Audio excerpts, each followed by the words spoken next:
When you have the youth, the masculine youth of the world, thinking for themselves, that's pretty scary to authority. One of the biggest fatal mistakes any man or human being can make. To chop my head off and try and delete me is asinine in and of itself. Another thing, I'll give the game away. Here's your piece of paper. Do you want to get canceled again, Logan? You're saying a call like that was made? 100%. The dude's a bitch. Lady of yours that you introduced to us yesterday said, this is my wife. I don't even know if I'm convinced you want to have 5 wives. And that's a very astute observation, and you are correct. But I won't believe in it. I don't want to believe in things that make me weak. Suddenly the most famous man on the internet, and then all of a sudden gone from the internet. So today's sit-down is a sit-down many of you have been asking about for a while, and we finally pulled it off.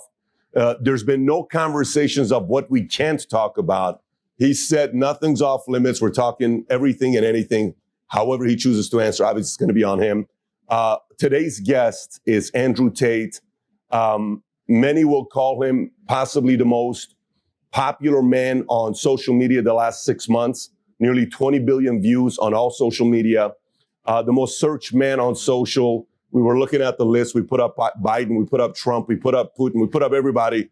And he was up there. Some periods he was above everybody else. And recently he got banned in late August. I think the 3rd or 4th week of August, he got banned late August. And at that time, from June to July, his Instagram account was growing at 100,000 followers, new followers on a daily basis, on track to get to 10, 20, 40, 50 million followers on Instagram. Suddenly like this, he gets banned. Everybody's wondering what happened. Some had positive thoughts about it. Some didn't have positive thoughts about it. We'll get into that as well. But Tate, appreciate you for making the time in. It's good to be spending these few hours with you. Absolutely. I'm glad to be here, guys. Thank you very much for having me. Thank you. So let's get right into it. So this banning happens, and we've had a lot of different people in the past get banned. I'll read some of the people and why they got banned. Sure. And I think the first question we want to get into is what everybody wants to know. No one still knows. Everything is pure speculation. Trump got banned of all social because of the insurrection. Yep. Alex Jones promoting and inciting violence, whether it's Sandy Hook, whether it's Pizzagate. Eventually, they just said, we got to kind of cut this off. Yep. Milo Yiannopoulos got banned in 2016 from Twitter for inciting harassment of SNL and Ghostbuster star Leslie Jones. Louis Farrakhan was banned for anti-Semitism comments spreading hate. Yep. Rob Kardashian was banned in 2017 for a revenge porn picture of his ex-girlfriend, Blac Chyna. Kanye West was banned temporarily for repeated posts that threatened both Kim and Pete Davidson. Yep. Rihanna got banned because they called it inciting horniness, believe it or not. That's what it was called. And for posting a topless photo of herself. Then she later on came back on. Rose McGowan got banned in 2017 off Twitter for calling out Ben Affleck for his business relationship with Harvey Weinstein, and that lasted 12 hours. Chelsea Handler in 2014 for posting a nude picture. Many were upset when she did that, but she did post it. Marjorie Taylor Greene got banned in 2022 for repeated tweets in which she shared false and dangerous info about COVID-19. Oh, false and dangerous. That's what they called it. Sorry to interrupt, but yeah, that's very interesting. And then PewDiePie was banned from Twitter for making a joke about ISIS. Okay. So why did Andrew Tate get banned? They did not tell me. They did not send me an email, no correspondence. I certainly didn't break terms of service. I guess that's why they couldn't send me an email and explain why. Nobody told me, whether it was YouTube that banned me or Meta that banned me. They banned me instantly and forever without any kind of correspondence. They've not told me why. They've not told anyone what I did. The media machine, in synchronization with the ban, we can call that coincidence if you want to believe in such things, came out with some kind of bullshit explanation that I'm misogynistic or some garbage. But the actual social media companies themselves provided no explanation at all, no correspondence at all. They just deleted me. That was it. Now, are you doing anything about it? Are you having your legal team trying to find out why they did that, or you're not taking any action right now? I do have a lot of things happening behind the scenes. However, and perhaps I'm becoming optimistic in my old age, but I believe that in due course, the social media companies will realize the mistake they made. I think that, and like I said, I don't have intimate knowledge of the workings of social media companies, but assuming they are semi-professional to any regard, and that is a big assumption, but let's assume they're professional. That means that when they ban somebody like me, especially the most Google search person on the planet, they must have teams which are analyzing in real time the response to said action, right? Mm-hmm. They should have people sitting there on the ground analyzing. Now, they attacked me with their media machine because first they shut you up so they can lie about you. So they shut me up. Then they did the massive media push to try and attempt to lie about me. But despite that, the majority of comments regarding me are still positive. The majority of people believe and understand that this ban is unfair. And if these companies have any degree of professionalism, they're analyzing this in real time and they're understanding that this makes us look very bad. People didn't believe the lie. People didn't believe what we attempted to smear this man with. Nobody's buying this narrative. And this is going to have a negative effect on us for a very, very long time. Because when you're in charge of the world, which they are, as soon as you're no longer seen as just and fair, you're seen as tyrannical. And once you're seen as tyrannical, then there's going to be some kind of mass movement against you. So if I was a social media executive, I would sit and I would analyze the data and I would say, listen, guys, we will have a monopoly. We want to retain our monopoly. Let's be smart here. Being known as tyrannical amongst the public consciousness across the entire planet is going to make it very difficult for us to hold our monopoly for a longer period of time, as opposed to being seen to be fair. Even if we're biased, we must be seen as fair. Sure. As soon as we're seen as tyrannical, that's when the revolution. Look at Ceausescu. As soon as you're a tyrant, that's when everyone hits the streets. Yep. So I think that if they have any kind of serious data monitoring and if they have any kind of serious business professionalism, they are now talking in dark rooms, understanding that this has played out very badly for them. And if they intend on keeping their monopoly into the future, that they need to change something. Maybe I'm being optimistic, but we will Who see. was the first one to take you off? Meta. Meta was first. So Meta. Facebook, Instagram. Facebook, Insta, bam. Okay. And then it was a domino effect. Yeah, so Meta took me down. So it's quite interesting, actually. I had a YouTube channel for a while. It was never so large. I had 738,000 subscribers. It took me a long time to build it up. I got a strike on YouTube, which prevented me from posting. It's got a strike. No big deal. The next day, Meta took me down, deleted my Facebook and my Instagram. The press came out at exactly the same time in sync, saying that I'm a misogynistic, dangerous person, that I'm harmful, that I am the reason that the world is not a perfect place, world hunger, you name it, all my fault. Attacked me across all of this. And I thought, okay, let me film a message that I can get out on my YouTube, my final message, which I don't know if you guys have seen. I ended up putting on freetopg.com. Let me film my final message explaining how this is unfair and unjust. We filmed it, we produced it, we got it all edited within 12 hours, head to toe ready to go, but we couldn't post it because of the YouTube strike. So we're waiting for the YouTube strike to expire. A few hours before the YouTube strike expires, guess what happens? They banned me from YouTube. Then they banned me from Discord. Then they banned me from Airbnb.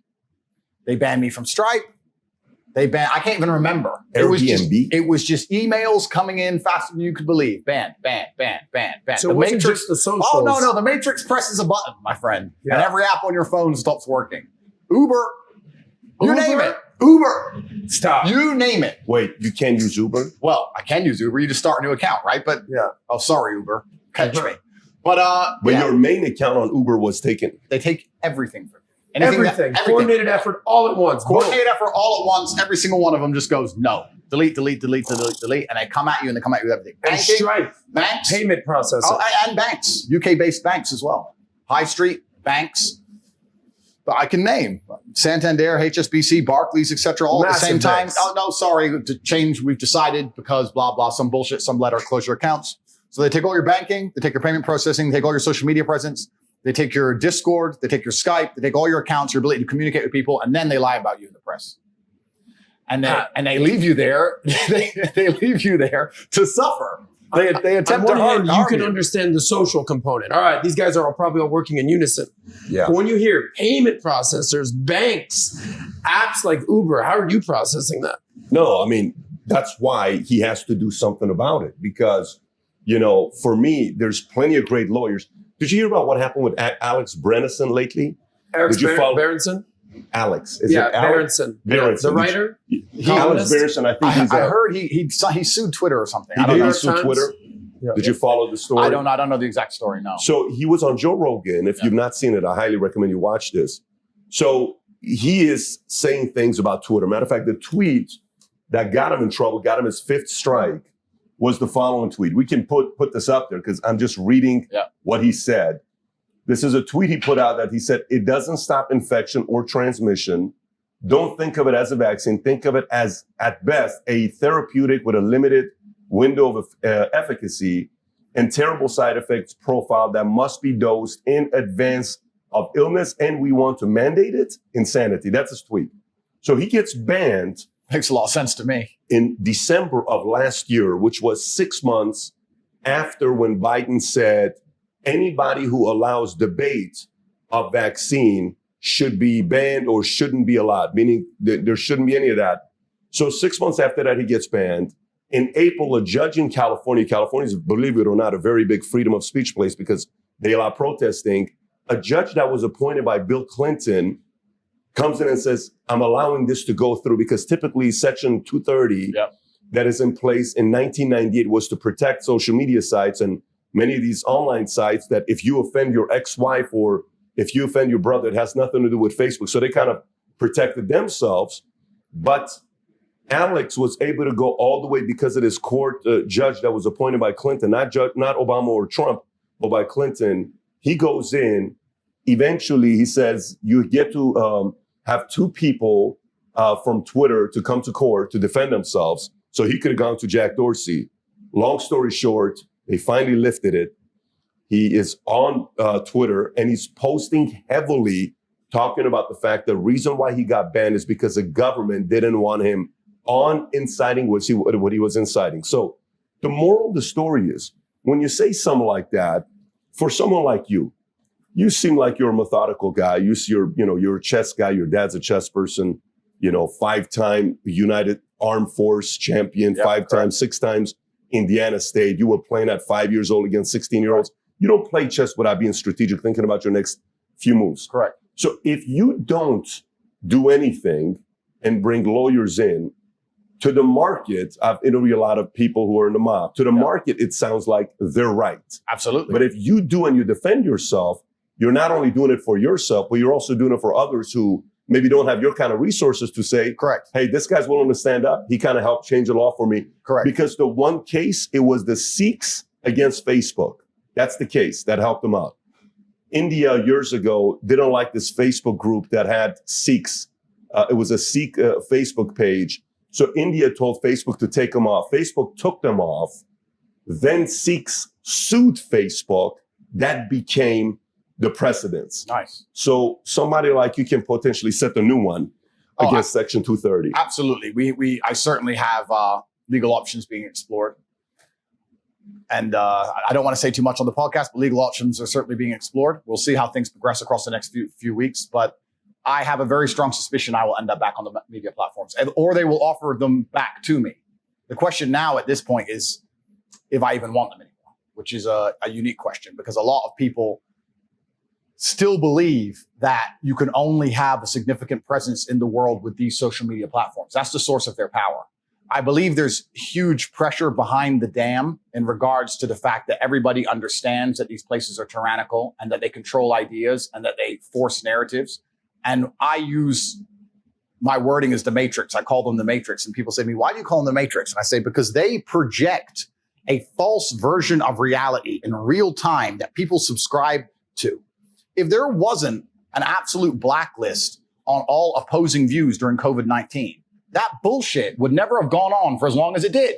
It went on for as long as it did, and they managed to purport a false version of reality for so long because you couldn't discuss the opposing side.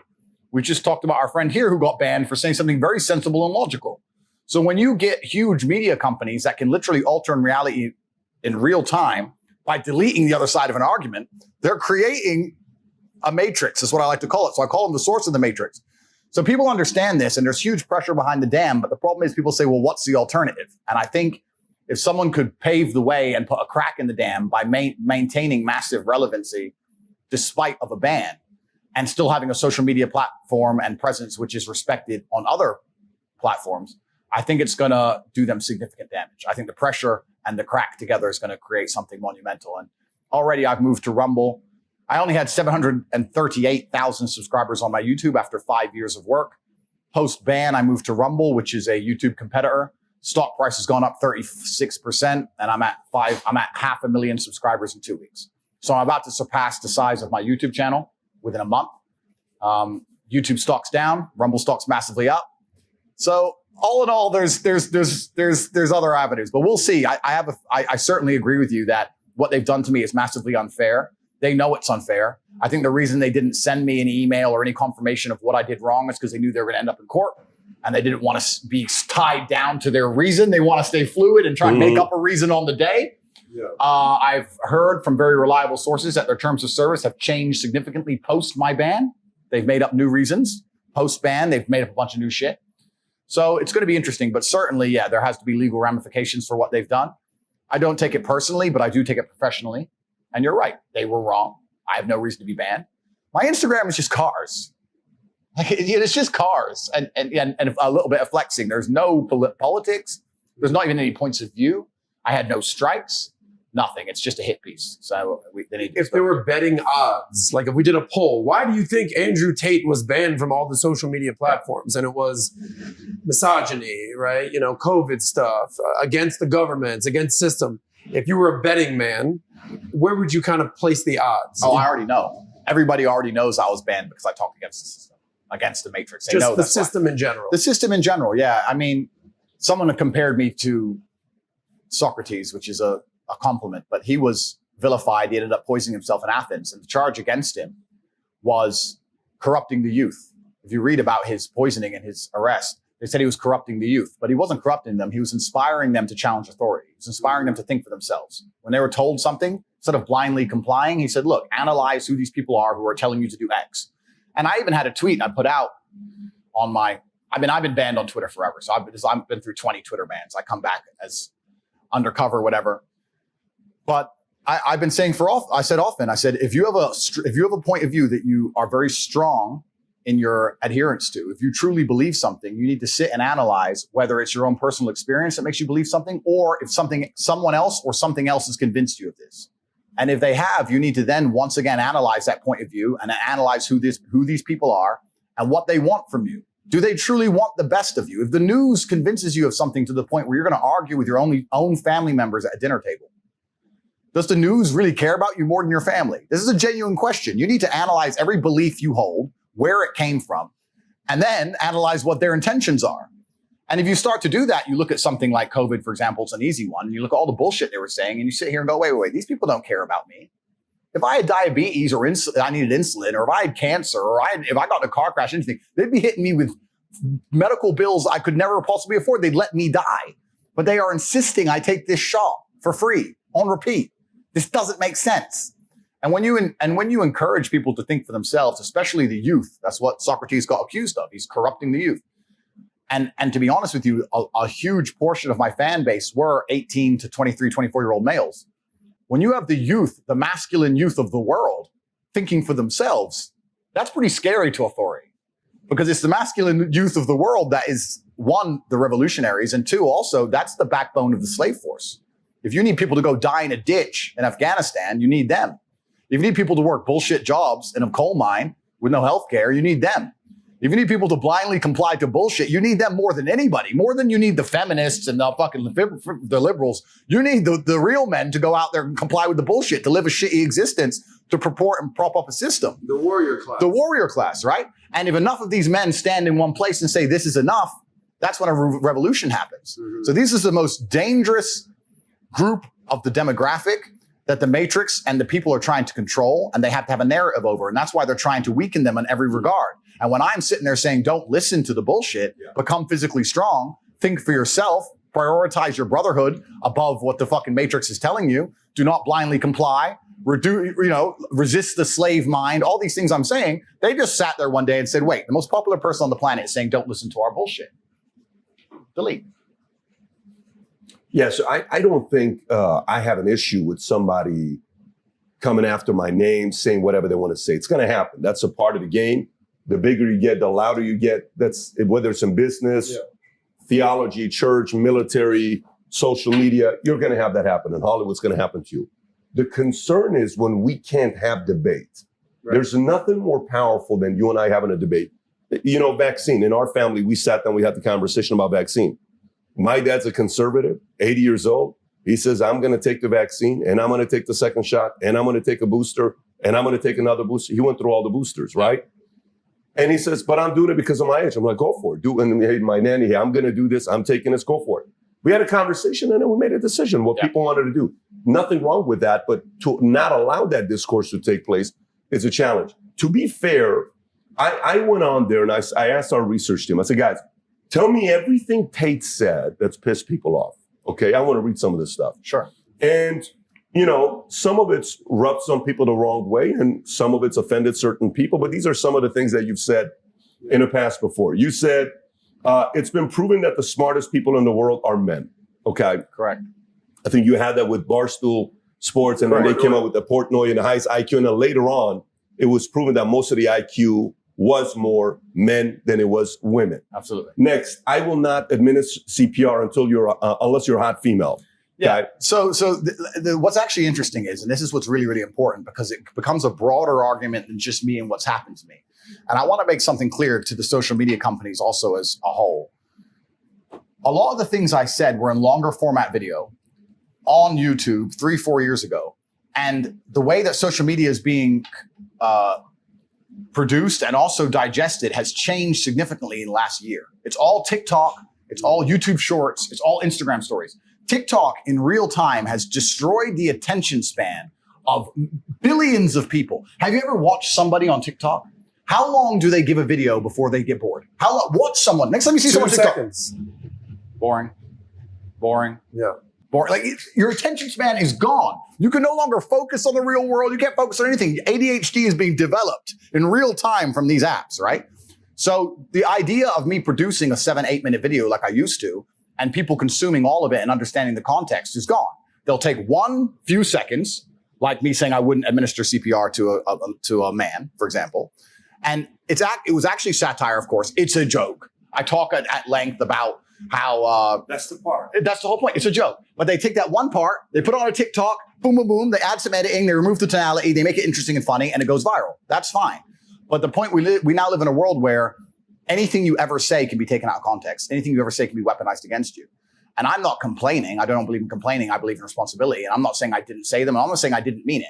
I'm saying that most of the people who are upset by things I've said have heard a few clips out of context and never actually digested any of my content seriously.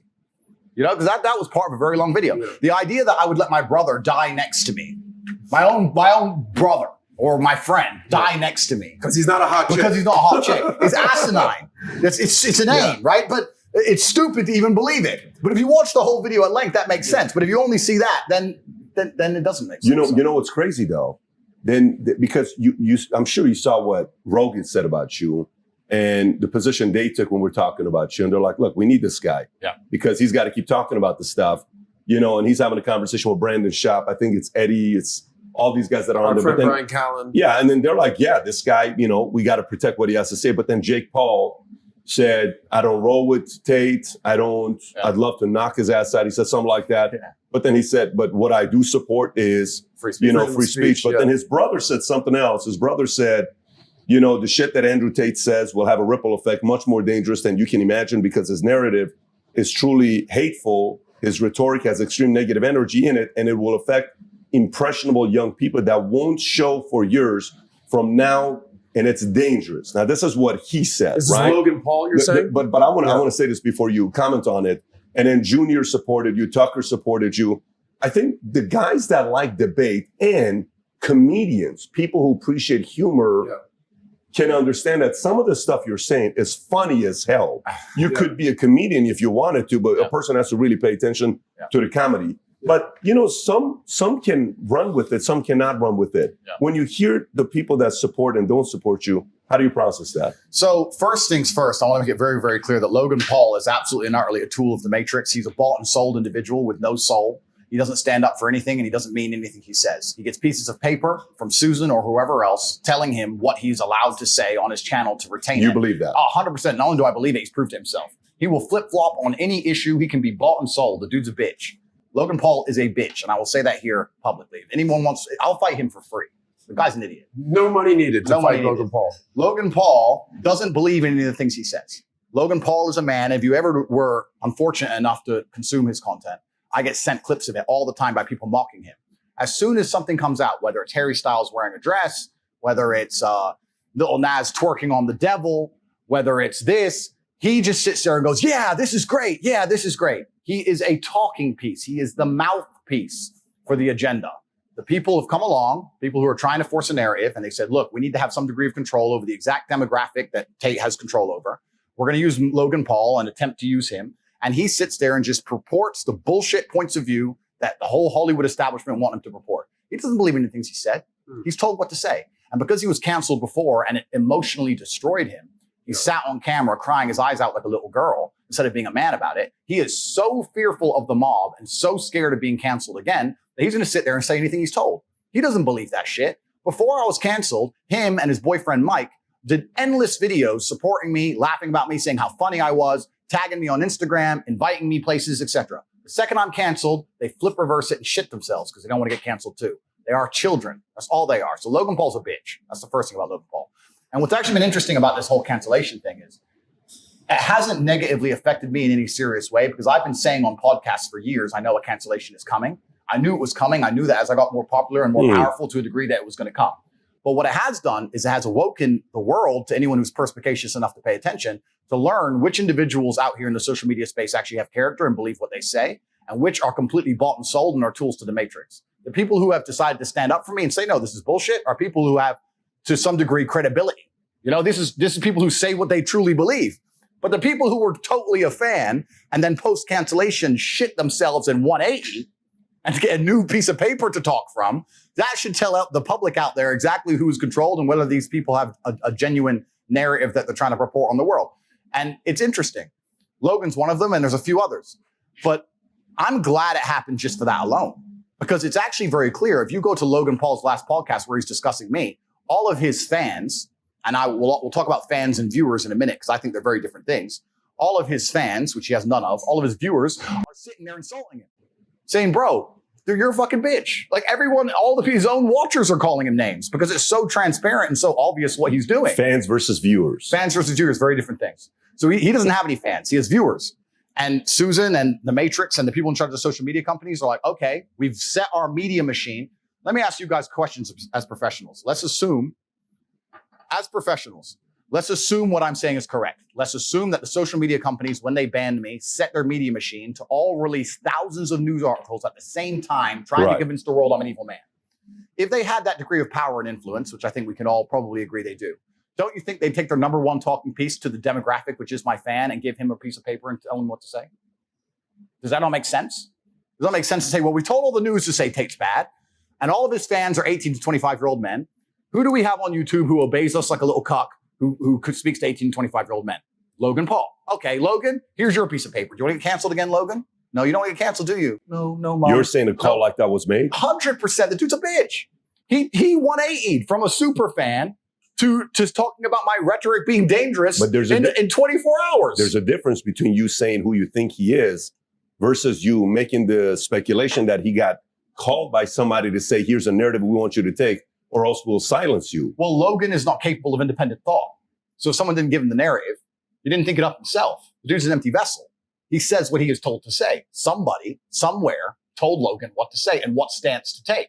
We can argue whether it was a social media company, whether it was his manager who was fearful, whether whatever.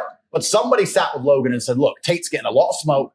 You were cool with him. Your boyfriend Mike was cool with him. He's getting a lot of smoke right now. You're going to bitch out. And he sat there and said, yes, sir. Yes, I will. Because he has no character or no integrity. If it was all the other way around, let's imagine he was getting canceled, and I truly believed it was unfair, I'd sit there on my own platform and say, this is bullshit, because I'm not bought, sold, and owned. He's an owned individual. So he's always going to say what he is told to say. He's always going to sit on podcasts, speaking to the youth, promoting Harry Styles wearing a dress, saying that it's great that Lil Nas twerks on the devil in real time for our children to digest, and then say, I'm dangerous to the youth, because that's what he's been told to say. Logan Paul has absolutely no capability for independent thought. And he has no character as a man. That's who Logan Paul is. Now, you said he got canceled in the past. I don't think he ever got canceled. I think his channel was demonetized for 90 days, but they kept all his stuff up. He was never taken fully down like you were fully taken down. They just kind of demonetized. This is for the Japanese. This is when he did the Japanese video where apparently he went to a place where You commit suicide in right. Japan. Right. Yeah, I'm not completely familiar with the absolute mechanics of its cancellation. All I do know is that he cried on television repeatedly. So the dude was obviously emotionally affected by it and is fearful of it. And when someone is scared of something, that's the tool you use to manipulate them. Well, He let is me ask scared you, of being canceled. because when this happened to you, you're 35 years old, right? Right. You're a grown man. I know you like to joke. I'm an old man. I mean, you're in literally your prime, bro. Correct. When that happened to him, he was 23 years old, Correct. right? This was 5 years ago. I think he's 27 now, 22, whatever. You've had a lot more life experiences and been in fights, literally, proverbially, all that, versus someone who's 23. I can see where you're coming from, being like he's been groomed by this virtual governments, these digital media companies. He needs them. He needs them. He's He become needs a them. mouthpiece of them, is He's what a you're mouthpiece saying. of them. He needs them. And you're right. He was younger at the time. I would like to think that Patrick has been through a much harder situation in his life at younger than 23 than cancellation and wasn't crying his eyes out like a little girl. So the dude's obviously emotionally soft. He needs them. And the reason he needs them is because Logan Paul doesn't have fans, he has viewers. And that's what's actually been highlighted to me significantly since my banning, that there's a massive difference between those two things. Logan Paul is a person who needs the platforms and needs the algorithms, and people will watch him, but they will sit there and most of them will call him names, but he will have views. That is different than having fans. When you have fans, look at me, for example, when I got canceled, they say, "Where's Tate? Where is he?" I'll go anywhere he is. I'll download any app. I'll uninstall the other apps. I'll take his content and post it on the platforms they don't want him on. Where is Tate? That's a fan. And that's different. When you only have viewers, you need the algo. Yeah. I don't need the algo. As long as people know where I am, they're going to come. And it's a completely different scenario. Whose playbook you think he's following? If you were to say, because isn't that the Hollywood playbook? Like you follow that playbook, and as long as because that's what you're speculating. He's following the playbook of you follow our narrative, we're going to give you the world. I think that since the dawn of human time, anybody who had power understood that it was a particular demographic which is going to become dangerous to their power mechanism in the future. It's not a new idea. The idea that the Romans would conquer a Greek city and kill all the boys and all the military age males, it's always been the same, right? Who's going to cause us trouble if we want to hold this city? These guys. We'll get rid of them. So nowadays, I think what they're trying to do is neuter this class. They're trying to neuter this class by affecting them mentally and affecting their mindset and affecting their ability to think critically. And if you neuter this class, you're far less likely to have a revolution when you do something crazy. Like, I don't know, like, for example, imagine for 2.5 years, you wanted to lock everyone in their houses because of the common cold. Let's imagine you were going to do something tyrannical. You would want to ensure that this class of individuals were so busy concerned with either being depressed or jerking off or being physically weak or distracted. So they didn't all stand up and go, wait, this common cold can't hurt me. And I just started my business and I ain't going bankrupt for this shit. They don't want that. So they're trying to neuter a certain class of people. I don't really want to talk too much in depth about who I think they are because I'm trying to stay alive and I would never kill myself. But it's certainly happening. And I think anybody with a brain can see the narrative is out there. And the narrative is being purported and accelerated by all mainstream media channels.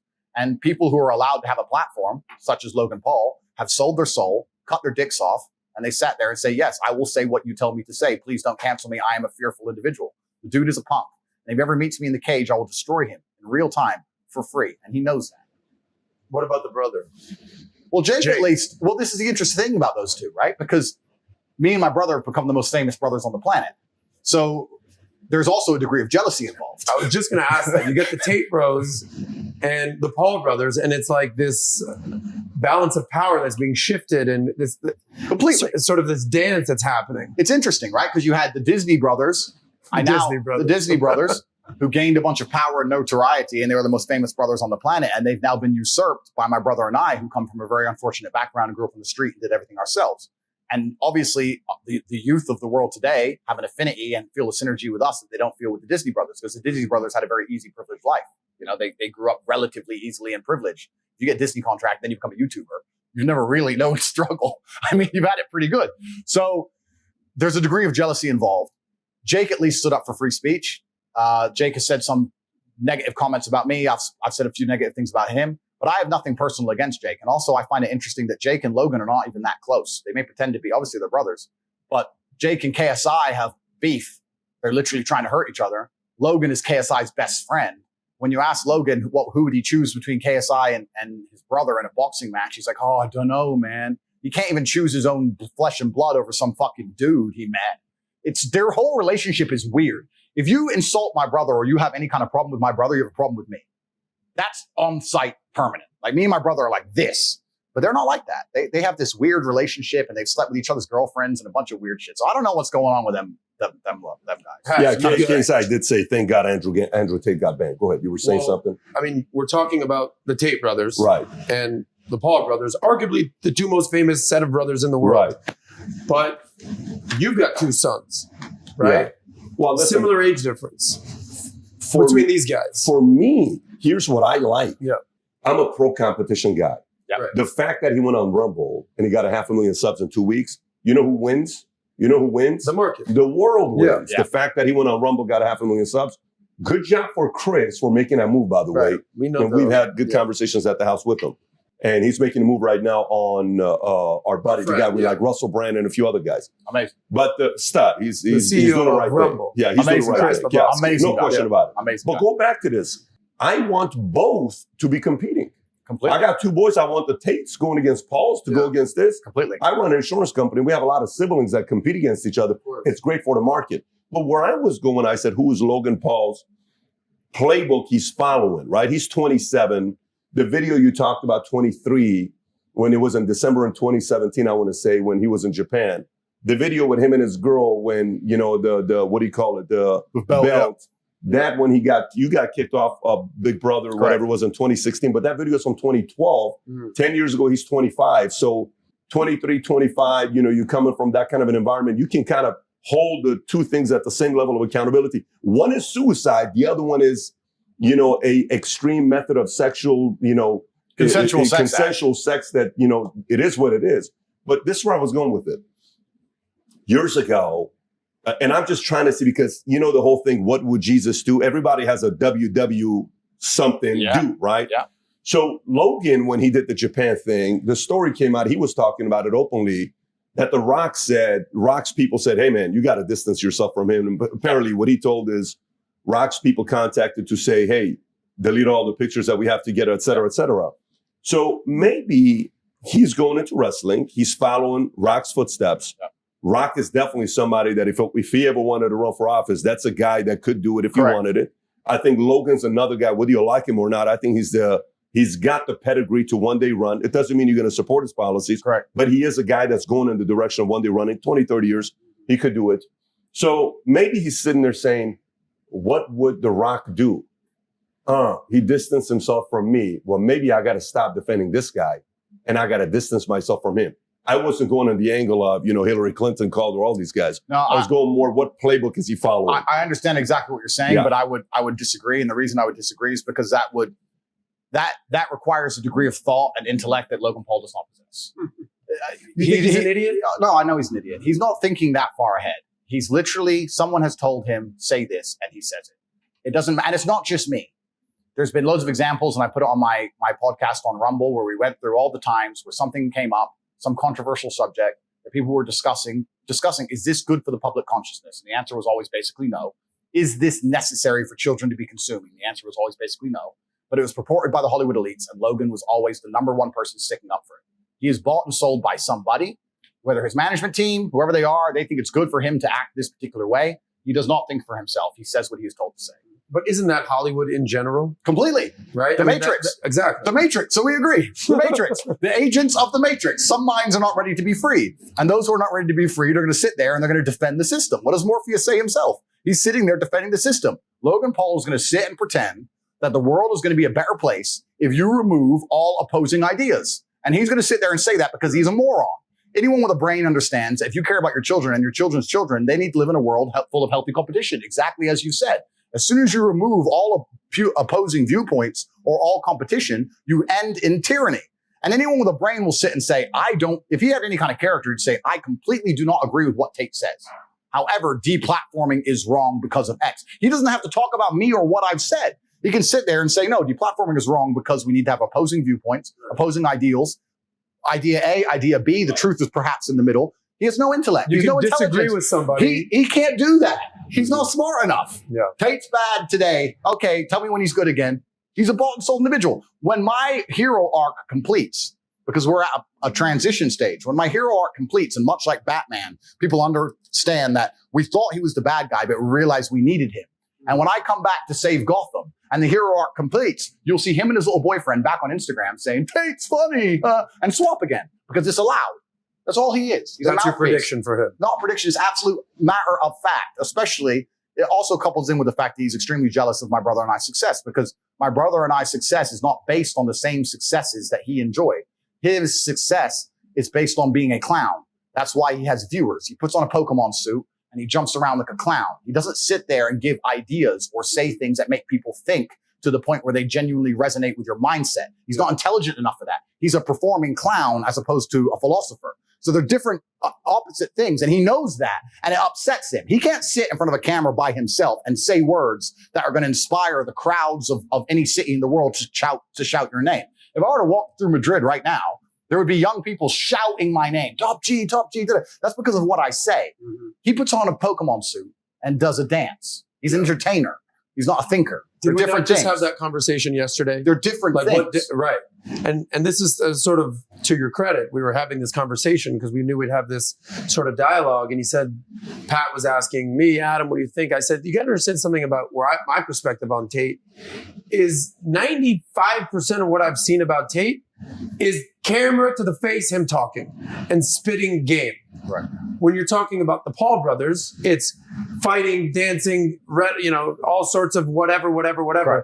I've never seen you in the ring. Yeah. I've seen your accolades, highlights, but I've never seen that. Yeah. So people know your rhetoric. They know what you're saying. And whether they agree or disagree, you're known for what's coming out of your mouth versus they're known for antics. And that's the difference between a fan and a viewer. That's what goes back to your initial point. He has viewers because he's a clown. Clowns can have viewers. That's fine. And you need an algorithm and you need a platform for that. But if you have genuine fans like I do, they ban me.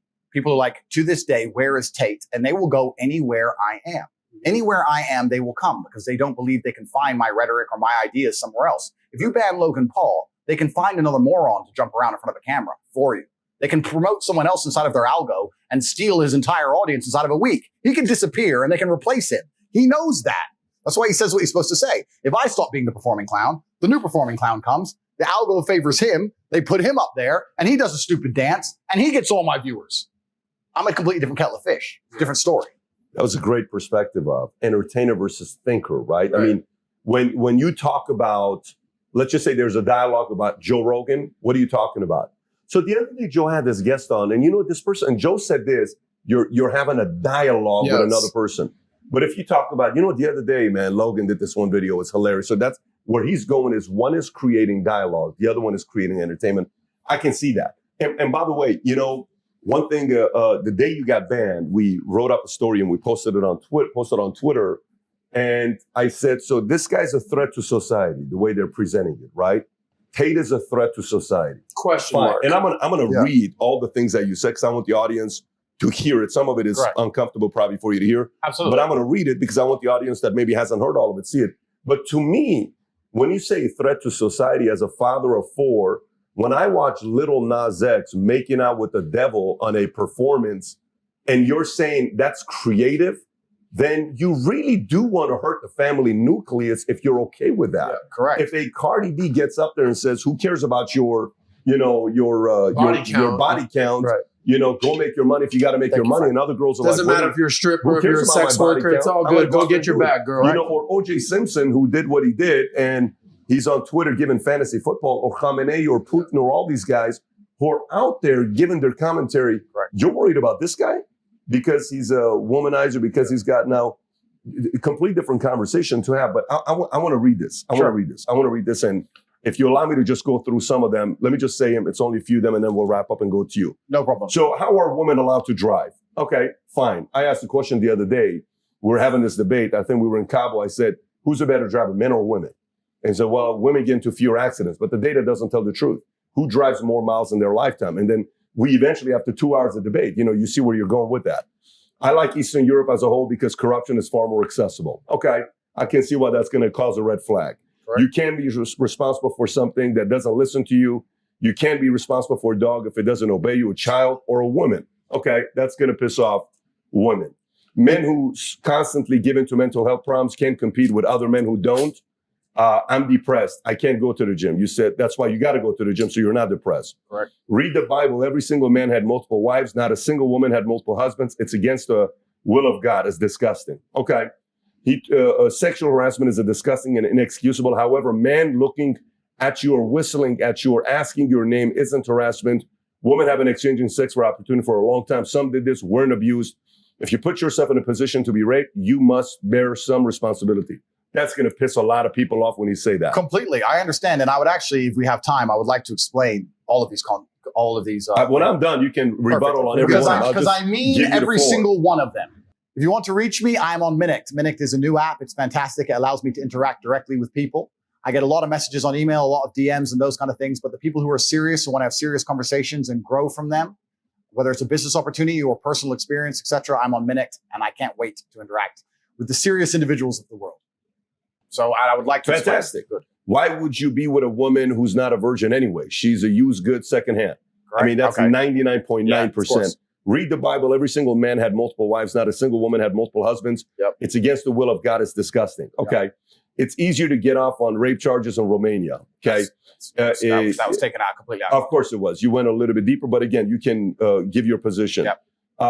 Anyways, there's a bunch of other things that I can go on, that I can go through. So I read those comments. And here's what I'll say when I read those comments. I have 2 sons. I have 2 daughters. When I post stuff about you and they'll say, how dare you, who's a father married with 4 kids, would you want a girl, your daughter, to go through this? And I said, first of all, I get judged on how I raised my kids for 18 years. Yep. Your brother now has a daughter, so you got a niece. So your emotional attachment of your fear, paranoia for if somebody touches that girl, I know your wiring is, you guys are going to be in a completely different place. Absolutely. And God's got a funny way of giving daughters to men that, you know what I'm saying? So, it's true. Or nieces. It's true. But when you hear these things and people say, well, dude, that's just not cool. You can't say that. We're about this. We're about that. We're about this. What do you say to the people who hear this stuff and they say, dude, this guy's out of his mind? I will tell them. I will say that they are a product of the modern world where sensationalism gets clicks, where nobody has an attention span, and where they've taken long format content, completely removed all context, and they're now watching something they don't completely understand, along with groupthink, along with group psychosis, along with the idea that it's cool to hate Andrew Tate. They are now saying that I'm the worst man in the world. I can explain each and every one of these sentences, and with explanation, people will understand that I'm not some evil psycho. There's endless videos on TikTok of people going up to women on the street going, what do you think of Andrew Tate? And half of them actually say, we love Andrew Tate. I'd love to date a man like Andrew Tate. He's the kind of guy I like. The girls just say, I hate him. They say, why? He says, he talks bad about women. And then they say, what does he say bad? Every single one of them goes, I can't remember. They were told to believe it. Like they're told to wear the mask. They don't even know. They're NPCs. You know what's unfortunate about the world? What's NPCs? NPC is like a video game. Have you ever played a video game, a non-playable character? Where you're like running around in an RPG and there's some character there who just repeats the same line over and over again? They're NPCs. You know what's unfortunate about the way the world is? Maths and statistics insist there's no way this can be broken. That unfortunately, half of the population are more stupid than average. That's the truth. There are a bunch of dumb people out there who just literally repeat what they're told. Tate's dangerous for women. Tate's dangerous for women. Why? Don't know why. Well, why do I need to go watch all the videos on Tate? I'll just take your word for it. Yeah, I don't even fucking know. If you don't mind, I would like to go through each of these one by one. If you could remind me of the first one, I'll explain it. So you had the CPR you already addressed, Drive, so corruption in Romania. So let's do one by one. What's the first one? Corruption, go to corruption or driving. Corruption. So let's talk about, I said corruption is far more accessible in Eastern Europe. The reason I said that is because firstly, I live in Romania, which is a beautiful country full of beautiful people. I was living there and people often say to me, why do you live in a corrupt country? And my argument was, every country's corrupt. If you think America is not corrupt, you are living in a bubble. The world is corrupt. England's corrupt. They're all corrupt. The EU is corrupt. Russia's corrupt. Every country's corrupt. I would rather live in a corrupt country, considering that they're all corrupt, with corruption that's more accessible to myself, than in a country where they're going to pretend there's law and order unless you reach a certain level, and then you can access the corruption. I'll give you a very simple example. If you are, let's say, the husband of a senator, for example, and you DUI, let's just make this up, hypothetical. This would never happen. This would never happen. Because, for sure. You know, like this kind of stuff doesn't happen. The greatest country in the world. There's no way that husbands of senators don't drink. They don't just DUI. Well, let's imagine you did, right? In America, you get off with it scot-free. But if you're a single mother or you're a single parent and you're out there working a minimum wage job and you're trying your very, very hardest and you have kids to raise and you get a DUI, you're fucked. Now, I think it's kind of unfair that the corruption limit in a rich country, in this hypothetical super rich country, means that people at the absolute elite can do whatever they want and nobody else has access. I'll give you another example. Let's imagine you're in Serbia. Same scenario. You're a senator's husband and you get caught with a DUI. Of course, nothing's going to happen to you. But you're a normal person, you get caught with a DUI. Bro, I've had a hard day at work. I know I'm over the limit. I'm sorry. Here's $50. I'm sorry. I'm just going to drive straight home. All right, cool. Go home. Bam. Accessible corruption. To me, that's a more of an appealing environment to live under than under a society where they're going to take a normal person, wreck them under the law, throw their ass in jail and fucking destroy them and sit there and cry about law and order, law and order, law and order, when it's all bullshit anyway. There's no law and order. The threshold for corruption's too high. So for me as a person, you said I'm a chess player. If I'm a chess player and I analyze the chessboard, I have geographical freedom. I have financial freedom. I'm going to live in a society. Why don't I live in a society where I have the most possible moves to make on a chessboard? Where would I go? I'd go somewhere where my money can benefit me. I don't have billions. I'm not a senator's son, but I have enough to live in some other countries and be protected in some regards. That's just an intelligent chess move. I explained this at length in a video. All that context all removed, I was talking about speeding fines. They take the misogyny thing. They take something about rape, which is imaginary because I have no criminal charges against females, against anything in my life ever. They put it together. They take in the corruption from Romania. They throw that in. They whip it up and they throw it out to the world. And it's bullshit. It's absolute bullshit. What's the next one? I said women can't drive. So let's stay on that one real quick. Sure. I mean, I can understand how that's going to piss off certain people when you're explaining corruption and law and order, because where does jealousy and envy come from? If you think about it, jealousy and envy comes from what? Sometimes usually. It comes from people that no matter what they do, they can never be Tate. Yeah. They can never, ever. Like we were talking to Graham Stephan and he says, what do you think about Tate? What do you think about everybody that's going to try to do his affiliate marketing? I said, go ahead and do it. Yeah. I said, he's not duplicatable. Yeah. So non-duplicatable people like you are annoying to people that are, I don't know if you understand what I'm saying. Correct. They can't sit there and say, no matter how many motivational books they read, right. no matter how many videos of you they watch, they cannot talk like you and tell the story. Yeah. That produces envy and jealousy. Right. And you can see how someone like this can be taken out of context saying, he must be a criminal for wanting to go to a place that doesn't have law and order. Absolutely. And I understand why they would say that. Now, what's actually interesting is Bucharest, the capital of Romania, where I live, is statistically 25 times safer than a city like London. It's not even a dangerous place. It's the most Christian country on earth, 99.3% Christian in the last census. There's churches everywhere. It's highly religious. It's a very nice place. It's just a different economic bracket. It's nothing to do about Romania specifically. If you go to any second world country in the world with a different economic bracket, the corruption is going to be more accessible. The price is lower. Humans are corrupt. Every single institution on the face of the planet that is run by humans, which is currently all of them at some degree, is corrupt. All of them. Whether it's doctors, financial, judicial, law and order, the monetary system, it's all completely and utterly corrupt. And to sit here and believe that any of them are just and fair, I think we've just learned in the last few years that we can see that even simple things like keeping people alive, even medicine is completely corrupt from head to toe. All of it is. So you have to understand that. And then you have to look at the chessboard and go, okay, if it's all completely and utterly corrupt, and I understand that there are certain people who get to play the game on cheat mode. Do I want to be able to play the game on cheat mode if I'm going to try and be the best version of myself? Well, yes, I could possibly do that in Nigeria. I could play on cheat mode. I could possibly play on cheat mode in Croatia. I could possibly play on cheat mode here. Here, I have to stick to the rules. If I have to obey the rules of chess against a person who can move their pieces however they want, I'm going to be perpetually crushed for eternity. So it makes that's just smart business sense to me to sit there and go, you know what? Fuck it. Let's change the board. Let's move it out. Let's reset up the pieces and let's play this way. And this is nothing specific with the country I live. I have absolute respect for the country I live. This is just human nature. This is the nature of systems and how they work and the nature of the first world, second world, third world. This is just how the world works. So I say these things and people want to sit here and try and they mix it up. They take that and they try and mix it up with some girl shit and try and pretend I'm not talking about basic things like speeding fines. That's really what I'm talking about. And we can have a long, detailed argument about how corrupt America is, but I like to think that most people with the brain understand the kind of shit that's going down in America. So America's absolutely corrupt as well. It's just a corrupt world. That's When's humans. the last time you lived in the States? I left when I was a child. So you haven't lived in the States in Never. decades? Never. Wow. But you go back quite frequently. That might come to an end. That might come to an end. Maybe Miami. Maybe Miami. But you yeah. use an analogy to kind of set you up for this. Use an analogy with Pomp whenever you did that interview. Yeah. You said, listen, if you two basketball teams, you play a pickup game for $10,000, no referees, no judges, no nothing, just go for it, guys. Do you think there'd be any cheating going on? Fuck yeah. Yep. Of course. Yep. So now, what was the analogy or the metaphor that you made for government and systems? So I said, to that? So I say, if you accept that in a basic pickup game of basketball for $10,000 without referees and judges, humans are going to naturally avert to cheating to make sure they win. Do you think the people who are in charge of the world, for the power and control of the entire populace and all of its resources, are not going to consider cheating to win? You think it's not going to cross their mind to just go, you know what, let's just change this little bit? I was thinking. You're going to sit there and believe, no, it's fair.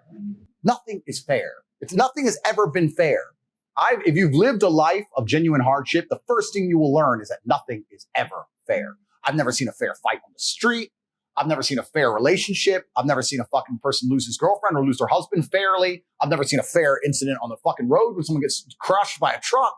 The world is a very unfair place. And humans come along and we purport this idea, don't worry, if we're in charge, we'll make it fair. It's bullshit. It's bullshit. Nothing is ever fair. And the human inclination is to win, as it should be. And the more powerful you are and the higher the stakes, the higher your inclination to win, as it should be. This is human nature. You wouldn't be able to put yourself in a position of power if you thought any other way. So if you're going to sit there and accept the basis that we're going to cheat in a basic basketball game, that people cheat in football games, that people cheat in poker, and people cheat in all this bullshit, and then say no, but they're not going to cheat to control the world, then you're asinine. Right. It's all a fucking lie. It's all a cheat. All of it. There's a part of it that somebody, I don't think, I mean, tell me who actually believes the government, everything they do is right and there isn't corruption in government. What percentage of the populace in any country believes that? It's got to be a very small percentage of it. Both sides. I think most people, whether side of the political aisle you understand, you recognize that corruption exists. You have selective hearing where you will typically only see the good on the side you support, and you will typically only see the bad on the side you don't support. But I don't know anybody who doesn't believe there is a level of corruption going on in the government. Well, then you say that, but anyone who ever advocates for more government or more law, whether they believe there's corruption or otherwise, are acting adverse to the truth, right? If you believe an institution is corrupt, and then you say, I want them to have more power, well, then what? So you have to look at the people who are always advocating for more law.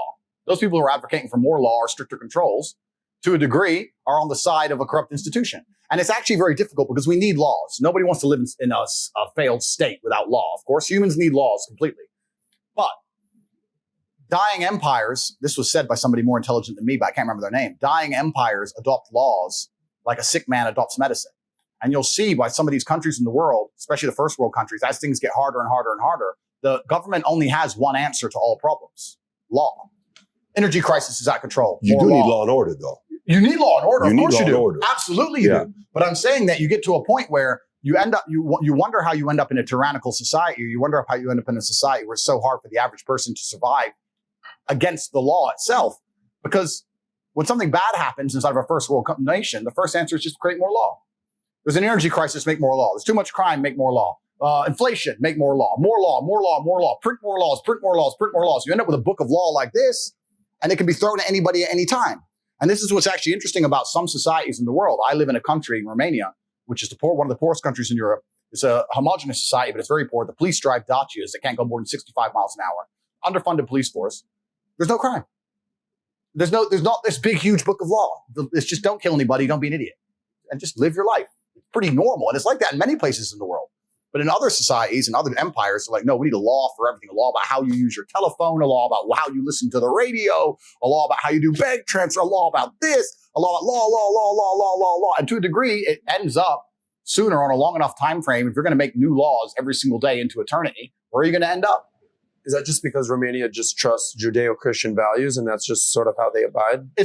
I'd like to think it's that innocent, but I think a lot of it is also down to enforcement. I don't think they have the mechanisms to enforce laws, so they don't pass them. Whereas in other nations, they have the mechanism to enforce the law, so they pass them. So, but my point is, if I lived in a nation where they're printing 5,000 new laws a week, I know that's going to end up in tyranny. Regardless, sooner or later, if you're going to make new laws every fucking day, sooner or later it's going to be impossible for me to go outside my house. Like, that's it. And you end up in a society where that actually literally came true in certain states in America. You couldn't leave your fucking house. That's what happens. And it's a sad state of the world. And I'm not a pessimist in any regard. I'm just trying to analyze the chessboard and be as perspicacious as possible and set myself up in a position where I feel like I can live a life true to myself and true to God and be free and enjoy the freedom of my family and just do what I want to do without hurting anybody. That's all I'm trying to do. Well, let me ask you, you think maybe from your perspective, you have a blind spot. And I'd love for you to push back on this one Sure. here. The blind spot is, the only life you've ever lived is the life of a alpha raised by an alpha who raised two boys who are alphas, who the way you describe your father was a guy that pushed you guys, challenged you guys. He brought you guys together to back each other up. And all you know is I can fight, I can play chess, I can outthink you, I can get out of things. I have the gift of gap, I can talk, I can do. So that's the only lens you have where, if we were living in times, biblical times, a guy like you would probably end up being the emperor, a guy like you who can do all of those things, you're probably going to make it to the top. Correct. But they created laws and orders for guys like you to not bully the little guy, to protect the little guy. That's Agreed. how they came up with the gum to call it the great equalizer, where naturally you're supposed to gravitate to the top. Yep. Naturally. Agreed. Because of all those things you bring to the table. People want a guy like even in New York, many times, Brownsville, they wanted some of the mob there because the mob prevented girls from being taken advantage of. Absolutely. But they still broke the law. So there was still that element of, so do you think a part of it where for you, yes, a person may say, I can see why Tate wants to be in a place where there's fewer law and order versus in a place where there's high law and order because it doesn't really defend them, doesn't protect them. That's a really good point of view. And it actually ties in very interesting to another point I want to make. Where there's a correlation between people who are free thinkers and people who have opinions which differ from the norm and their testosterone levels. I don't know if you've ever seen this. But the higher your testosterone level, the more likely you are to stand up and say something that the group doesn't agree with. And the basic premise behind it, biologically, is you're more prepared to defend your idea. If you stand up against 5 men and say, you're wrong, I believe this, at some point, and especially in history, that can become violent. So if you don't have the capability or at least the bravery to stand up and face the possibility of violence, you're more likely to just comply with the group thing.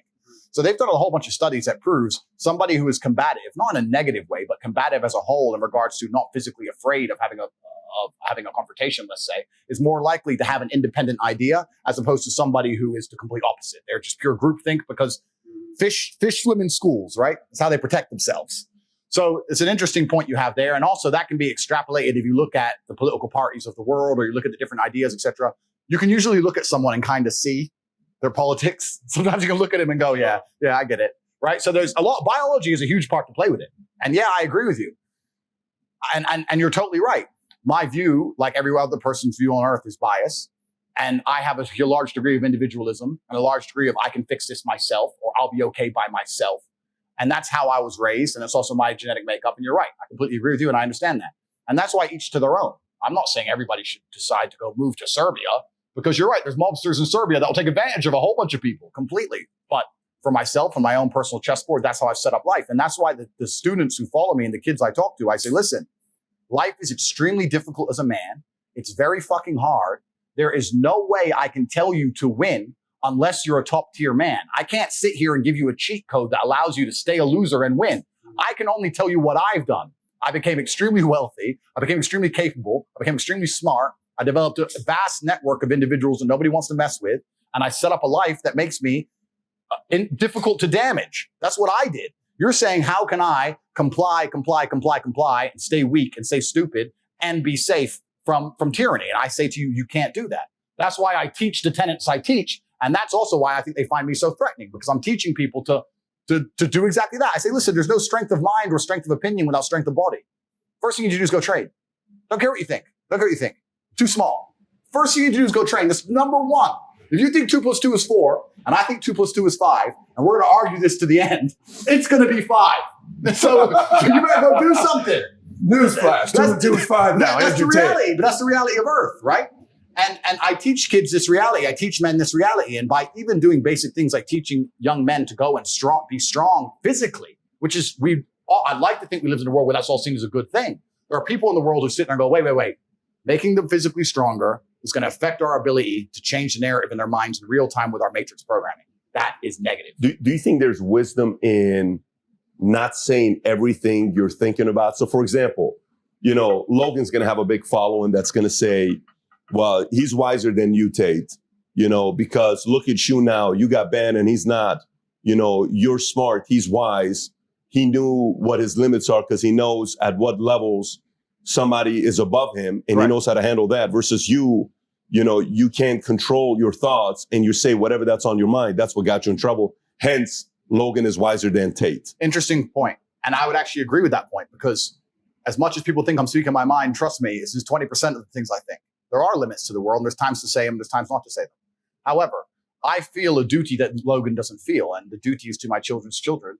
And I believe certain things need to be said, and it goes beyond just trying to keep my YouTube channel. I have a duty. I have a sense of duty, which is he doesn't feel. He doesn't care. He will say anything that's said, and he will allow anyone to get banned. He doesn't give a fuck as long as he gets to continue on his channel. Please don't delete my channel. I need to be a clown on this channel. That's all he cares about. I care about the world as a whole. I don't give a fuck. I don't care if they delete me for everywhere. I don't care if I go missing from all of social media forever. I don't care. I have money. I'm fine. I'll go to the mountains. I'll take my car. I'll chill. I have a good life. It doesn't matter to me, right? We have different objectives. So yeah, if my objective was primarily number one concern, keep YouTube, then of course I'd talk differently. But that was never my objective. So people will argue he's smarter. I would just argue he has far less important intentions. And I'll argue that he has less moral character and he's quicker to sell out. A lot of the things I say, I'll also be honest, a lot of things I say, I really don't think were bannable offenses. I just think I said things that got so popular. I don't think it's the things I said. I think it's how many times they were listened to. And that long list of things I said, there's one more there I'd actually like to really disparage because it's the one that annoys me the most, where it says, I say that women should bear some responsibility for being raped. I'd like to take this time and explain what I was saying in long format video, which has been completely misconstrued. I was talking about a girl. I was having an argument with a feminist, and she was saying that we need to teach men not to rape. And I said, my dear, I love how idealistic you are, but I am realistic. Men are already taught not to rape. She's like, no, we need to go and change language at school and rewrite history and do all the shit they're trying to do to make men weak because they think that weak men don't rape, which is another argument I want to come back to because weak men are the most dangerous men on the planet. Let's talk about that later. But I said, no, people already understand that rape is wrong. Unfortunately, human nature, some people don't care about doing wrong things. We should teach people not to steal, but they still steal. Would you agree that everyone says don't steal? The Bible says don't steal. The Quran says don't steal. Schools say don't steal. Everyone says don't steal. People still steal. So if I were to take $1 million in cash and walk down the street at night in the worst part of town holding it, to a degree, I would have some responsibility. When I got robbed, the police would come and say, why did you do that? People would say, Andrew, why did you do that? You have to protect yourself from things. You can't just rely on the ideological hope that other people in the world are going to be perfect and infallible, or that the law is going to prevent it. You have to say, no, I can't walk through the ghetto at 2 a.m. with $1 million in cash. I take personal responsibility. She agreed. I said, then by extension, would you agree that the smartest thing a woman can do to prevent rape is not to sit here on a podcast and try and change the way men think and talk about your bullshit, but to take some degree of personal responsibility and not put herself in dangerous situations? I'm not saying that's going to prevent all rape. I'm not saying that rape is okay. Rapists should be executed. I'm not saying that every single woman who was ever assaulted could have prevented it. I'm not saying any of that. I'm saying the smartest thing a woman can do is say, this is dangerous. Going home with this guy I just met is dangerous. Walking through this area by myself is dangerous. Let me call a taxi. Let me call my brother. Let me go with my husband. Isn't that a more intelligent way to teach women to prevent themselves from being raped, as opposed to telling them you can do whatever you want, walk around in the middle of the night naked, it's no problem. Men shouldn't rape, men are the problem.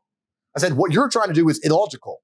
What I'm trying to say will actually prevent rape. So what you're saying, when you're telling girls, do whatever you want, men are the problem, you're convincing women to put themselves in situations where bad things might happen to them.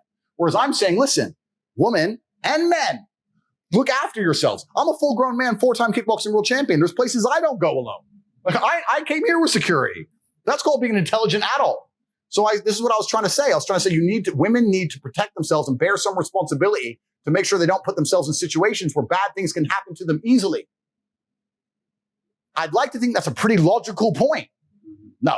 Andrew said rape's fine. Andrew said it's women's fault. I didn't say that. I really didn't say that. It's completely insane.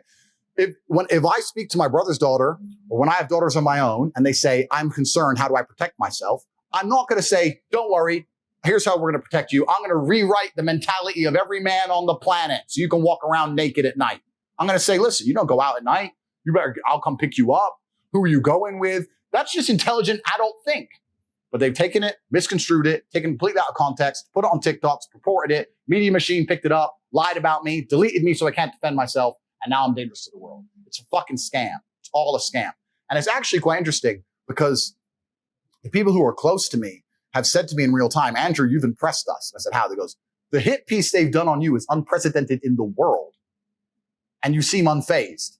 It's like, it's not a matter of being unfazed. It's slightly annoying. It's a matter of just analyzing, what I can actually do about it.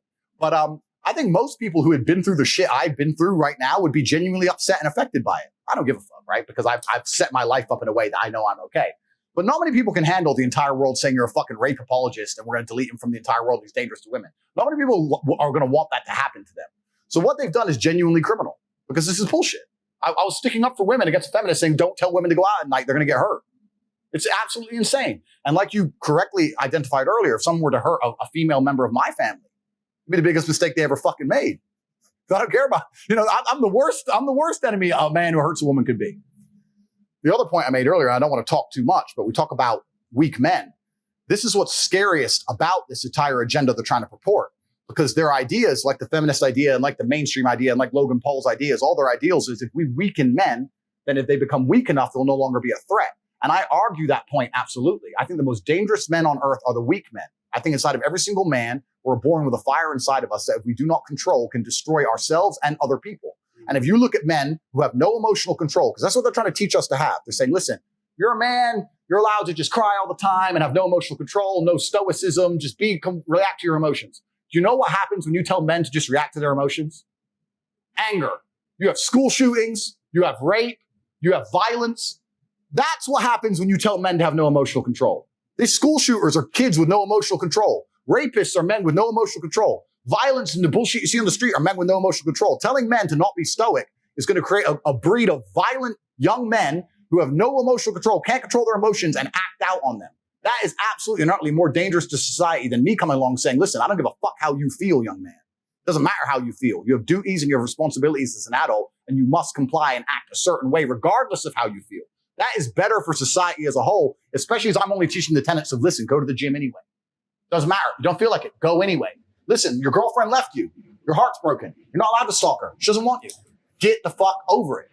What I'm saying is good for the world. They're saying, no, act out to your emotions. Cool, you're creating stalkers, rapists, and school shooters. These people are fucking dangerous. Well, we're constantly having this conversation about being logical versus being emotional. Right. How many times does this theme come up on our podcast? Yeah. Constantly. And quite candidly, Andrew, I was more emotional before I started hanging out with PBD 3 years ago. But this is something you need to work on. Yep. Sounds like you've been working on something like this for decades, right? But when you hear logic versus emotion, how are you processing that? Yeah, you know what he makes me think about is, and I got a question going back to Logan versus yourself on the outcome, on what were you solving for, where he was wiser. But what he made me think about is the following. This is the question I think society has to ask themselves. The government has to ask themselves, families have to ask themselves, women have to ask themselves, men have to ask themselves. Andrew Schultz, who's a ridiculously talented guy. Yeah. He's a comedian, right? Yeah, I know. Fantastic comedian, right? Great name, by the way. Yeah. So he says, he was saying that, I don't know where I saw this video. I think it was on a TikTok video or Instagram video, where he said, in China, they allow videos to go viral that's about education. In America, they allow videos to go viral on TikTok of people acting a fool or dancing or doing silly stuff because this is their way of getting Americans to be distracted to do silly stuff because that's how they're getting rewarded. China, ByteDance, now, they own TikTok. Let's say that's true. Let's say his ideas, he doesn't know for a fact that's true. Let's say for a fact that it's true. Let's play that. Well, then we have to ask a question. Here's a question. What content goes viral? Okay, let's go through it. Does porn go viral? Boys watch a porn video, they say, bro, you got to see this. Does porn get a lot of eyeballs? Porn gets eyeballs, not viral. But wait a minute, it gets a lot of eyeballs. Yes. All right, what else goes viral nowadays? What else gets a lot of eyeballs nowadays? So stupid dances, stupid pranks, what else? Anything nonsensical. So you have to answer the question, why is all of this content about depensifying men going viral on platforms that don't defend this argument? Meaning, Instagram doesn't defend what he stands for. Okay, TikTok doesn't support what he talks about. Okay. YouTube doesn't defend and stand what he stands for. The core foundation of those companies is very different than the core foundation of what he has towards women, because they're more feminist.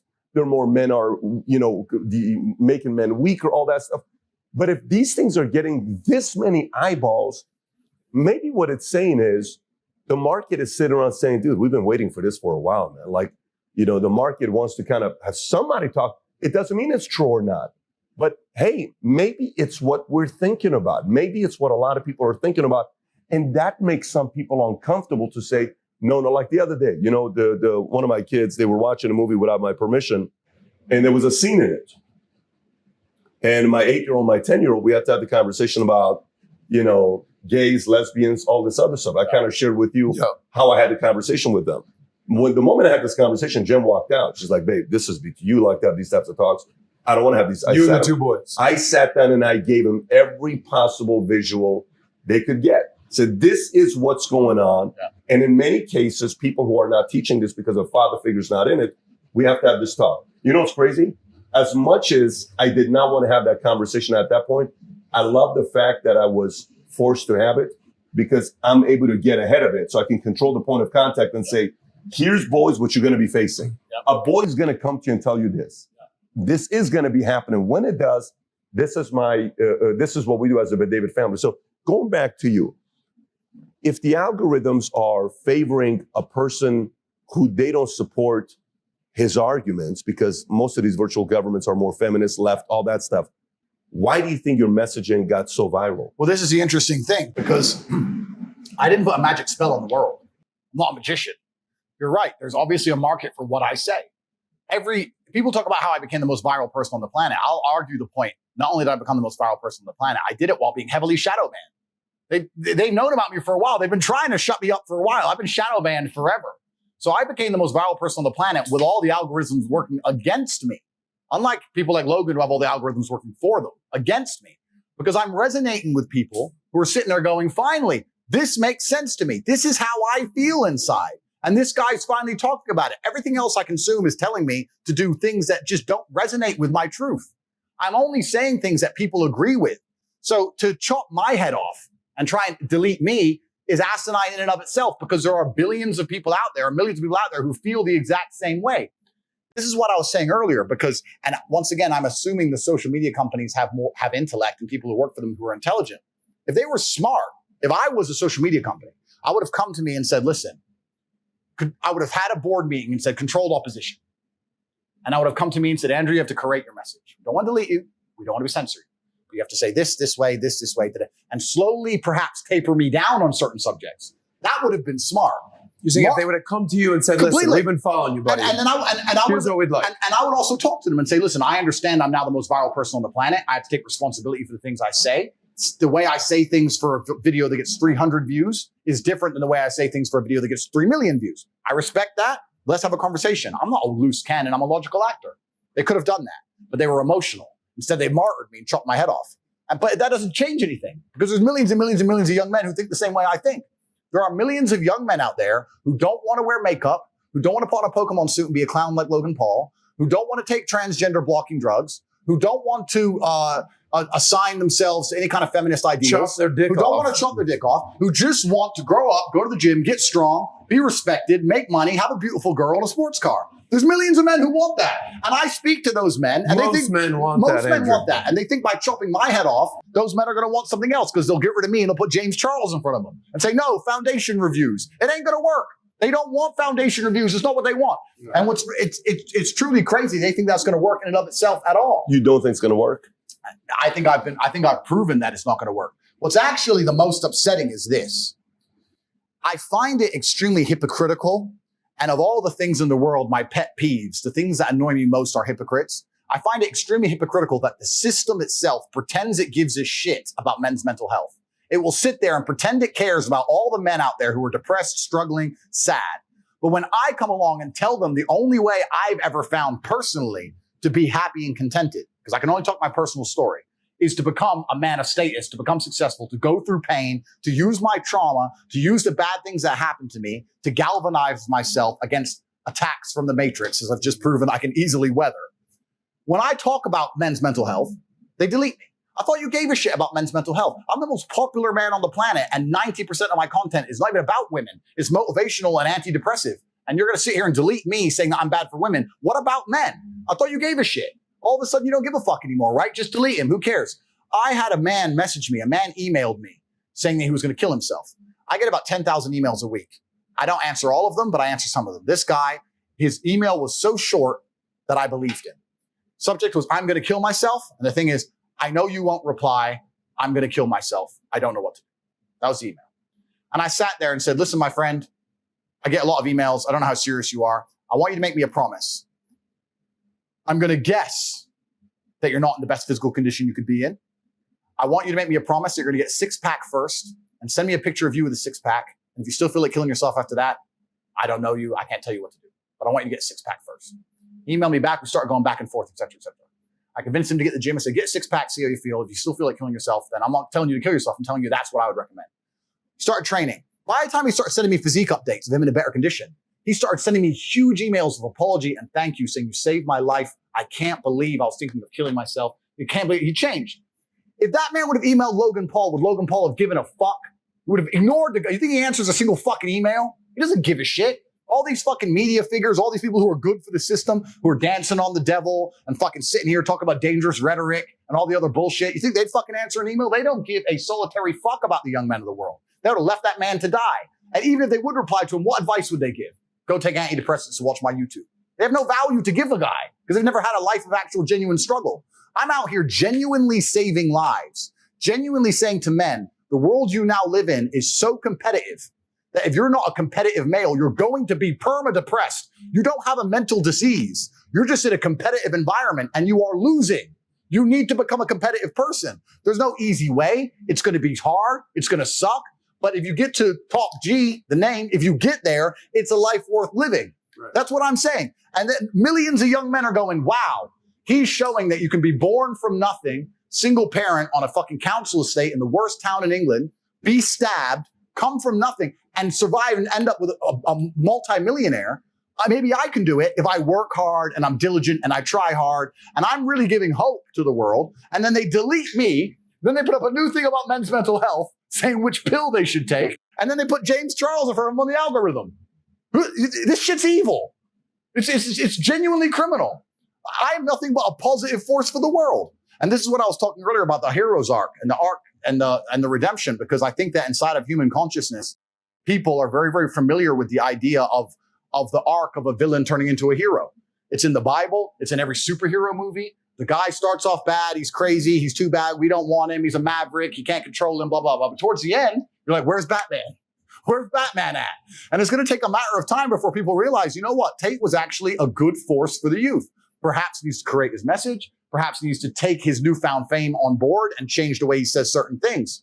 Agreed. I'm not infallible as an individual. But to sit here and say I'm dangerous and I must be deleted is disservice to all the men of the world. And then they're going to start printing articles talking about men's mental health. They don't give a fuck about men. They don't give a shit about the 18-year-old boy out there who can't get a girlfriend and is genuinely lonely. And the fucking sports star's fucking them all. I'm telling him what he has to do. I'm saying, listen, bro, of course the sports star's fucking them all. He's a G. You ain't shit. If you were a chick, would you choose you? Because I fucking wouldn't. So whose fault is that? The best thing about being a man is you get to build your character from the ground up. You're not born with any value. You're born as a blank slate. I decided I wanted to be a big toting, kickboxing, Bugatti driving fucking bad boy. I did it all myself. Right. You get to choose. You want to be a musician and be sensitive and play guitar and get them that and be important that way. You get to choose. You want to go get in the cage. You kick the fuck out of somebody. You get to choose to be anything you want, but you have to go and do it. Right. It's going to be difficult because it's competitive, but that's the beauty of being a man, the blank slate. And I inspire men to look at themselves as a blank slate and go, you know what? I ain't shit now, but I can become anything I want. How could I possibly give up on myself? And then they delete me. And then they say, we care about men's mental health. If they don't give a fuck, they're lying. This is what they say, that women are and men must become. Completely true. Right? I mean, it's because a man, you talk about, there's nothing worse than being born rich and then just being rich. Oh, absolutely. The beauty is being fucking dirt poor and becoming rich. Completely. And all three of us sitting here have dealt through that. A man has to have tenacity and go through struggles and days where you're like, I can't fucking do this anymore, but still pop your head up the next day and be like, all right, let me get back in the gym. I say this. Tenacity. I say this all the time. I say the best things that ever happened to me are the worst things that ever happened to me. all the trauma and bullshit I've been through in my life are the best things that ever happened to me. Because as a man, if you've not had a difficult life, you cannot be good at being a man. Being a good man and being good at being a man, they're two slightly different things. But to be good at being a man, you need to have been through so much shit that when the Matrix deletes your entire life from the internet and starts lying about you at mass, and people start doing protests and wanting you fucking hung, and they're looking for your family members, and reporters start calling every ex-girlfriend you've ever had, trying to convince them and bribe them to lie, to come out and say you're something you're not, when they're genuinely out to put you in jail, that you can sit there and be focused and stoic enough to go, you know what? Okay, what's the chessboard? What's going to happen? Who's trying to shoot me right now? Nobody. Okay, so it's better than it was a couple years ago. Okay, so X, Y, Z, and plan through it, right? You're never going to be capable as a man if you've not had trauma. The best men ever have had trauma. If you call a police officer, you need a brave police officer. He ain't going to be brave unless he's been through shit. Yeah. He's not going to be brave unless he's been through shit. So we also, as a society, sit and look at men and go, we want, well, there's two kinds of society. There's the matrix society, but the true society, the true women with a brain, they actually, I want a man who's strong, who's supportive, who's intelligent, who financially provides, etc. Then you're going to want a man to some degree who's been through some shit. Yeah. And a man who's internalized it and used it as a weapon. And this is what I say to people. People email me their long lists of all the bad things that happened to them. And I reply, fantastic. You are so lucky. You have all the building blocks to become the exact kind of man you want to be. If none of this shit happened to you, when something else bad happens to you later, you wouldn't be able to deal with it. Fantastic. And he goes, no, but you know, this. He replied again with more excuses. Said, why are you making excuses? I just told you what happened to you is a good thing. You need to reframe your mind. Bad things happened to Batman. They killed his parents. Do you understand? That's why he's Batman. You've just told me you have the building blocks to become you might become top G when I retire. Fantastic. What are you complaining about? He goes, well, what do I do? I said, you need to work. Take all that trauma. If you're truly heartbroken, my friend, and we've all been there as men, if you're truly heartbroken, you can't sleep. That means you're going to get in fantastic shape. You better hit the gym. You have nothing else to do. Stop watching YouTube. Stop emailing me. I want pictures of you in the gym. Get to fucking work. Heartbreak's a fantastic motivator, as is depression, as is sadness. Great. Look at what's pissing you off and make sure it never happens again. If you were jacked and rich as fuck, she probably wouldn't have left your ass. So get your shit together, right? So this is so important. Trauma is such an important part of being a man. And the Matrix talks of trying to say that trauma is terrible and avoid trauma, or if you get trauma, take a pill, and that's unrealistic. Trauma is going to happen to you, and you as a man need to internalize it, accept it, and weaponize it to become the best version of yourself you can be. And that requires mental strength and stoicism. It does not require, be more emotional. Because if you're more emotional, you're going to fall apart when shit happens. You're going to end up like Logan Paul, crying your eyes out on TV like a bitch. I imagine there's a lot of men that hate you because they have not done anything with their lives. And you're basically saying, clean it up, buddy. Get it together. Hit the gym. Make something in your life. It's interesting. And they want to get rich quick. They want the easy way out. And they probably hate you more than feminists. It's interesting. The men who support me online have their shit together. The men who hate me are fat. The men who've done the takedown videos of me are objectively unattractive individuals. I'm not trying to be insulting. Just objectively obese, unattractive individuals, right? People who don't have their life together. It's the same even more with women. You can find 10 women who are sticking up for me, supporting me. They're all beauty queens. And then you find some girl sitting there, some troll sitting in the corner. Andrew's bad for women. You know, so there's a lot to be said there, right? And hate always comes from below. It never comes from above. The people who have their lives together, whether male or female, love me. The people who have failed and they know that the failure is their own fault, and I show I'm a good mirror, I reflect their own failures at them. Oh yeah, of course they hate me. And that's what's happened here. What's most upsetting is as follows. This whole idea of protecting women and misogyny has been weaponized to attack someone they don't like.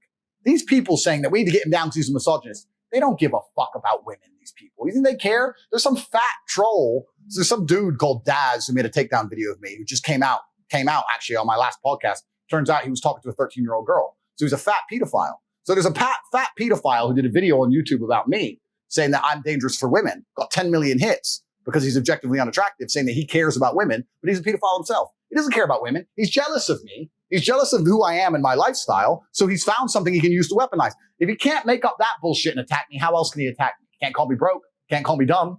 Can't call me stupid. Like, what can he call me? Well, he's better than me at everything. But if I take this and pretend to give a shit, he doesn't give a fuck. I build orphanages in Romania. I have a charity that rescues stray dogs. I take time out of my life replying to emails, saving people from suicide. What the fuck does this guy do for anybody? Nothing. But he's the good person because he gives a shit? No. He's using it as a vehicle to attack somebody who he knows is his superior and every single human metric that can be measured by modern science, and he dislikes me for it. All of this is just weaponized care. Oh, we care so much about, they don't care about fucking anything. They don't care about people. They just dislike me.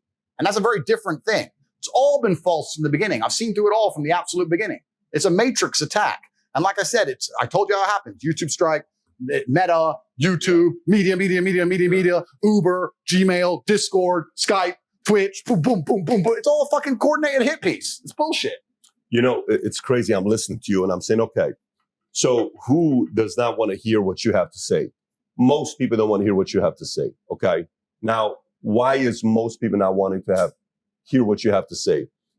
When a kid is being raised, you got the good cop and the bad cop, right? Mm-hmm. In many instances, the father's the bad cop. Many mm-hmm. instances. In the family nucleus where mom and dad are together, the father plays the bad cop. The father comes in, get your shit together. You ain't doing nothing. Be a man. Go make money. Get off your ass. Yeah.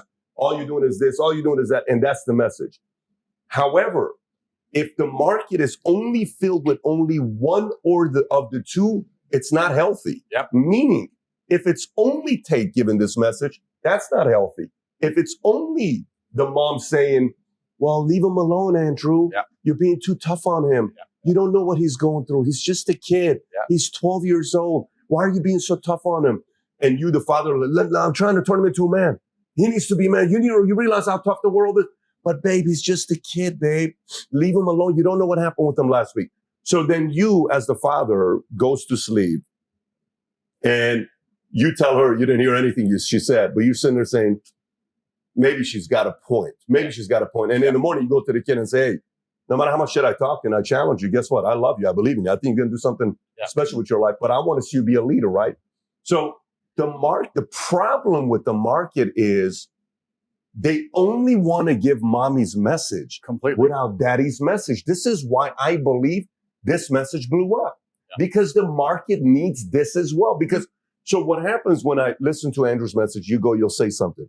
You know what? Like we met a lady of yours that you introduced to us yesterday. Said, this is my wife. Yeah. And we met her, right? And you said, I'm not in a phase where I want to have thousands. If I wanted to, I could every night, I could have a different girl, blah, blah, blah, blah. All that stuff you say. We say, for me, it's only 5.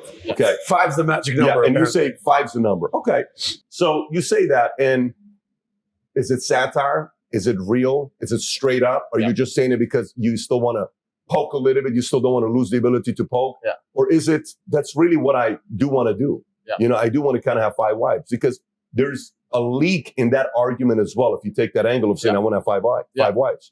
No, completely. And that's a good point. And that's an interesting one as well, because I had a conversation with a journalist from the Telegraph who came to my house, and I had a long conversation with him, which I'm about to raise. Before that, I just want to quickly say something that you reminded me of earlier. I think that one of the main reasons people hate me is because my message is one of the fact that I came from absolutely nothing. I never had a privileged upbringing in any regard, and I became exactly what I wanted to be. And if you subscribe to my message and you're a fat, unhappy man, then you know all of the failures are your own. I'm a reflection. I am saying that if you understand how I think and my world, you could have become anything you want to be. But you're unhappy with who you are, and that is your fault. So the people who hate me sit there and go, well, if he's right, then I fucked up. If he's right, I could have been anyone I wanted to be. And I fucked up. So he can't be right. He has to be wrong, because this is not my fault. This is the fault of whatever. I had an unlucky upbringing, or my girl left me, or that it's someone else's fault. Right. If I take responsibility like Tate tells me, then I'm a fuck up. Right. So I have to hate Tate. Tate has to be wrong. And that's why if you look at the composition of my haters, I'm talking about their physical composition as people. You can just look at the people. He likes Tate. He hates Tate. Yep. He likes Tate. She likes Tate. She wants to go on Tate's yacht. She can't stand his ass. It's very easy to see. Physically, you can just look at their faces. And yep, no. You can see it, right? Because it's all about personal responsibility, which is what I teach. And that's why a lot of people hate me. So that's the first thing I was talking about, reflection. But it's very interesting what you're saying about the 5 wives thing. Part of what I do when I talk, especially about my personal life, to a degree, is subversion. I learned this. My father was a chess grandmaster, right? And I used to travel around America with him, and he'd play chess. And back then, there was a lot of former KGB guys who played chess in these massive tournaments. And when they spoke, they were very subversive. he'd introduce you to his girlfriend and she'd be his wife. And then his other girlfriend, she's his wife. And then his friend is his daughter. And they just say things that aren't really true.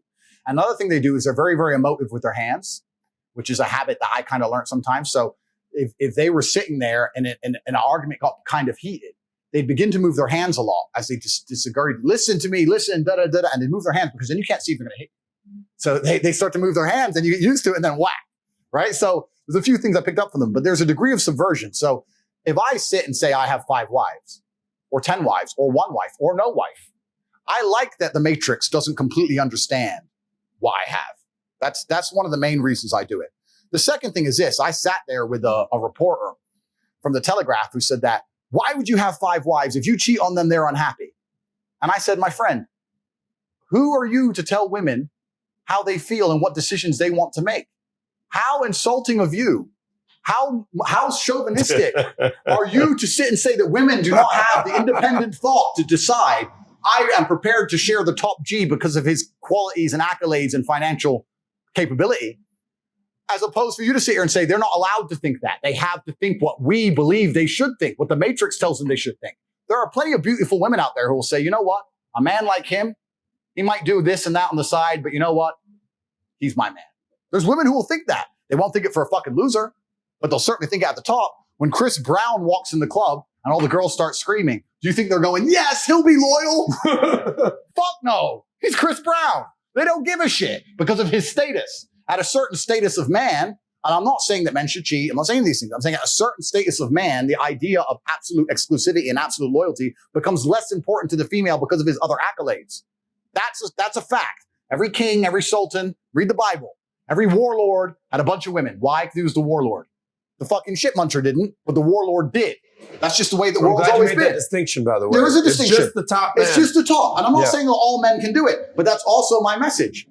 I don't say to all men, have a bunch of girls. I don't say that. I say, you better become the fucking man. All I can tell you is what it's like up here and how I got here. If you're telling me you're adamant on staying down there, then don't cry that you're lonely because I don't know that life. I can't tell you. So once again, I talk about 5 wives, 4 wives, whatever, etc. But these feminists who attack me saying he gets these women and he cheats on them.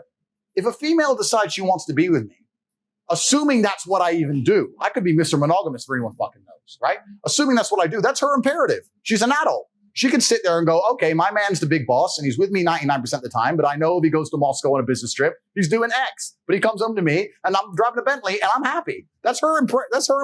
That's her prerogative. It's only the feminists and the fucking people who care so much about misogyny and love the women so much who come along and say women are not allowed to think for themselves. No, they're not allowed to accept that. They can accept whatever they want. Women are the gatekeepers. It's a free market and women are the gatekeepers. Women have all the choice. If they want to get a guy who doesn't fuck nothing else, they can go get some other guy. Women have all the options in the world. So if last week I was on my yacht in Croatia, there was me, my brother, and like 30 girls. All the girls were getting messages. Why are you there? I want to be here. I want to be on his boat. I'm not being held hostage. Confusing. Not against my will. That's their decision to make. How arrogant and narcissistic must you be as a random individual, especially a male, a random, unattractive male with no girlfriend, to message an attractive woman and tell her that what she's doing, she thinks wrong for being with me and my brother on a yacht, and that she should instead want him playing video games at home. What kind of level of delusion are you operating under to even believe that that's a paradigm of reality? And these are the people who dislike me, who then get exposed for being pedophiles like Dad's Black.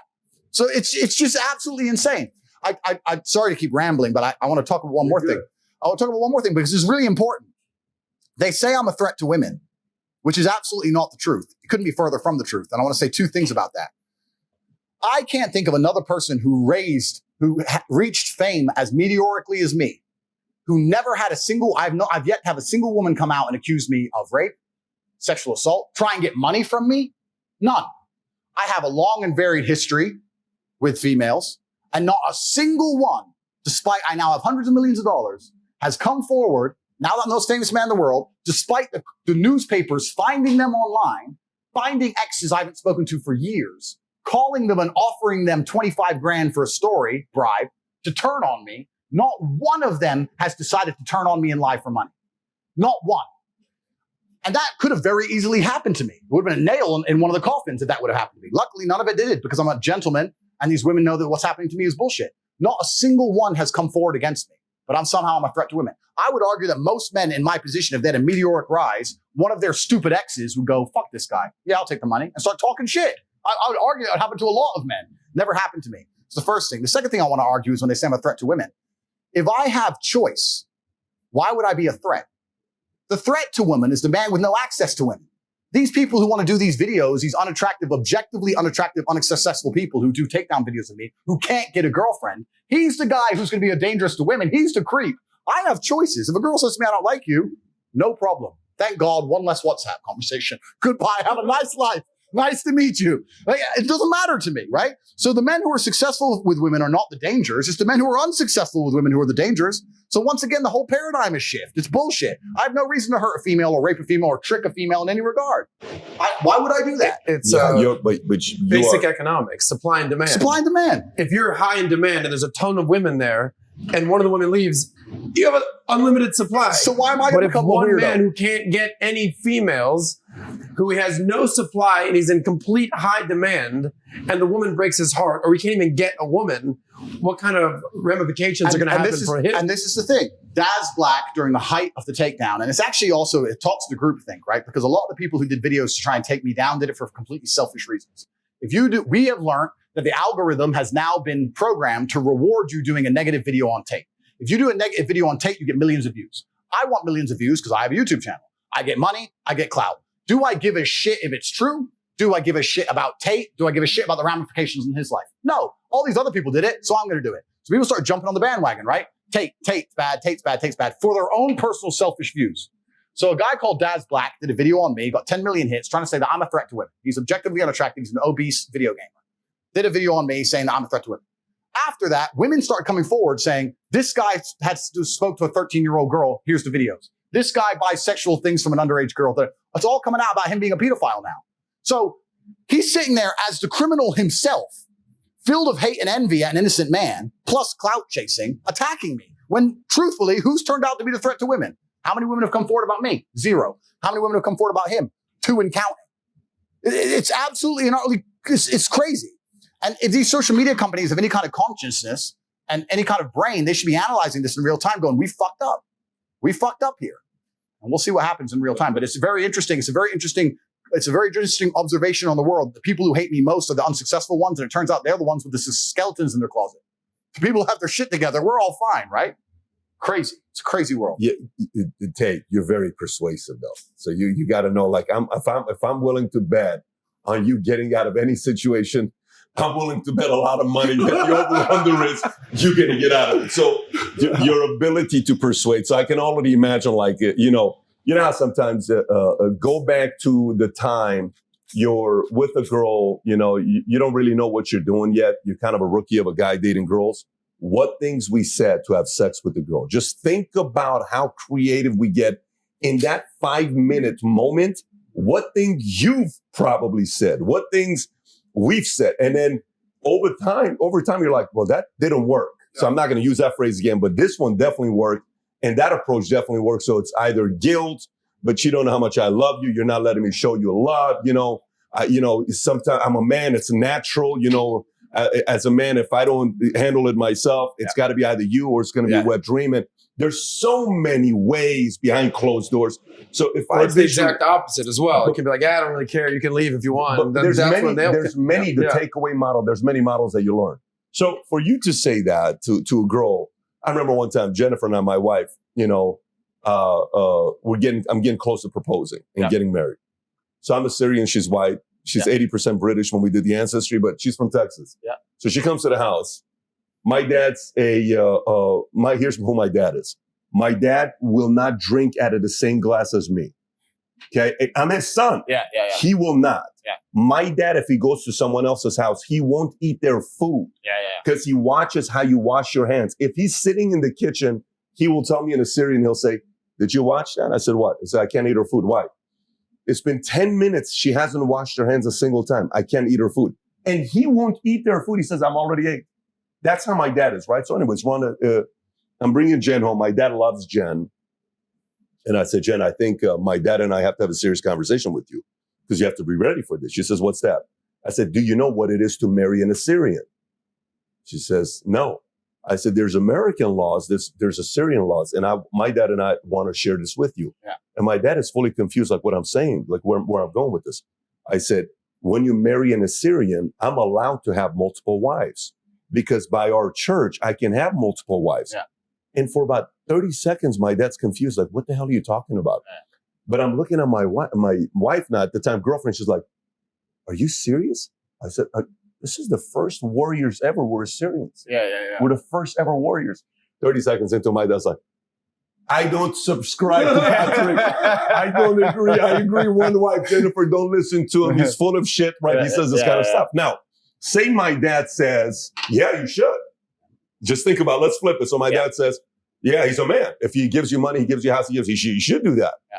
Then I'm kind of going to be like, yeah, what's wrong if I do that? So I think a lot of it is also on, our ability to persuade, and we can go here.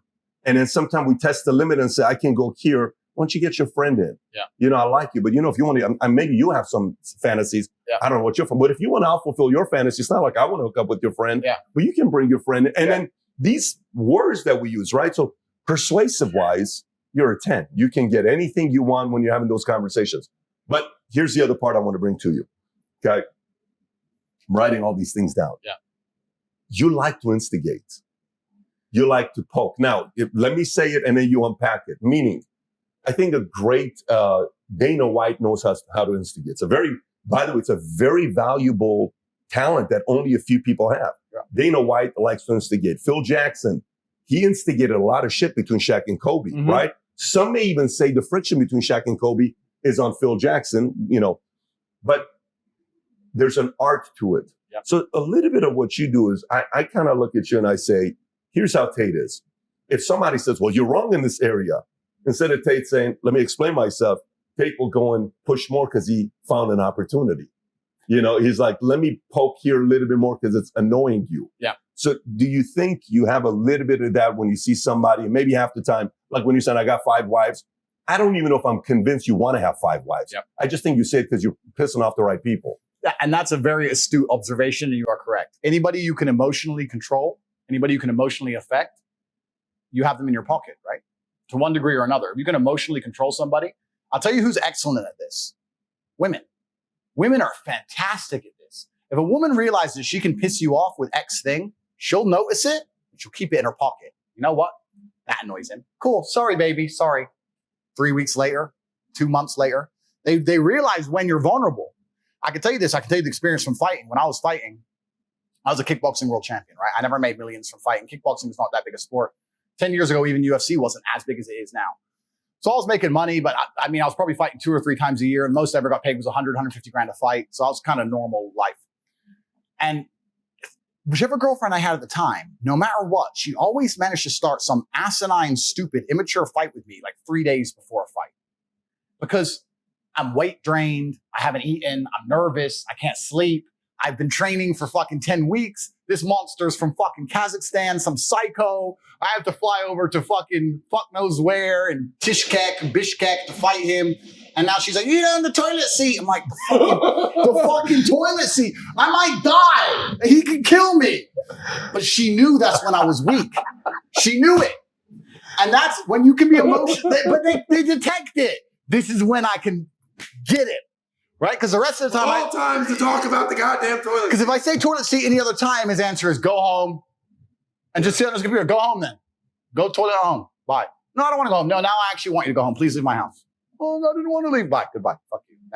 Next girl. So they get you when you're weak, right? Yeah. And anyone who can emotionally control you and emotionally affect you has power over you.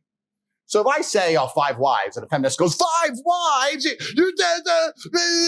I'm fat. I'll sit there and just, yeah, but obviously a lot of food needs cooking, so she needs help. And I'll just say shit. but that's because they make it too easy. Yeah.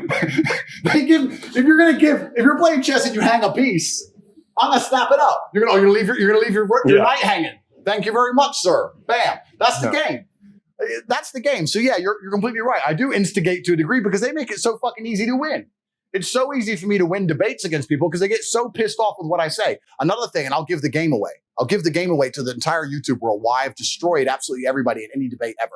I say things that they know are true and that they agree with, but I say it in a way that angers them emotionally, and they get caught up in their brain because they're saying, he's saying the truth, but I'm pissed off by how he's saying it. So I want to argue with him, but he's right. So instead of saying men are physically stronger than women, I'll say females are weak. Females are weak. Well, females are weak. Females are weak. Men are strong. Females are weak. No, but I'm right. And he knows I'm right, but he's mad now. And so is she. And they sit there, and it happened on Dave Portnoy. You end up having a whole group of people sitting there trying to argue. Well, some women are strong like men, trying to argue the fact that women are as strong as men physically because I've emotionally controlled them all and upset them all. And then I do a podcast and I get billions and millions of views and unlimited likes against good debaters like Dave and his little crew by just emotionally controlling them. It's an emotional game. I wreck them. I've never given this game away before anywhere. But this is what I do. I sit there and I say something they know is true in a way they can't agree with it, and I fucking control them all because they're stupid. If I was me, I'd be like, yeah, okay, perhaps I don't like the way you phrased it, but you're very true. That takes intellect. People are emotional. So this is why I wreck all of them. And you're right. I poke them on purpose, and it makes it very difficult to argue with me, especially if they agree with what I'm saying, but they don't like the way it's being said. That's where you see the full breakdowns, the full mental breakdown. In regards to emotion, before I came to Valuetainment, this is 3 years ago, Pat said, I want you to read a book. It was called Meditations by Marcus Aurelius, Stoicism. Yep. You've referenced Stoicism multiple times, not getting an emotional, thinking rational. Yep. This was a book that you've subscribed to for years. What is it about Stoicism and not getting caught up in emotions and even triggering emotions that resonates with you? Well, emotions are feedback. The idea that men don't feel emotions is incorrect. We feel emotions. I would actually argue we feel emotions with certain emotions stronger than women. I would argue that we feel heartbreak stronger than women. I would argue we feel anger like a woman could never understand. I would argue we are extremely emotional. Rage, pure rage. But it's feedback. So when you get the feedback, it's all about how you internalize it and how you process it, right? It's stoicism's not feeling emotions. It's feeling the emotion and going, okay, why is this happening? How much does this really matter? What's the most intelligent move on the chessboard? I'm not even that good at chess, right? My father was a grandmaster. I'm like 1800 ELO. I'm okay. I was a child chess prodigy, but I stopped playing chess professionally when I was like 8. So I'm as good now as I was. In fact, I'm worse now than when I was 8 because I've never taken any lessons or anything properly since because my mother and father broke up. We moved to England. My dad stayed in America. Lost my chess coach, and England didn't have a chess infrastructure. America had a chess infrastructure in the lower income schools. My dad used to go to the ghetto schools because he was black. Go to the black schools and teach them how to play chess. So we had a big infrastructure. So you peaked at 8. I peaked at 8, yeah. But chess is a fantastic game because in the game of chess, there's no luck. If you lose, no matter how well you played, if you lose, at some point you made a mistake. Even if it's the most minor mistake, you made a mistake. So you learn to understand that no matter what happens to you, if you lose a scenario, you made a mistake. Maybe it's a tiny one. Maybe it was 2 years ago. Whatever, but you made a mistake, and you learn absolute and utter accountability for yourself. And that mentality is extremely powerful to apply to all things in life. The position I'm in now as the most hated man in the world, although I agree and I truly believe it's unfair, I still take complete responsibility for. I'm not going to sit here and say, I'm telling you why it happened when I talk about TikTok and YouTube Shorts, but I'm not going to blame them. Absolutely, they're a company making money and they're monetizing the best they can. Fantastic. All of this is my fault, but the Bugatti on my drive is my fault. And the yacht is my fault. And the private jet's my fault. So it's all my fault. So I take the good with the bad. I take all responsibility for absolutely everything, including if a woman leaves me, if a woman stays, if I end up heartbroken, if I end up filled with rage, I take responsibility for that. If something happens to me that makes me enraged, I will take responsibility. Why has this happened to me? Why do I feel this way? How did I end up in this position? Is this healthy in this scenario? And sometimes it is. I've had scenarios in my life where I was prepared to die to protect somebody else, and I was enraged, and it was healthy. I've also had times where I'm in a room by myself, enraged, sitting there going, this is no good for anybody. I need to just calm the fuck down. Mm-hmm. So emotions are feedback, but stoicism is the ability to process them. And that's what you need to learn as a man. You're never going to be able to turn them off. You're going to feel them. You have to learn how to process them and turn them into a positive. It's energy. It's unlimited energy. I say this all the time. I say that the biggest periods of transformation in my life is when everything was going wrong. When my life was going good, I'm not a hedonistic person. I don't do drugs. I don't gamble. I don't do prostitutes. I don't do anything that hedonistic. But I'll certainly go on the yacht with a bunch of women I know and chill and have some vodkas and that kind of thing. When life's smooth, then it's semi-hedonistic, pretty relaxed. But when I make my biggest progress, when I really change who I am and change the world, that's when everything's fucked. When things go wrong, or I'm feeling things I don't want to feel, or bad things are happening, that's when I'm like, okay, I currently cannot sleep. I've completed the day's tasks. I've tried to go to bed. I can't sleep. More shit has to get done. That's when the amazing things happen in my life. When I was heartbroken, when I was whatever, everyone's been heartbroken. I can't remember a specific example. I hit the gym harder, right? If something goes wrong with your payment processor, that's when you get fucking inventive. That's business, right? That's when you get inventive. So all the bad things that happen to you as a man, if you're stoic, you get to take unlimited energy. Heartbreak is unlimited energy. So is depression. So is rage. So is sadness. All these negative emotions they tell you to collapse behind. It's like people talk like Bruce Lee says, be like water. And people see that as be fluid and just go with the flow. I disagree. If you're like water, you're necessary for life. You are scary when you're enraged. You're powerful. You're beautiful when you're calm. You're so many things when you're like water, right? So if I'm enraged, it's like water behind a dam. You just got to put the dam in place, and you got to get the turbo, the hydroelectrics put in. Don't tsunami your life. Put the energy somewhere. And this is the most beautiful thing about it, because people message me all the time like, oh, but Tate, you don't know how sad I feel. No, incorrect. I know exactly how sad you feel. Difference is I used it. And you're sitting here still crying, some random guy on email for the fucking third month in a row. That's the difference between you and me, my friend. I was becoming a world champion kickboxer. I got to a point, people often talk about depression and say I don't understand it. I will say, listen, there's been times in my life where I was fully functional as an adult. I would never label myself depressed because I don't believe in the idea of labeling myself in a negative, because I don't believe in things that take power from me, which we'll talk about in a second. But there's been times in my life where I didn't give a fuck if I lived or died. There's been times in my life where I went to fight a man for money, and I didn't give a shit if I lost and even woke up again. Didn't give a fuck. I had nothing worth living for. I was brokey, didn't have a girlfriend, didn't have any fucking money. Got a 2-day call to fight some world champion. Had to lose 10 kilos in 2 days. Had nothing else going for me. Got on a plane to Dagestan and fucking won. There's been times I've done that. By all conventional wisdom, I was depressed. I was suicidal. But I was just like, no, I don't give a shit. And that's when I was at my most powerful. Now if I get that call, I'm like, bro, I got a new car outside and shit. I'm not going to Dagestan, bro. Wait, going to where? Sorry, how much money? Nah. But back then I was like, yeah, cool. Who is he? Oh, this guy. All right, fine. I didn't give a fuck. I was most powerful when I was sad, when I was depressed, when all these things. Mm-hmm. And the difference was the framing. It was the framing of it. Does that make sense? Yeah, you know where you take me to. You take me to Tom Cruise with Matt Lauer, and I don't know if you've seen this or not. Where Tom Cruise on Matt Lauer when he's freaking out on the couch. Tom Cruise is no. That's Ellen DeGeneres. Okay. This is Tom Cruise, Matt Lauer, and Tom is a Scientologist who does not believe in medication. Yeah, he does not believe in taking antidepressants. He doesn't believe in Ritalin. He doesn't believe in any of that stuff. I don't know where you stand with this medication stuff. He's not for it. And Matt Lauer is saying, what's wrong if this helped that Brooke Shields? What's wrong if this helps that? He says, you don't realize what this is doing. This is ruining their lives. This is not helping them.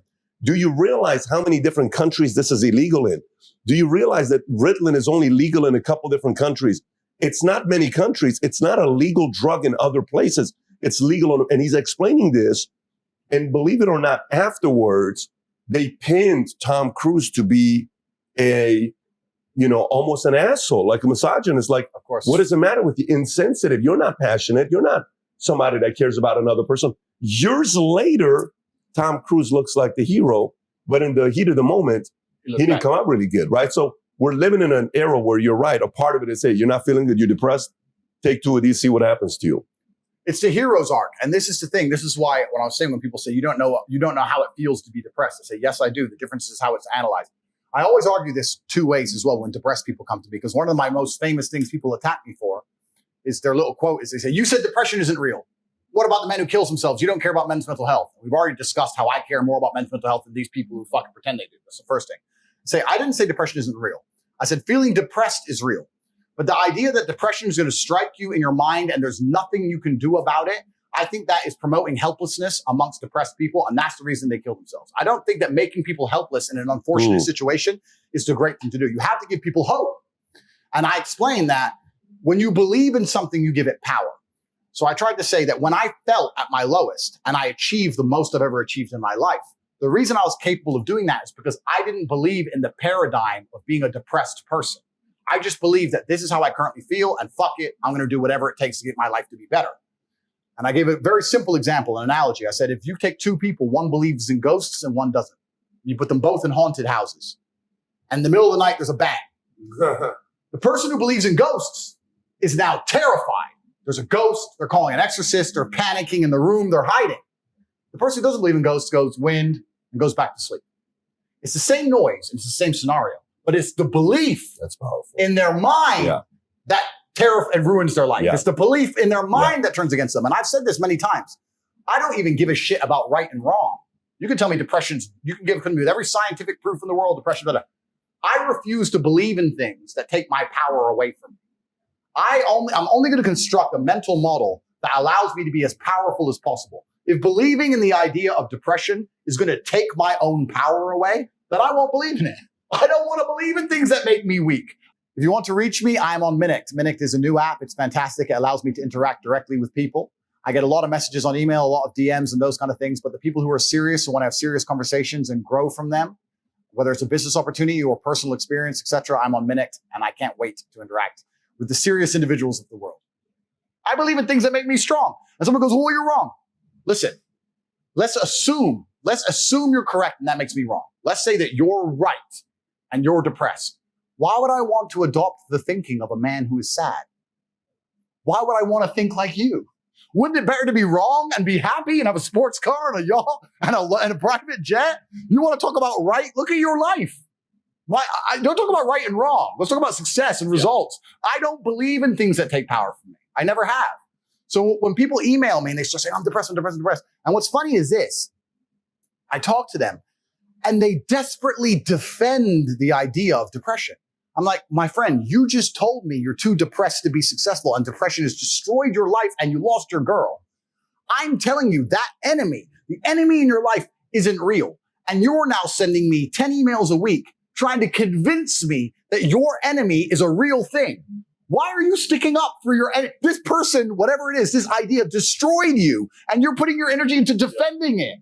You should be on my team. Whose team are you on here? You want to sit here and convince me? I'm never going to believe you. I'm never going to adopt your thinking because your life is not successful enough for me to emulate. So why don't you try to adopt my way of thinking? Stop defending this. And they're defending it because it's a cure-all excuse. Depression or sadness is a cure-all excuse for men to use for failure. I have failed. This is why they say I don't believe in men's mental health, or the man who's depressed can't compete with the man who's not depressed. This quote. I say, listen, you get to roll out, be fat, be out of shape, be broke, be unimportant with no girlfriend. And instead of the world thinking you're a loser, you get to say, I'm not a loser, I'm depressed. It's a shield. Yeah. And I say, that's why you don't want to lose your shield. Because now you have accountability. Now you have performance. It's a cop out. Fuck it off. I don't give a shit if it's real or not. We're not about that. We're talking about success here. Get rid of your excuses. Stop defending the thing that's ruined your life and get to fucking work. And every time anyone has ever listened to me in history, every single one of them's transformed their lives and messaged me positive messages afterwards. Every single fucking time. That's why I'm antidepressant. Because that pill ain't going to fix you the way becoming the man you wish you were is going to fix you. It's crazy.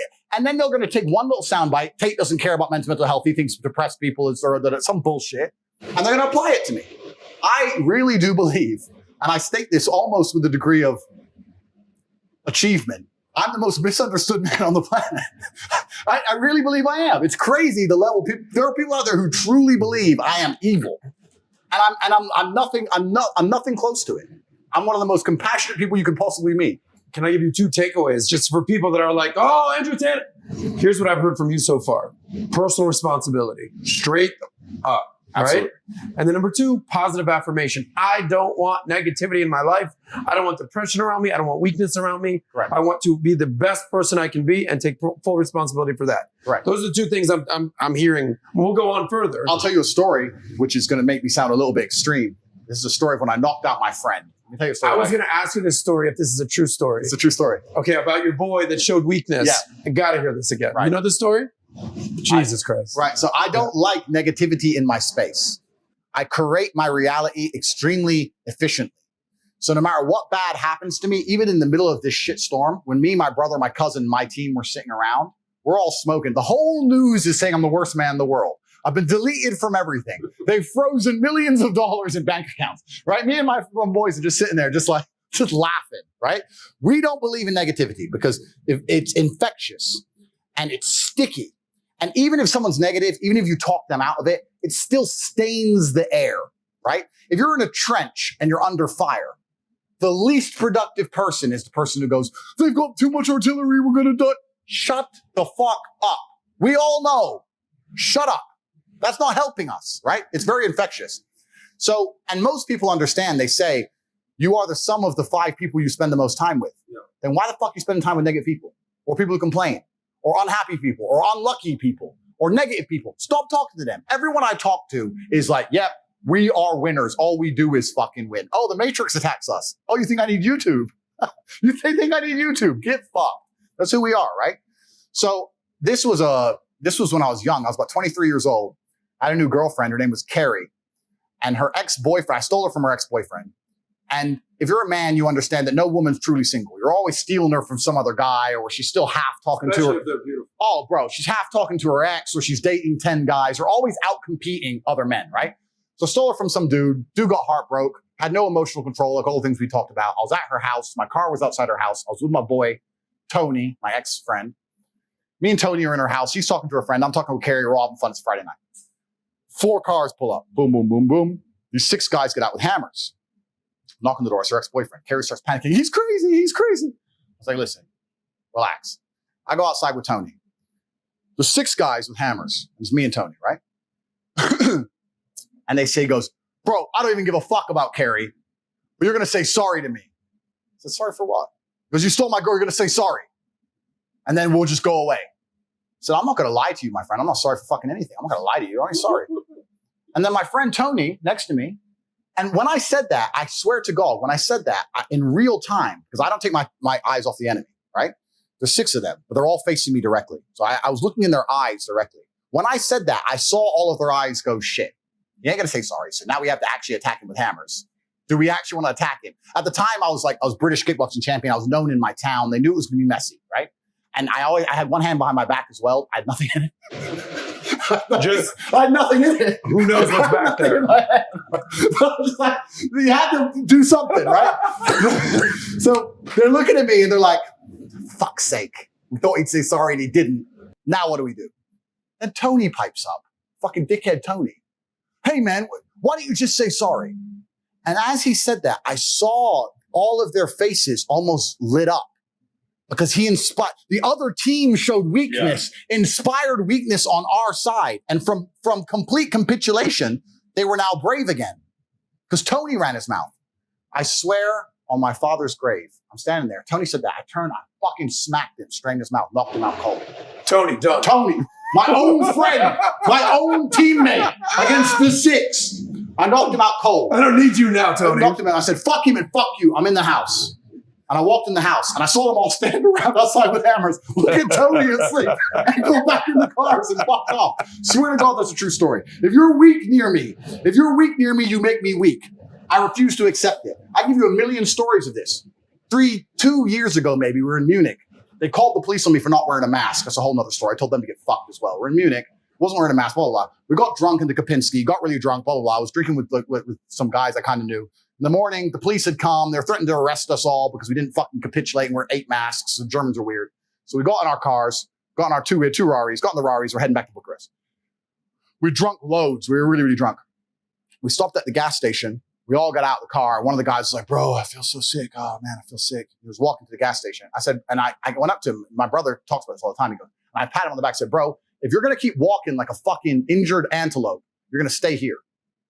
We drunk booze. We all feel like shit. I'm not walking around Earth with some dude. I don't want you in my group. I don't want you getting in my car. I don't want you near me. When I walk with my team, you look and go, let's choose someone else. Let's choose another group to prey on. You are the weakness in this group. I don't give a, yeah, you drunk whiskey. Yeah, you feel shit. If you can't turn it on for 2 minutes to go piss and come back in the car, then get fucked. I had a serious conversation with the guy. Tristan goes, you're so right. Why the fuck? And there was no threats. We're at a gas station. But I can't even look at it near me. I can't just see people near me being all or crying or sad or whatever. You're allowed to feel sad. Of course, your girl left you, you lost your job, you're allowed to feel sad. That's fine. You feel sad. You feel sad right now? Good, great. Sit the booze. Shut the fuck up. Me and my brother have another quote. What do you want? Therapy? That's our quote. We say it all the time for anything. Bro, I got a hangover. You want therapy? No. Well, then what the fuck? Shut the fuck up. Shut the fuck up. Like, why are you even saying it out loud? Why are you believing in it? Yeah. Why are you making it real? We all feel like trash. We drunk 10 bottles of whiskey. We all feel like trash, but we're high net worth individuals getting out of Ferraris in a country we don't have security. Nobody's walking fucking like weaklings. It's a reality you have to curate. And when you get your shit straight, it affects your entire life. And men understand this. They say, I understand you're the sum of the 5 people you spend the most time with. Then why are you friends with all these fucking nobodies? Why are you friends with these losers? Why are you doing it then? Then you're accepting what you're going to be. I love winners. I love winners. Show me a winner. I love winners all day long, my friend. That's who I want to be friends with. Winners. That's who I want to be friends with. I don't want to be friends with anybody else. I don't see the advantage to it. And that's how I've always created my life, and it's served me very, very well. And I refuse to accept anything else because negative energy is extremely sticky. If you have friends who are talking negative shit, try and fix them. It's your duty. But if they're sticking to their negative narrative, you don't have a responsibility to them to a degree to sit there and allow them to pollute your life. Because that's what they're going to do. You have to get to a point where it's like, goodbye. How many friends have you had to completely cut off? I'm not saying knock out like our friend Tony's probably still sitting there in a ditch. Watching this podcast. Yeah. Tony's my out friend. there like, Tony, Jesus Christ. Tony, listen. Had to happen. You could have inspired them to rush me and kill me. On a serious note, you could have been the inspiration for my death. So it had to happen. I hope your life's going well. I'm sure it's not going as well as mine. Sorry, That's Tony. how it goes, my friend. Yeah. But how many other guys have you had to cut off? You'd be surprised because there's so many. Because everyone likes to talk a good talk, and everyone likes to pretend they're X, Y, Z. And I'm quite a fair person, you know. And I love my biggest friends in the world today are friends who I had when I had nothing, and they came up with me. Let's say when I had nothing, I had 10 friends. Now I'm at the top, I have 4. The 6 I had to drop just didn't level up with me. And there's only so long you can pay for them to go to the club, pay for them to go on holiday, lend them a car. There's only so long until it's like, bro, everyone else pulled this off. Everyone else. And I've offered you a job and now you're sick or you're tired. It gets to a point where it's just detrimental to your life and you have to be ruthless about it because you have to create your reality. It's the only way to do it. You can't compromise your standards. By the way, I'm listening to him and I'm just going back to stories myself because at one point I went to a different direction than Tate did. But you cannot compromise your standards for nobody. Nobody. That includes your spouse, your friends, your family, nobody. There's a difference between loving somebody and compromising your standards. Those are 2 different. I love a lot of people, but I'm not compromising my standards for people I love. Perfect. You cannot be doing that because only you know how big your dreams are. Only you know what life you want to build, and only you know who you want to be. Compromising your standards, one of the biggest fatal mistakes any man or human being can make. You know, you were telling a ghost story. You took me to a place which is crazy. We rented this castle called Oika Castle in New York. Funny story. You'll appreciate this. So when we rent this place out, it's a beautiful property. It's a $150 million property. I rent out all the 32 rooms. And it's got one of the best restaurants in town, so we rent it out. Now, a couple of my guys who are very superstitious, they say, Pat, I read articles, this place is haunted. So one of the guys, Alejandro, who's Mexican, you know who Alejandro is, Ricky's brother. Ricky's brother, yeah. He's very superstitious. Guy. He says, hey, Pat, by the way, these brothers, they're brothers. Like, if you meet them, they're like, They can compete with the Tate brothers. They're legit brothers. Yeah. Now, Alejandro says, hey, Pat, I'm hearing this place has got ghosts. I said, it does. He says, really? I said, of course this place is haunted. So now I'm playing with them because I'm trying to, so that night, I said, whatever you do, sleep tonight, be careful because I hear they pull notes and all this other stuff. So I go tell Mario and the guys, I said, guys, tell me when Alejandro goes to sleep. Alejandro goes to sleep. I've taken notes and I write, I'm watching you. At 1:00 in the morning, I slide it because it's one of these old doors. I slide it under his doors. We go to the side and we hide. We knock on the door. He comes out. He says, who's out there? Who's out there? He's panicking. Next morning, now we all go to sleep. We wake up. First person I ask us, so guys, last time we talked about a lot of different things. Alejandro, how was your night? This place is haunted. This place is haunted. Anyways, but going back to you talking about Logan Paul and you. And for you, you said, I don't give a shit about YouTube. You think YouTube's that important to me? I don't care about being banned from you. You're making this comment, this argument, right? Okay, fine. And you said, we're solving for two different things. Okay. He's solving for one thing. You're solving for another thing. You know, you present yourself as a methodical person, as a person that's very much about sequencing, as a person that it's about my next 5, 10, 15 moves. Who's Logan trying to be in your POV? And who are you trying to be? Then I got a follow-up question for you on that. That's a good question. I don't think that Logan is actually thinking that far ahead. For him, it's more about preservation. He's been canceled once before. He doesn't want to get canceled again. He wants to have viewers. He wants to get a big YouTube channel. He wants to sustain it.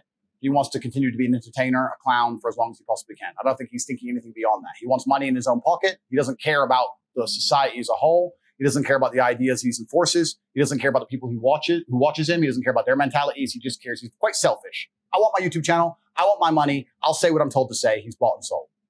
My intention is to truthfully, and I say this in a religious sense, but it's not a particular religion. It's just a religious sense. I want to live true to God. And by living true to God, it has to live true to my ideals and what I believe is the best for the world and what I believe is best for men as a whole. And I also want to try and create a world which reflects that.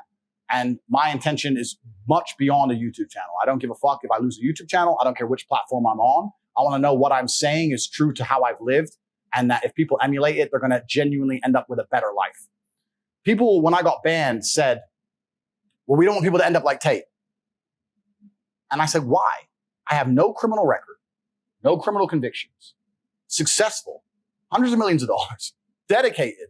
Like, what would be so bad if men ended up a version of me? Like, what am I going to do to the world? Like, so, and I also think this ties back to something earlier you said about China. Do you know what the most, I don't even heard the statistic. They asked Chinese children what they want to be when they grow up. And they asked Western American children what they want to be when they grow up. The most popular answer in China was astronaut and engineer. The most popular answer in America, YouTuber. Doesn't that say so much about the mentality of the youth? Right? So I'm probably more on the engineer or perhaps philosopher at least, or at least brave. Like I'm trying to teach tenets that if people replicate are going to be good for them as a whole. China, we have engineer, astronaut. Logan, entertainer. He doesn't care if he has to make a fool of himself. He doesn't care if it's to put on a stupid costume. He doesn't care if to be a clown. Anything to get, because he's selfish. So I think that you're right. We're solving for completely different things. I know I'm a net positive to the world. He's a very selfish individual. And I think if people try and replicate me, it's better for the world. I think if people try and replicate Logan Paul, well, let me be a clown. Let me just try and make jokes and wear stupid suits. Let me mock the dead and mock people who commit suicide. And then let me just say anything I'm told to have a YouTube channel. I don't think that's good for the world. I think that's actually detriment. So I see him as a detriment. I see me as a positive. Okay. So my follow-up here is the following. So during COVID, the first person that interviewed a doctor that got 20 million views that got everybody thinking was Joe Rogan. Joe Rogan interviewed this one doctor. I don't know who it was. I don't remember the guy's name. Peter McCullough? No. This is phase one. No, this is March of 2020. If you can pull it up, you'll see who it was. He interviewed this guy and he got, Joe was saying, so listen, I'm being told if I go in the sauna, if I sit in the, steam room and I sweat it out, and it says, nope, this is not that. This is this. And it wasn't a person that would have said it otherwise. So people believed them and said, okay, maybe this is something we have to pay close attention to. Anyways, during COVID, I believe Joe played a very important role. Super important. Super necessary voice. I was telling him we're together. I said, I don't know if you realize this. You may be one of the most necessary voices in America 100%. On what you've been able to do. 100%. So now, Alex Jones will say to Joe, and I've heard Alex say, I know Joe believes this stuff, but Joe knows how to maneuver around it. Yeah. And he's just like learning how to maneuver in. Yeah. But I know he believes me, but he acts like he doesn't with him. But I don't know, maybe. So, and Alex is saying this about Joe. So then you hear, what's his name? You hear Dave Chappelle does a comedy special. Yeah. And he says, hey, ladies, I just want to tell you, I think one of the most miraculous things you can do is have a baby. Yeah. It's, you should have freedom of choice. Yeah. I'm for you. Yeah. You should have. So all the ladies said, you should have a freedom of choice. But there's a but. If you choose to keep the baby, I can also choose not to pay child support. Then all of a sudden people, wait. But no, that's not, no, it's not cool because if there's so then, but some people say, well, listen, he makes a very good point. Yeah. If it's your choice, it should be my choice whether I should pay or not. Mm-hmm. But whether he's right or not, it's irrelevant. It started the conversation. Then the one bit he did about So I see this card. There's the LGBT, everybody that's in. There's a queer, there's this, there's the trans, there's this, there's that, right? And he calls out the transgender community and they're about to cancel this guy, right? Okay. Neither Joe nor Chappelle got canceled. Correct. That's good for society. Agreed. Hear me out. Agreed. That's good for society that neither Joe and Chappelle, because Agreed. society needs these two guys. Agreed. Because they get to talk about stuff that gets everyone to be on the edge. Now, Joe almost got canceled. Almost. I remember that came from him hard. Very much. The hardcore. He almost got canceled because of the N-word or because of all these other videos that resurfaced. And he came out and he did his video and he said, here's what I'm, I watch it, et cetera, et cetera. And then Chappelle took his angle as well, but they tried to cancel him as well. Yeah. But all I'm saying is from how we need certain people to be out there pushing the envelope and questioning the status quo. So you're looking back for yourself right now. Yeah. There may be a lot of people now. You can say, look, I'm not solving to be a YouTuber. Yeah. I'm not solving to be on TikTok. I'm not solving to be on Instagram. Yeah. But the messaging is not going to be as visible. Agreed. As great as, Rumble stock is up and 12%, all this other stuff. I totally get it. I hope they blow up. I think it's great for Facebook to have a competitor. Agreed. But it's not that. First of all, I want to get your thoughts on that, but say you do get a second try at this. Yeah. Okay. Say you do get a second try at this. What adjustment would you make? And that's a good question. And I understand your point absolutely. And I agree with you. The world would be a better place with me on these mainstream platforms. What's interesting is I think they killed me in my infancy. Even though I became the most Googled man on the planet, it was very, very meteoric, happened very quickly. I had already had conversations with my team internally, understanding that now that I'm the most famous man on the planet, I have to curate my messaging. Not say anything different, but say it in a different way. We were already doing that. For a month prior to the ban, we had already changed a lot of the messaging, changed our stance, we said the same things, but changed the way we'd say certain things, removed certain subjects altogether, and we were already curating our messaging. However, they looked at me, and I think that the social media companies saw me as perhaps a 19-year-old warrior who's soon going to become a warrior king and thought we either kill him now or he's going to become too big to kill. And they decided to kill me now. I've only been super viral for 6 months. If they would have given me a year, the messaging would have absolutely been curated to a point that I don't think they would have deleted me at all. One of my last posts on Instagram was, I wrote this post. I said, I understand that certain people have false narratives about me and I'm looking to correct them. So on Instagram, I put up a post saying that for every like this picture gets, I'm going to donate $2. $1 to female charity to protect them against domestic violence, and $1 to men's mental health charities. $2 per like to show that all my haters who only talk negative, I actually do something to fix the problem. I take the negativity and I turn it into light, as God would want me to do. I'm going to donate money. It was a 7-day countdown. Instagram deleted me on the 6th day. When at the time of deletion, I had 555,000 likes. It's $1.2 million. I was prepared to donate to charities. Nobody wants to talk about that. Nobody wants to mention it because I'm evil, right? At the time of my deletion, when I got deleted, the only appeal I sent to Instagram, the only message I sent was, can you confirm the number of likes on that picture so I can finish my donation? They ignored me completely and utterly, didn't even want to reply to me. So I was already understanding that the way you can say certain things when you have 300 views on a video, where most of these views got 300 views, has to be created and changed. Not because I'm saying anything incorrect, but as a professional, you have to understand that things change. And also, no matter what you say, a very small contingent of the world will misunderstand it. If 0.1% of people misunderstand you, that's not a problem when you get 300 views a video. That is a problem when you get 3 million views a video. So me and my team had already accepted this, already decided upon it, and had already implemented it. But the momentum was so strong and the rise was so meteoric that the social media companies, even a month after our implementation, decided, I'm sure they sat around and said, we kill him now or he's going to become too famous to kill. And they thought, we have to try and kill him now. Now they have failed. Rumble in and of itself has proved they've failed. I get more views on my Rumble videos than I got on my YouTubes. When I did a YouTube live, I had around 12,000 viewers. On my first ever Rumble live, I had 127,000. On my second, I had 75,000. So they've martyred me and made me more famous than ever. But the message has already been created and changed. I understand very, very well, because as a professional, you have to take accountability for everything. I understand that if a 15-year-old kid, without my life experience, without my credentials, listens to me, not in full, but in segments, small parts, and then takes it on board, it may negatively affect some of his outlooks. I understand that. My counter argument is this. Find anything on the entire internet where if it's not chopped in a negative way and fed to 15-year-old kids, where it cannot be a detriment. That's the entire internet. That's anybody. We've already talked about modern culture, having sex with the devil on TV, transgenders, whatever they're trying to do, make kids chop the dicks off, whatever. We've talked about all this. So that's the entire internet. That's not an argument against me. That's an argument against the internet as a whole. But I was responsible enough as an adult to say, okay, I'm still going to take that in mind and I'm still going to be responsible for that myself and change my messaging, which I intended on doing. But they already decided to nuke me absolutely and completely. And that's where part of me, I don't want to be too defiant. I'm certainly not looking to go to war with anybody.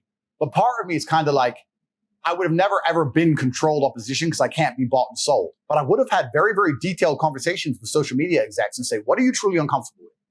The way you say this. Okay, well, here's what I'm trying to say. Yes. Okay, so what if I said it this way? Okay, cool. Yeah. Let's work together. But they didn't want to be reasonable, logical actors. They wanted to just try and annihilate me, hoping I would disappear. And they're realizing in real time that I didn't disappear.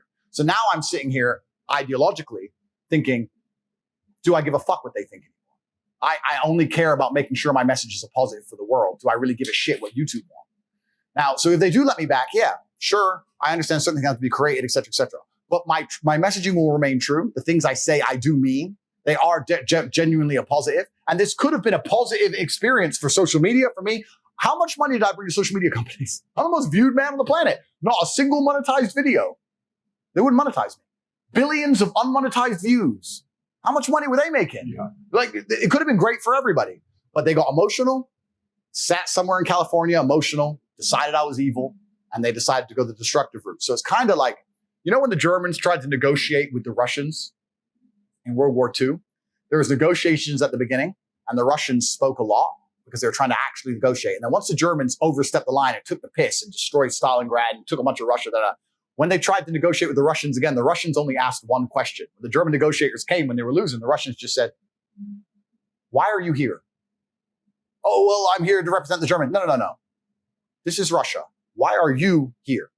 Where were you born? Berlin. Okay. Tell me the story. Why are you here?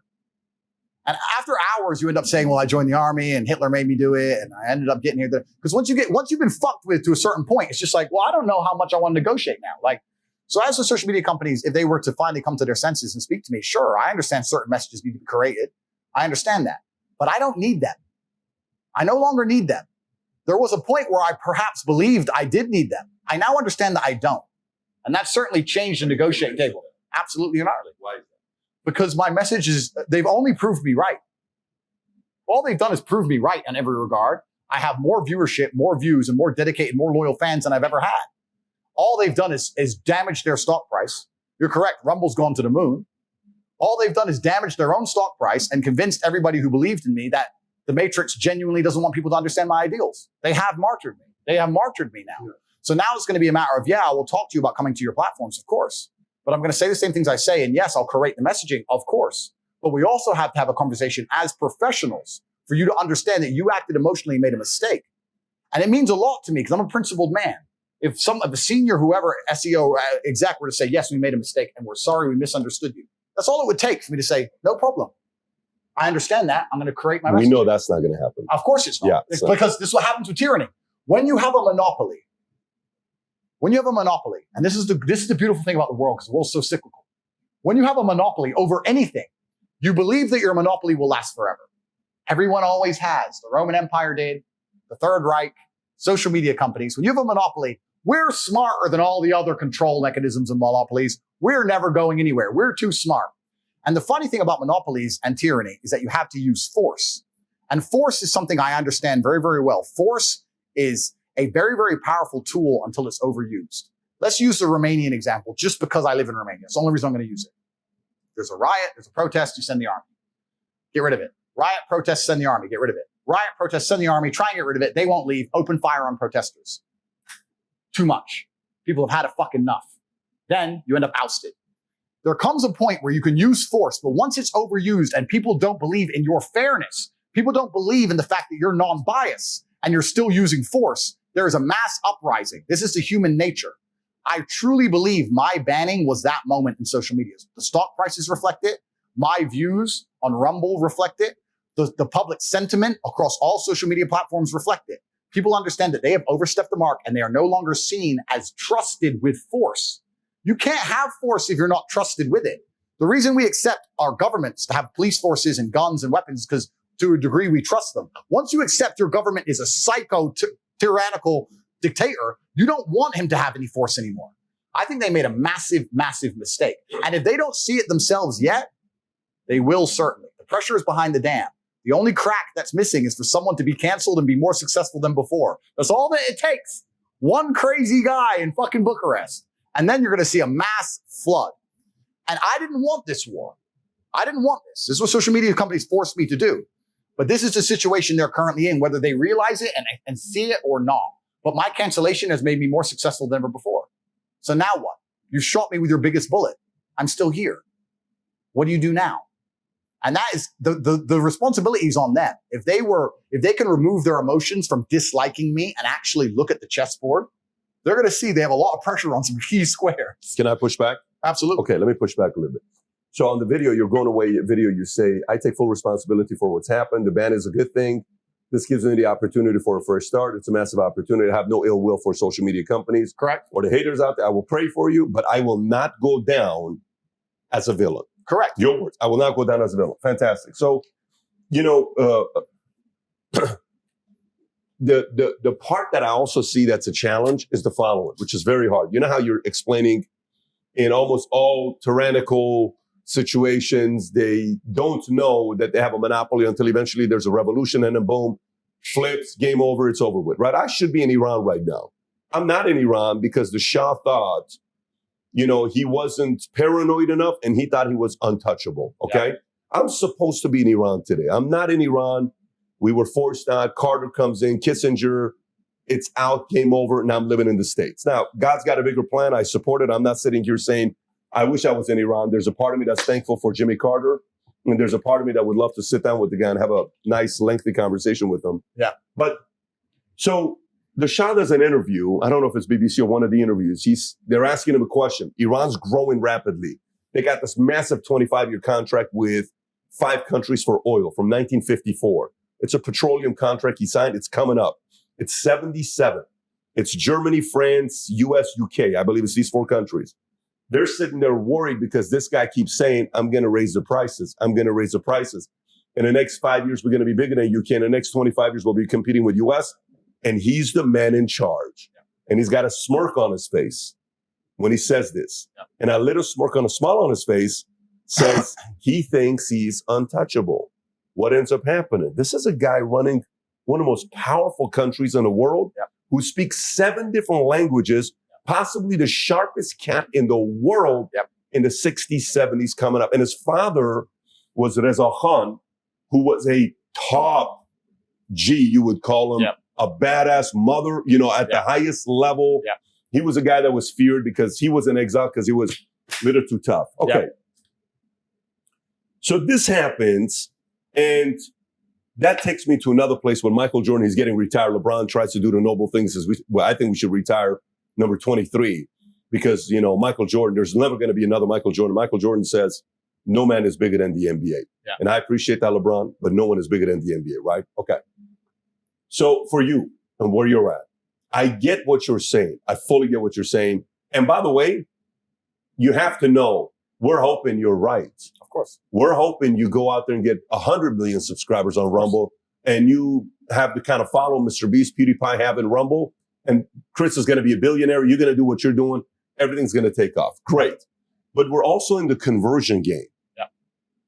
If the outcome is really to talk to people who you can convert, because if you're talking to people that you agree with, you're not really, injecting that philosophy to baptize people. Agreed. What made you necessary was you were on platforms where 80%, 70% didn't agree with you. Agreed. And you were baptizing. Agreed. You were forcing the conversation at the dinner table. Agreed. You were forcing a conversation at lunch, at dinner, at the gym. I don't agree with him. I think he's full of shit. I think he's my son. I agree with him. I like what he says. I don't like him. My girl likes him. Why does your girl like him? all this stuff, right? Agreed. So, I say this again because I'm glad Joe earned saint status. So this is kind of where I'm going with this. Let me kind of flush out my thoughts on what I have. Here's what I see you don't have. And if I was a advisor sitting on a board and you're like, hey, I got 5 people, guys, here's what I want to do next 15 moves. What do you think? And these are people you trust 100%, bulletproof people. I would say, okay, who do you really have? You don't really have, you have fans, you have true believers, you have 100% true believers. Yeah. But here's the part. What institution supports you? What do you mean? What major institution supports you? None. Agreed. Okay.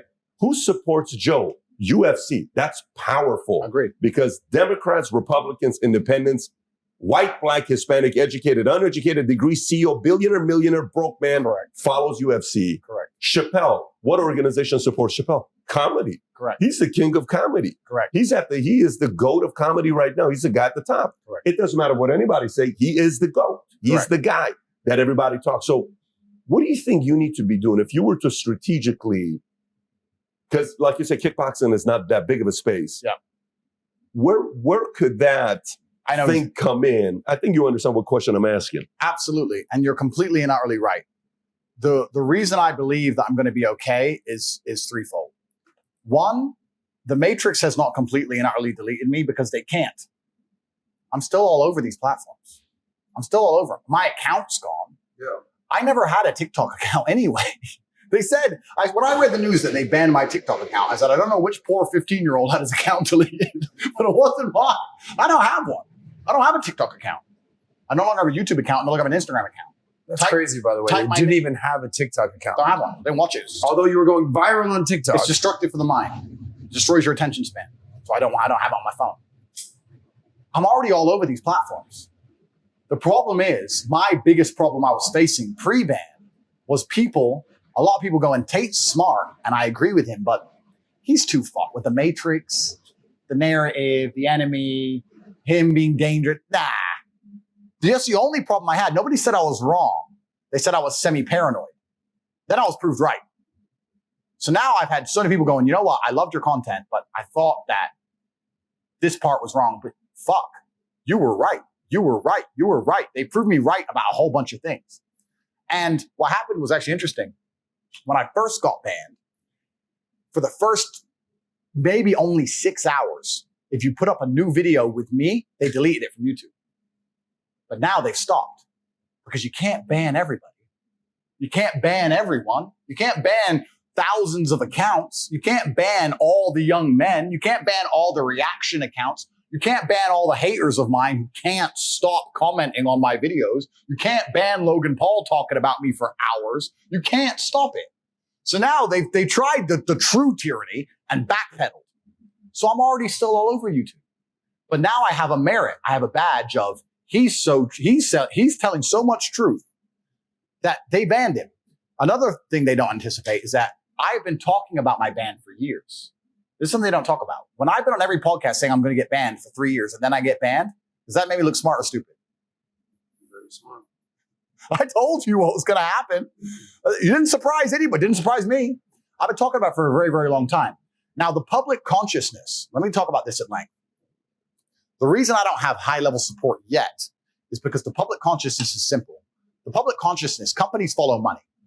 They know how much money I'm worth. Imagine I were to endorse a crypto. Just imagine. I never would. And there's a bunch out there pretending they are me, but they're not me. Imagine how I could turn a nothing into 100 billion market cap tomorrow. But I don't support these things because with cryptos, it's player versus player. Some people sell at the top. Some people lose. It's normal. I don't want any of my people to get scammed. So I don't support these things. They know how much money I'm worth. They're scared of the backlash.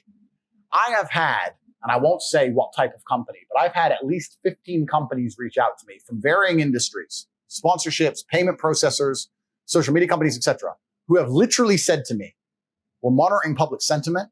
We see it changing in real time, and we'd like to discuss a sponsorship or some kind of deal in perhaps a few months. Everyone's waiting to make sure that because right now, 80% of the population knows it's bullshit. Once 90% or 95% of the population know that the backlash against me is bullshit, the amount of money that's going to be offered to me to support things is going to be monumental. It's already coming. It's already there. People already love my ideas. You would not believe, I don't want to say the car brand, but there's a particular car brand. Think of the top 5 luxury car brands you can think of. There's a particular car brand. I bought one of their cars. It's a flagship model. It's 1.2 million. I bought it. They did the big unveiling about a month ago. I couldn't attend. I was busy. I sent a friend of mine in place because I had a special card to go see it. The CEO of the company said, please, can you get him to email me? I emailed the CEO. He said, listen, I know a lot of things are going public, that we can't say these things publicly. I just want you to know that we support you. But these are the CEOs of billion-dollar companies. They're all already on my side. They have to watch their stock price, as they should. They have to mark PR, public sentiment, as they should. That's changing in real time. This is why I talk about the redemption arc. It may take 6 months, may take 2 years. The things I say are too powerful and too beneficial to the populace for it not to turn around where people say, Tate is a good man. That's where all of that is coming. It is coming. And you're right. It is coming. Right now, as a company, you sit there and look at Tate and go, we love him. He could get our exact audience. He could bring billions of dollars, but there'll be a backlash. But it's changing. It's changing. I really believe in 6 months that will completely and utterly change. And we can talk about things from payment processors who've reached out to car brands who've reached out to all these people who've reached out and said, listen, please, we're monitoring. We're on your side. We're emailing you once a week. We're just talking to the board. We're monitoring social. Like it's all absolutely and utterly coming because they know that I am a force for good. They know that I have a huge contingent of people who believe in me and trust in me. And I want to say this also publicly on camera. They also know my endorsement is extremely powerful because unlike Logan Paul, who sells crypto pump and dumps, making kids lose money, who sells an energy drink full of sugar and trash, sells crap, they know I don't need money. So anything I stand up for and endorse is because I actually like it. You can come give me $100 million for some shit. I ain't going to take it. That's trash. People who believe in me, believe in me. I will not compromise my integrity. The one thing people know when they look at me is I'm an integral person. I certainly have morals because I wouldn't have ended up in this fucking position any other way. So they look at me and go, if he endorses something, people are going to believe him. And I won't endorse anything I don't believe. So they're right.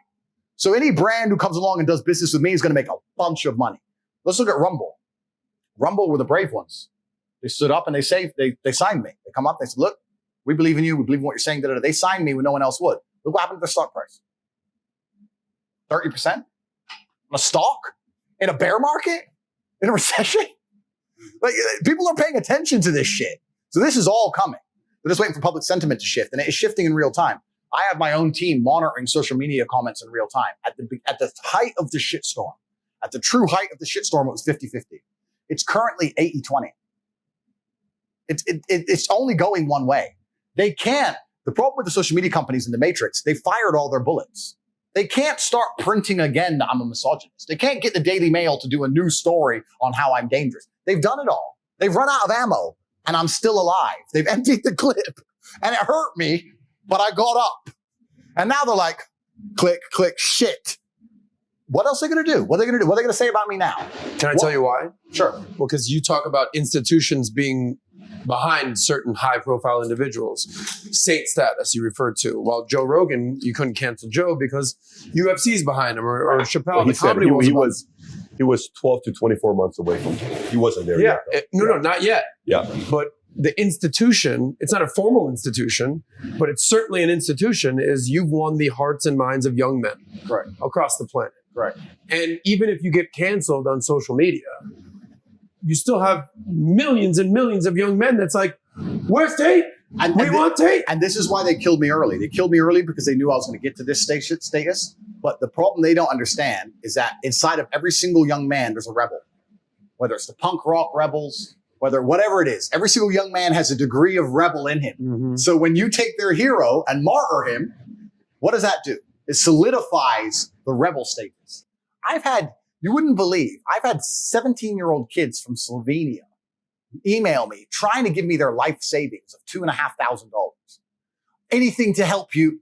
The amount of money they're trying to, I don't need money. Thank you. These kids will do anything to keep me alive. It's true belief. It's true belief. That's why they tried to annihilate me. They thought we have to annihilate him now. He's going to get to a point where he can't be annihilated. But it didn't work. In fact, it re-solidified it. I had to find other platforms. Perhaps it slowed it down, whatever. But the hearts and minds are still there. There was a video that was on my Instagram of when I went to Slovenia. Slovenia. I've never been to Slovenia in my life. I turned up in the Chiron. I parked outside a hotel. I don't know if you guys seen it. There are 5 or 10,000 people outside the hotel screaming, top G, top G, top G. I'm in the room with these 2 chicks, and they're looking at me and looking at each other like, fuck. I was like, you're getting top G tonight. Like, I don't know. Top G, top G. They were standing there for hours. We had to call the police. They're like, it's a different level of movement. And that's what they're scared of. And I also want to say this publicly to them because I believe they are watching. I'm not the enemy to the systematic powers. I'm actually very intelligent. When you're saying earlier about Logan knowing his place, I'm not here to try and become king of earth. I'm not here to get suicided. I'm not here to do any of that. But I do have a huge contingent of young men who believe in me. And I do understand that the things I'm teaching them are good for them. And by extension, it will be good for society. I'm not trying to take over the world, right? I'm not trying to do that because I don't want to end up in a position where I'm against the people who run the world. I'm not stupid. But their attack has failed. So now they have to sit and if they have a brain, analyze what they're going to do next. Saint status is coming one way or another. I truly and utterly believe that. I'm already having conversations with very important people. And Rumble were the first people who stood up to me and said, you know what? We've got your back 100%, including financially. And they offered me a huge financial incentive. And I said, you know what? Don't worry about that. You keep the stocks. Don't worry about it. Boom. Because I don't need money. And when you don't need money, it also puts you in a very, very powerful position. It's very rare you find a man who has that much influence who doesn't want money. I don't want money. I believe in what you're saying. Let's do it. I believe in this. Let's do it. I don't need money. I believe it. I really believe, and perhaps you'll disagree with me because you have more money than I do. Once you get past a certain number of million, life's the same. What are you going to buy? How many steaks can you eat? Like, I don't gamble. I don't take drugs. Like, you eat vodka's cheap. I have my house. I have 27 cars. There ain't nothing to buy. I have diamond watches. I'm really, although I talk about making money and I talk like I'm a money oriented person, I do that because you cannot truly escape from the matrix if you're poor because they use that as a control mechanism against you. But once you get past that, it doesn't matter if you have 50 million or 75 million. Your life's the same. Or 100 million. Your life's the same. I don't need more money. It's not interesting to me. What's interesting to me is living a life that's true to God. I like being able to go to sleep at night knowing I'm happy with myself and who I am. I like knowing the things I say on podcasts are a good, genuine influence on the world. I like if something bad happens to me, which happens to everybody, I can go to sleep knowing that karma is going to reward me because I'm a positive influence. I don't need to sell my soul for money. This is the thing that Logan does not yet understand. He still thinks selling his soul's worth it. It's not worth it for money. I don't need money. It's not about money for me on any level. It never will be.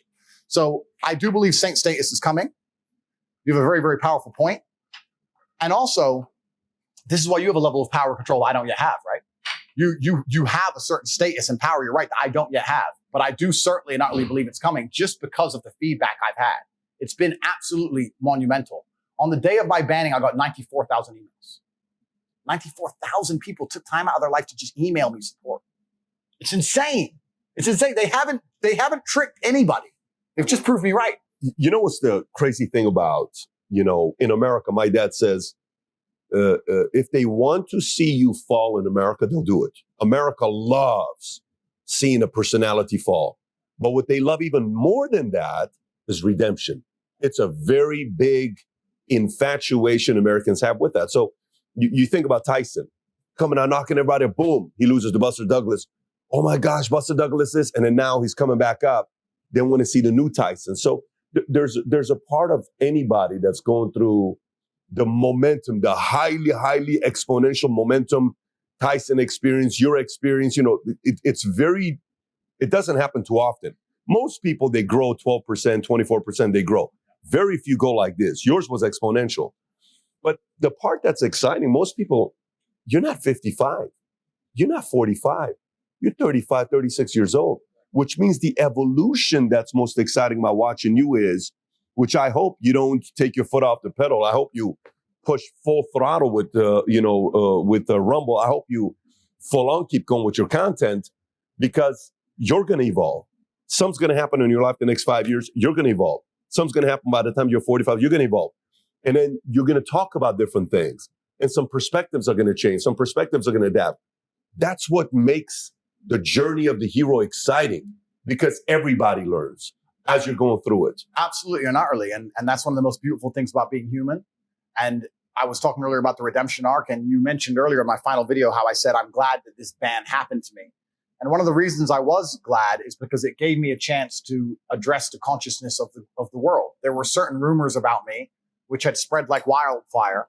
And the unfortunate reality of the internet is if there's a rumor about you, no matter how many times you dispel it, if there's more clicks and more interest in perpetuating the rumor, that's what people are going to do. And this ban is to a degree a chance for a fresh start because it allows me to discuss all the rumors. People talked about me hitting a girl with a belt and me being a woman beater. That same woman has made 3 videos subsequently, 3, saying it was consensual. It was a long time ago. He's still a good friend of mine. But no matter how many videos she makes, right? The video of her saying this is bullshit gets 10,000 views. And the video of me being a woman beater gets millions of views. That's the nature of the internet. So you need a mass extinction event. You need something big to happen to address it. The other big thing that's against me is the fact that my house was raided by Romanian police. And people talk about me being a people trafficker. And that's a really, really interesting one. It's interesting because I actually kind of think it's a perfect storm. Some of the other things I say about accessible corruption or the fact that I live in Romania, which has a bad reputation, makes people think, so he's a criminal over there and he can get away with it, etc. Let me tell you something about Romania. They have a bad reputation for a few things. And one of them is people trafficking, which is age old. That was from the 90s. It's not the case anymore, not at all. But they're very sensitive about it. The number one crime you'll get in trouble for in Romania is exactly that. It's the one thing that they're very sensitive about. It's the image of their country. They're not going to allow some guy to make their whole country look bad. It's like going to Dubai and bragging about fucking being a financial criminal or something. Like, no. That makes Dubai look bad. So that's the one thing you'll get in trouble for. I wasn't doing it. What happened was, and I've explained this at length, I was swatted. Loads of people have been swatted. Someone called the police with a fictitious story, a complete false story. We were having a party at our house. There was a bunch of girls there. My brother and I got bored, decided to go to the casino. We don't gamble heavily, but we wanted to go play poker. We went to the casino, left the party unattended. There was like 20 girls there in our PA. So it's only girls in the house. This is all on CCTV. This is the reason I'm not in jail. The girl gets a phone call. It's her boyfriend in America, somewhere in Massachusetts. I saw you on Instagram story. That's Tate's house. The girl, who's from Miami, actually flew over to meet Tristan. She messaged him on Instagram. The girl said, yeah, but I didn't want to be here. I'm trying to leave, and hung up. So her boyfriend, I don't know, simps, bro. I don't know if he believed her. I don't know if he was jealous of us. I don't know what. Calls the American embassy in Romania and said, my girlfriend's being held against her will in this house. Now, I have absolute respect for the Romanian authorities. I would hate to live in a country where they get a phone call saying a woman is kidnapped and they don't bother to do anything about it. That would be a terrible country to live in. Of course they strapped up. Of course they turned up. They were very, very respectful. They turned up. They were all strapped, but they were very respectful. Andrew, because I'm known in the country. Andrew, Tristan, we've heard this report that it was a very cordial conversation. Well, look around the house. No one's here. We have CCTV in our whole house. They went to the cameras. They saw the girl on the phone, go out, get a pizza, come back, get an Uber home. They're like, well, this is bullshit. It's like, well, obviously it's bullshit. I was swatted. A guy effectively just made up a false reason and called me. Ta-da. Took us to the police station, do some paperwork. They came to the house initially to search the house at 5. By 8 p.m., we went to the police station, do some paperwork. By 8:45, we were released. That's it. No one talks about that. Tate's house was raided for human trafficking. He's a human trafficker. His house was raided for human trafficking. I have no charges. I'm not on bail. There's no criminal investigation. It's over. It's done. But the nature of the internet, Tate being a human trafficker gets clicks. Some girl lying doesn't get clicks. That's the nature of the internet. So I don't get a chance to dispel these things unless there was a mass banning event. And when I was talking to my team saying, look, we have to change the public image. We have to change the way, create certain things in the month before the ban. We were discussing how do we fix these rumors? And it's hard because especially when you have massive detractors, people who hate me don't want to tell the truth. They hate me. They just want to take anything they can get to attack me. Like I said, they can't attack my physicality or my success. So they have to attack whatever they can get. So there are people on the internet who repeat the same lie on repeat because that's all they want to say. So it was actually a blessing in disguise. So there's no people trafficking charges. I'm not a people trafficker. The woman's come forward saying many times I don't beat women. Like all these things are complete false narratives. And that's why the banning was a good thing because it allows me to finally get everyone's attention and say, listen, calm down.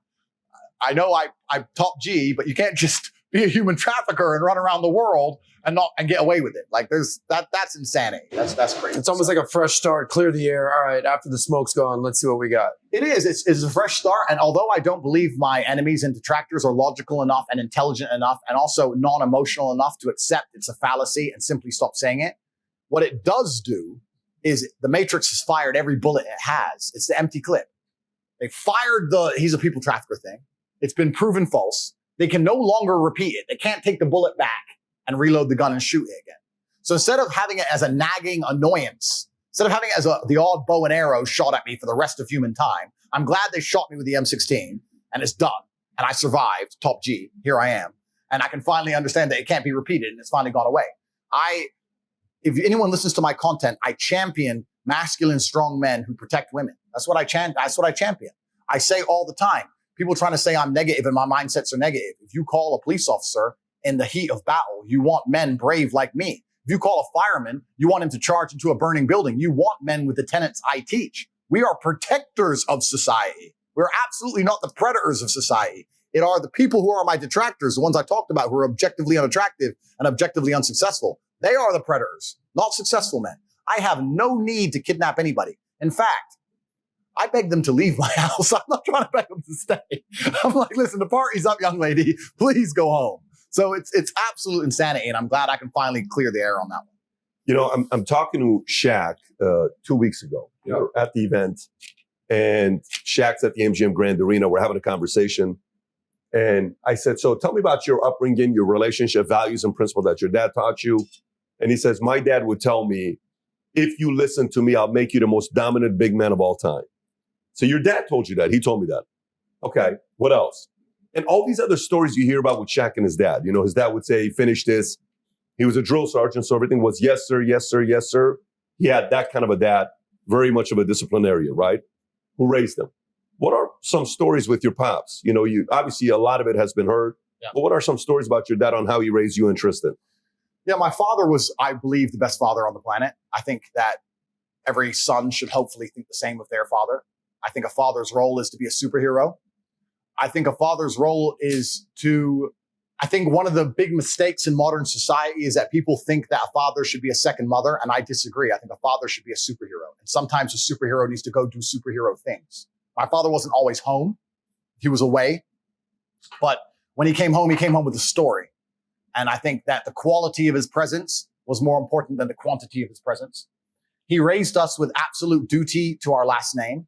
He made it very, very clear for a very long time that being a Tate means something and that you have to live an honorable life and a life that's true to God because of that.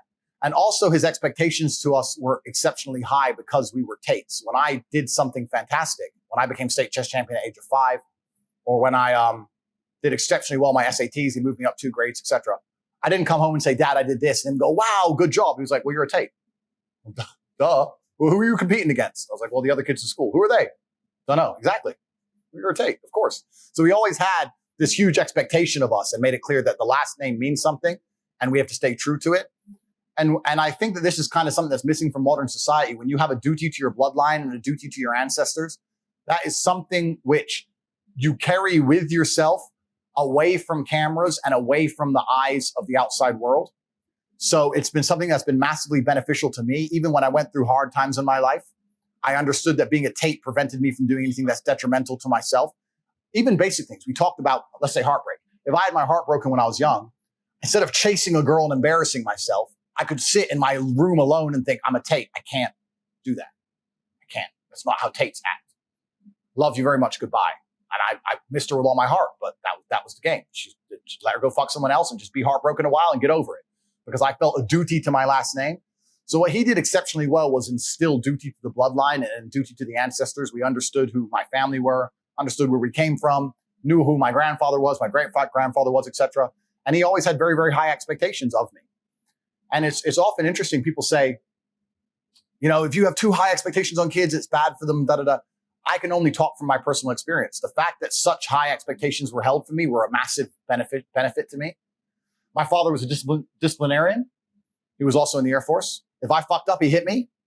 He never beat me. He never abused me. But there was certainly a realm in which if I fucked up, I get slapped.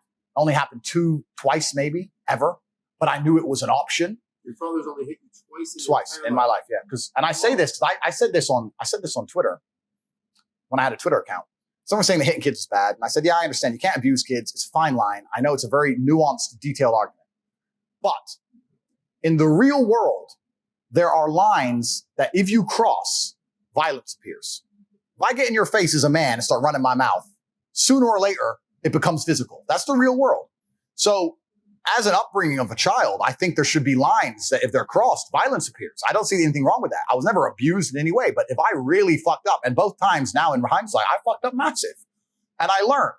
And I was taught, oh shit, that's a line. Mm-hmm. And I think especially with young men, if there's never going to be a physical line, what line is there? Especially with young, rebellious men. I don't know.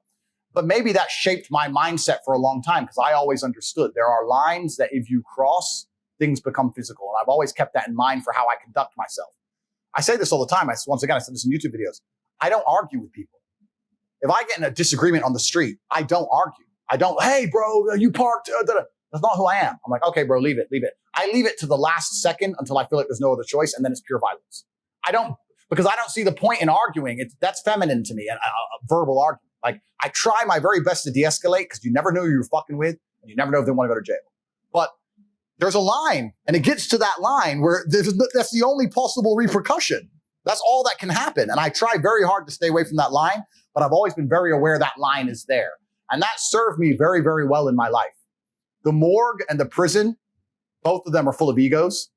And because I know I can handle myself, I'm the number one guy to talk down a fight. But once I realize that talking ain't going to work, I'm the complete opposite.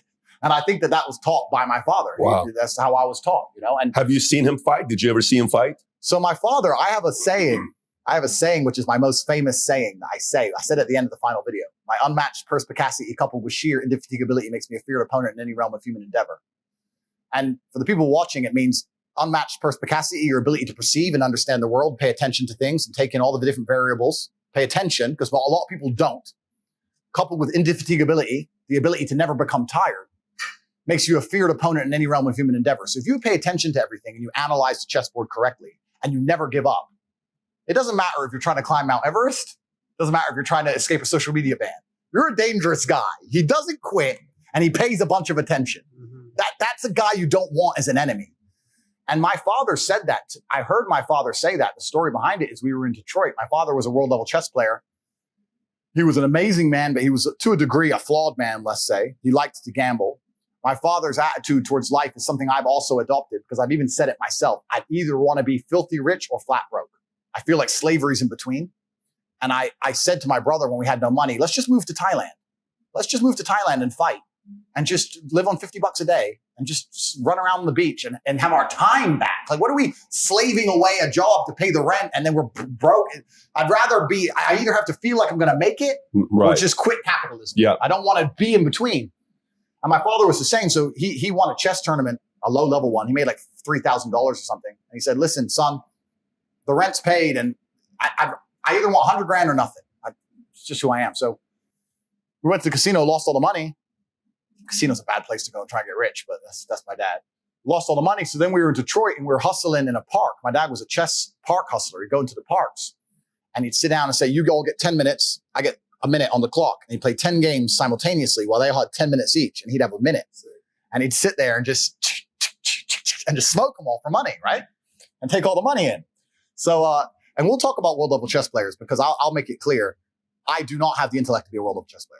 Even though I have the genetics, it's something you're born with. It's kind of like being a human calculator. It's something in your brain. You can't train. It's like learning to sing. You can learn to sing, but you're not going to be Mariah Carey unless you're born with it, right? The way his mind worked was a different level of intellect, and I don't possess it. And that's a blessing and a curse because I'm better socially than he was. He was not very sociable as a person. And in these high-level chess tournaments, a lot of them are not very sociable people. And we can talk about that at length, but so he made some money. We went to a gas station in Detroit, and I remember this vividly. I was about 8 or 9 years old. I went to the back, to the coolers. I opened to get a drink, and I heard all this noise. And when I turned around, my dad was fighting 3 men. And I don't know how the fight started. I don't know where it came from. He had one of them up against the door, and he had him up like this, and he was biting his face. And the other 2 are punching my dad in the back of the head. And I'm a kid. And I just stood there like, the fuck? And the Korean guy behind is shouting, stop, stop, stop, stop. And I'm standing there. And I didn't know what to do. So I kind of went to walk over. And although my dad was getting punched, and although he was biting this guy, I remember him turning to me and saying, stay there. And went back to biting the guy. I don't know the fuck. To this day, I don't know how the fight started. Korean guy came around the back, kind of got in the middle. The guys went out. They threatened to kill him. We're going to fucking kill you like gangbangers. We're going to fucking kill you. We're gonna fucking kill you. My dad had blood all over his face, some from the guy, some from him. His eye was black. His eye socket got fractured. His eye was closed. Bumps all the back of the head. So we stood there and the Korean guy started panicking, saying, my store damaged, my store. Wait, police, wait, police, wait, police. And I think my dad was a bit disorientated. He never went down, but I could tell he was a bit dizzy. So my dad stood there and he stood like this, like in like military position, stood in the corner of the place and we waited for the police officer to come. And the police officer came and start doing reports, asked what happened, start talking to reports, etc. And the police officer said to my dad, so you fought these three guys. He goes, okay, well, what's your job? My dad said, I'm a chess player. And the police officer said, well, maybe you should have been something else. And my dad said, my unmatched perspicacity, coupled with sheer indefatigability, makes me a feared opponent in any realm of human endeavor. I remember him saying that was his answer to the police officer. The police officer was like, yeah, how do you spell perspicacity? Okay, bro. Unfatigability. He wrote it down. Yeah. And that was a saying that my dad started using then on after, and I adopted. So that's the only time I ever saw him fight. And he didn't win. I mean, the guy got fucked up, but he didn't go down. I mean, he dealt with all three of them, and they left in the end. So that's the only time I ever. Did you see rage in him? Like, did you know he had the rage or no? His personality was a different personality. No, my father certainly not really had rage. My father was a super unique individual. It's hard for me to even explain. You have to imagine a big black guy, big physically dominating, dangerous guy who's a chess genius. But also, he was extremely condescending, but I understand why he was the way he was. When you're wired like he is, everyone is a moron. And when I say he had photographic memory, everyone goes, oh, I know someone with photographic memory. No, you don't. I'm talking about, what's your phone number? So, cool. 6 years later, gets on a payphone. Like, it's just like, how the fuck? Just everything you told him, he remembered. Everything. And that becomes a detriment because if you remember and you pay attention, if you remember every number plate of every car around you, then you're in a car with the guy and he's like, last Thursday, that car was beside us. Dad, was it? I don't know. Of course you don't know. You don't know, but I do know. That car was beside us next Thursday. Do you believe in coincidences? Like, well, maybe it is a coincidence. He goes, maybe it is. Maybe it isn't. And then you can't argue with him because you don't know if he's like, well, you're not smart enough to remember all the number plates, son. So you just leave this to fucking me. And then you turn off the road because this dude might be following you. And I'm not saying he was paranoid. I'm saying the world he lived in was a scary world, if that makes sense. Because he remembered everything all the time. And it also means you can't really function in society because you can't have a job. You can't listen to anybody. You can't socialize with anybody because everyone's a fucking moron. So he had a huge, my father got diagnosed with narcissistic personality disorder. And I do believe he had it. And people say I have it, but I don't. When you have true narcissistic personality disorder, you truly believe you're almost invincible. Does that make sense? Like guns were pulled on him and you go, you think that's going to kill me? Shoot me. Shoot me. And you get furious. Like, how dare you believe a weapon can kill him? He was fucking enraged. Like, that's who he was. So yeah, he was a super interesting guy to grow up around because it's weird to be around a dude who's so big and so strong and also so smart. And you have to just accept second place all the time. And then you're arguing about number plates on some fucking Corolla from Thursday. And it's like, so how did you process that? Was it, I'm always going to be in this shadow? Or was it, I want to make him proud? Was it, I still have his genes? Was it, we're destined to do something big? Like what? Because in most instances like that, it's more like, yeah, I'm just going to be his son. Yeah. Versus to come and create your own identity with that kind of a shadow. Yeah. That's not easy to do. Completely. And he made it very, very clear. My father was also quite a morbid man. I think because of his life, even in his last years, he spoke all the time about, he had conversations which were, you'd be sitting at the table and he said, are you prepared for my death? And you'd just be like, wow, is that a will and testament? What are you talking about? Like, are you prepared? Like, he'd talk about dying. He'd talk about me being the oldest son. He'd talk about me having to carry the torch. He talked about this stuff a lot. How soon did he start doing that? At what age? When I was young, 19, 20. Got it. Quite young. So he died October 17, 2015. Correct. So you're saying 19 So that would be your 35, 25. So 16 years ago, 2006. Yeah. So 10 years before he passed away, he's talking to you that way. He's talking about death. He's talking about what that's going to mean. He's talking about how I have to carry the family torch. He's talking about my responsibilities and duties. He's talking about the fact that I need to evolve and be a better version of him. He talked about these things a lot. Now, he also used to, till the day I was an adult, he still had a superior complex over me, and I respect it. My dad used to say things like, "Oh, you're champion now. You know, there's probably only one man left who could whoop your ass." That's who he was, right? He still believed he could beat me. You gotta love that, though. Yeah, he still believed he could beat me. That's who he was. He's like, "Nah, you may be champ, but there's one man left who could whoop your ass, son." And that's who he was. And I had so much respect for him. I was like, yeah, because, you know, you're right. So that's just how he was as an individual.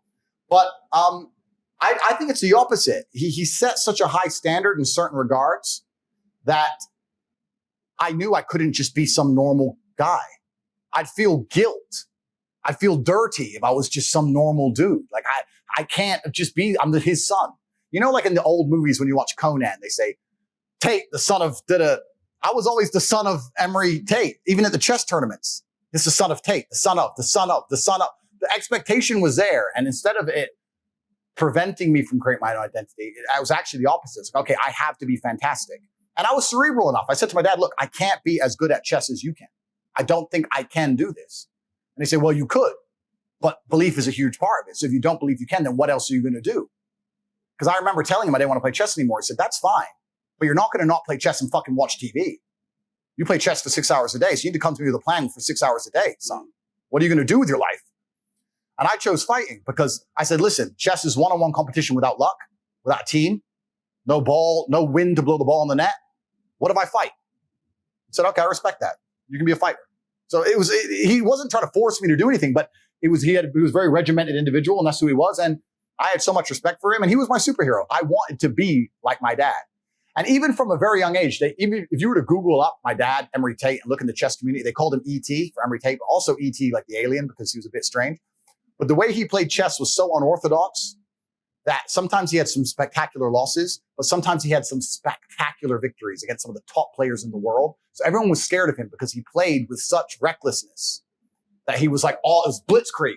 If you get through it, you survive, you get to beat him. But when it's coming hard and the heat's on, he destroyed some grandmasters so badly that they took like a year away from tournaments, like genuine like embarrassment. That's how he played. So nobody wanted to play my father because it was a risk, right? Because he's only top 200 in the world, but he's smoking top 10. Sometimes he loses, but sometimes he'll fucking take your head off. So he was an anomaly. So whenever I went to a chess tournament, they're like, Tate's here, Tate's here. There's always the rumbles and, oh, Tate's here, fuck's sake, Tate's here, Tate's here. So the name was always feared. And I think that was part of it for me. I wanted, when I turned up to a fight event, Tate's here, Tate's here.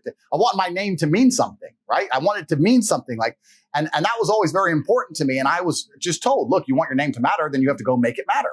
It's not going to matter by default. And if you have good parents, and some hardship and some trauma, I think any man can become anything they want to be. How did he bring the two of you guys together? Like, what would he say? It's three of you. It's you, your brother, and your sister. Yeah. What would he say to keep you guys together? Was it, hey, you guys can never backstab each other. You guys can never do, like when the whole example we given with Logan and Jake to you, that doesn't make any sense. Correct. What did he say to unify the two of you guys or the three of you guys? Yeah, so that's a really good question. He was very, very focused on my brother and I's relationship and making sure we're close.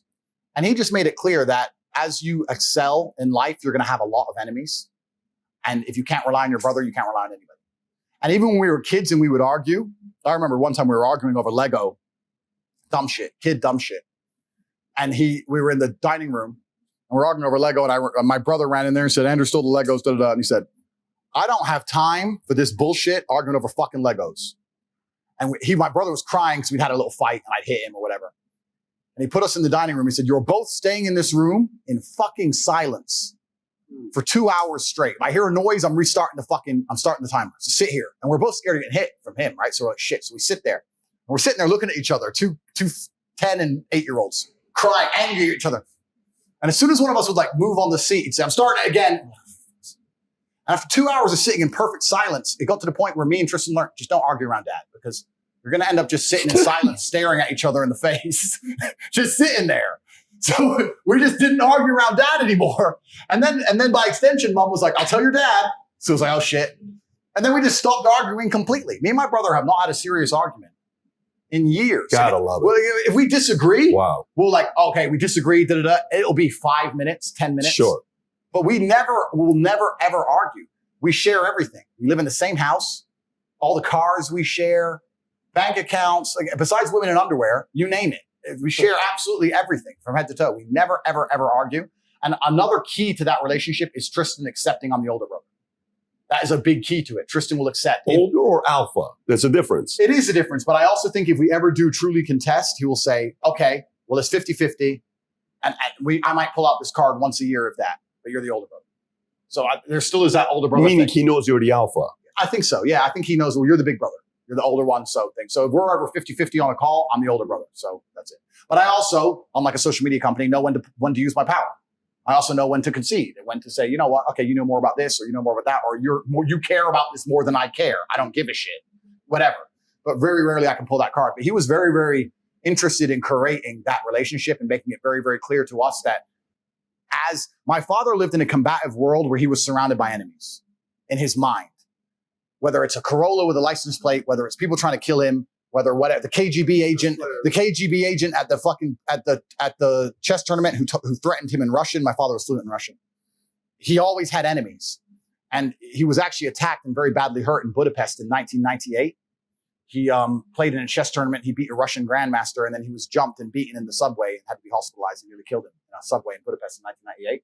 He believed it was a hit from the KGB, but the guy was an ex-KGB guy. I personally think you just beat an ex-KGB guy and pissed him off. Wrong place, wrong time. Eastern Europe was different in the 90s. They hurt him bad. So he lived in a very combative world. And in his world, it was, Andrew, they're going to come for you. You're a Tate. They're going to come for you like they came for me. And if you haven't got Tristan, you haven't got anybody.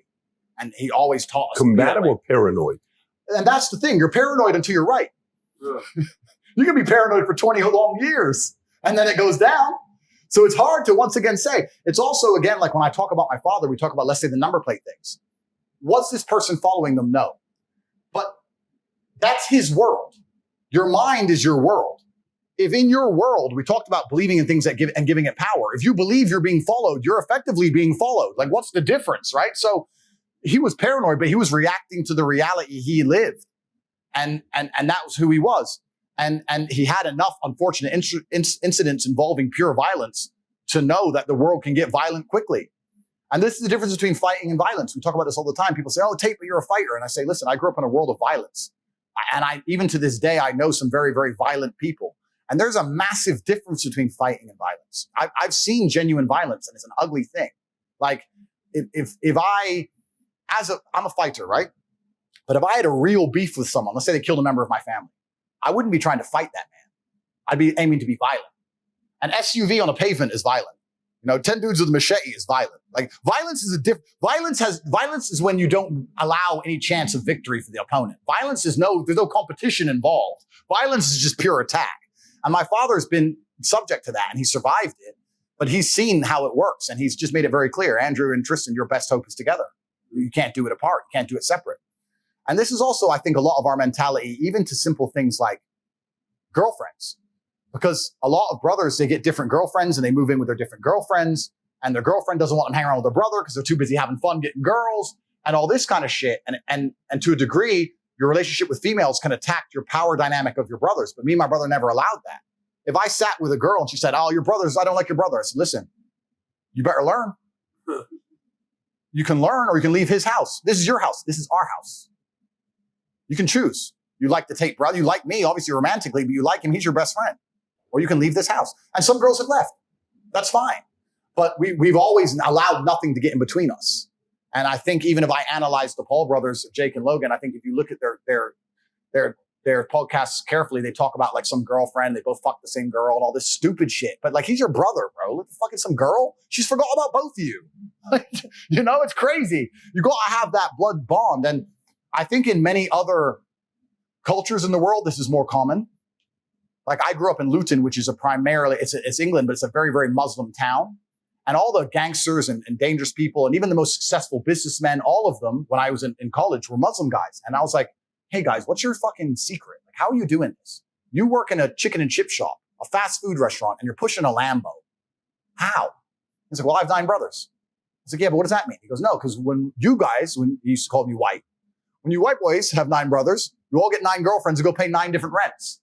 When I have 9 brothers, that means 9 women move into the family house. They all cook and provide, and us 9 men go make money and we pool our family incomes. How can we not have a Lamborghini and own the house we're in and the house you're renting? It's a different mentality. How much did the Muslim religion have influence over you? I think that it's I have so much respect for it because I respect anybody who says what they mean and means what they say. And I feel like they're the only religion who do. I feel like every other religion is so wishy-washy that it doesn't mean anything anymore. I don't believe in ignoring the tenets of your own religion for acceptance or for mainstream news to like you. Then what do you have? They say what they mean what they say. And primarily they focus on family and their own. And I have to absolutely respect that. And like I said, I grew up around these huge Muslim families where all of them had pretty unremarkable jobs and they still had property portfolios and supercars. And I was just like, okay, that's the power of brotherhood. That's all it is. I only had 1 brother. I wish I had 10. Imagine there was 10 Tate brothers. Oh, no, I don't think we're ready for that. Imagine the world then. Can I ask you a question about your father? I don't know if anyone's asked you. I don't know how spiritual you are. I know you said you're a man of God. Yeah. I don't know if you believe your father looking down on you. Yeah. You said that he had a narcissistic complex. Yeah. That even when you became world champion at 18, it's like, you got one other dude to whoop your ass, Andrew. If he could talk to you now and see what you're going through, all the highs, the lows, the money, the women, the cars, the this, the that, the banning, all that, what do you think your father would say to you right now? And what do you think he would say to your brother? That's a really good question. I don't think he would comment so much on what's happening to me more than he'd comment on how I'm handling it, which has also been a massive source of strength for me. Like if he were to come back to life for a day, I don't think we'd waste much time talking about the Matrix and why they're doing it. I think he already had an innate understanding of that because of how he lived his life and how he was attacked. He already understands all of that. It would just be how I am dealing with it personally and how I'm using it to my advantage. The moves on the chessboard. And once again, when I was saying before about using your last name and the duty to it as a massive source of power, that's been a massive source of power to me my whole life and during this experience. Like they've attacked me from every angle. They've tried to destroy me from every angle. I'm a Tate. This is going to backfire. They pushed that pawn and I'm about to fucking wreck them. That's just who I am, right? So I think he'd be far more happy with how we've handled it as opposed to commenting on what's actually happened. And my father was very, very family orientated. The other thing he'd be very, very big about is talking about me and my brother and making sure that we have progeny and raising them correctly. He made it very clear to me for a very long time, the most important thing you can do is have children. This is the most important thing you can do. The rest of it, it's the link to he told us that. He said, in fact, on his own Twitter account, my father's not banned from Twitter. He stopped tweeting in 2014, maybe. Tate Terrific on Twitter. You can look him up right now. He has a few tweets on Twitter. Obviously, he's dead. The account's dormant. It's all there. Tate Terrific. And one of his tweets is, love is my link to the future. I have 3 kids. If I could live forever, I would deny it. The better versions of myself already walk the earth. That's what he said. And he said that before he died. So he has all his tweets. And still to this day, sometimes I'll go back and read some of his tweets. And it gives me inspiration. I'll give you another one he said. I read only a few days ago because I read through his Twitter account sometimes. He said, I allow manipulation to see where my enemy wants me to go. Then I use my mind to break the trap and punish all perpetrators. And I like that. So he'll watch the news. I used to see my dad watch the news, allow the manipulation, watch it all, turn it off and say, son, this is bullshit. And he'd sit there and dissect it all from head to toe. So he'd allow manipulation. He wouldn't deny it. He wouldn't say, no, don't come at me with bullshit. He'd say, oh, you have a bullshit story. Come tell me your bullshit story. Come tell me. He would say, don't watch the news. It's all bullshit. No, tell me.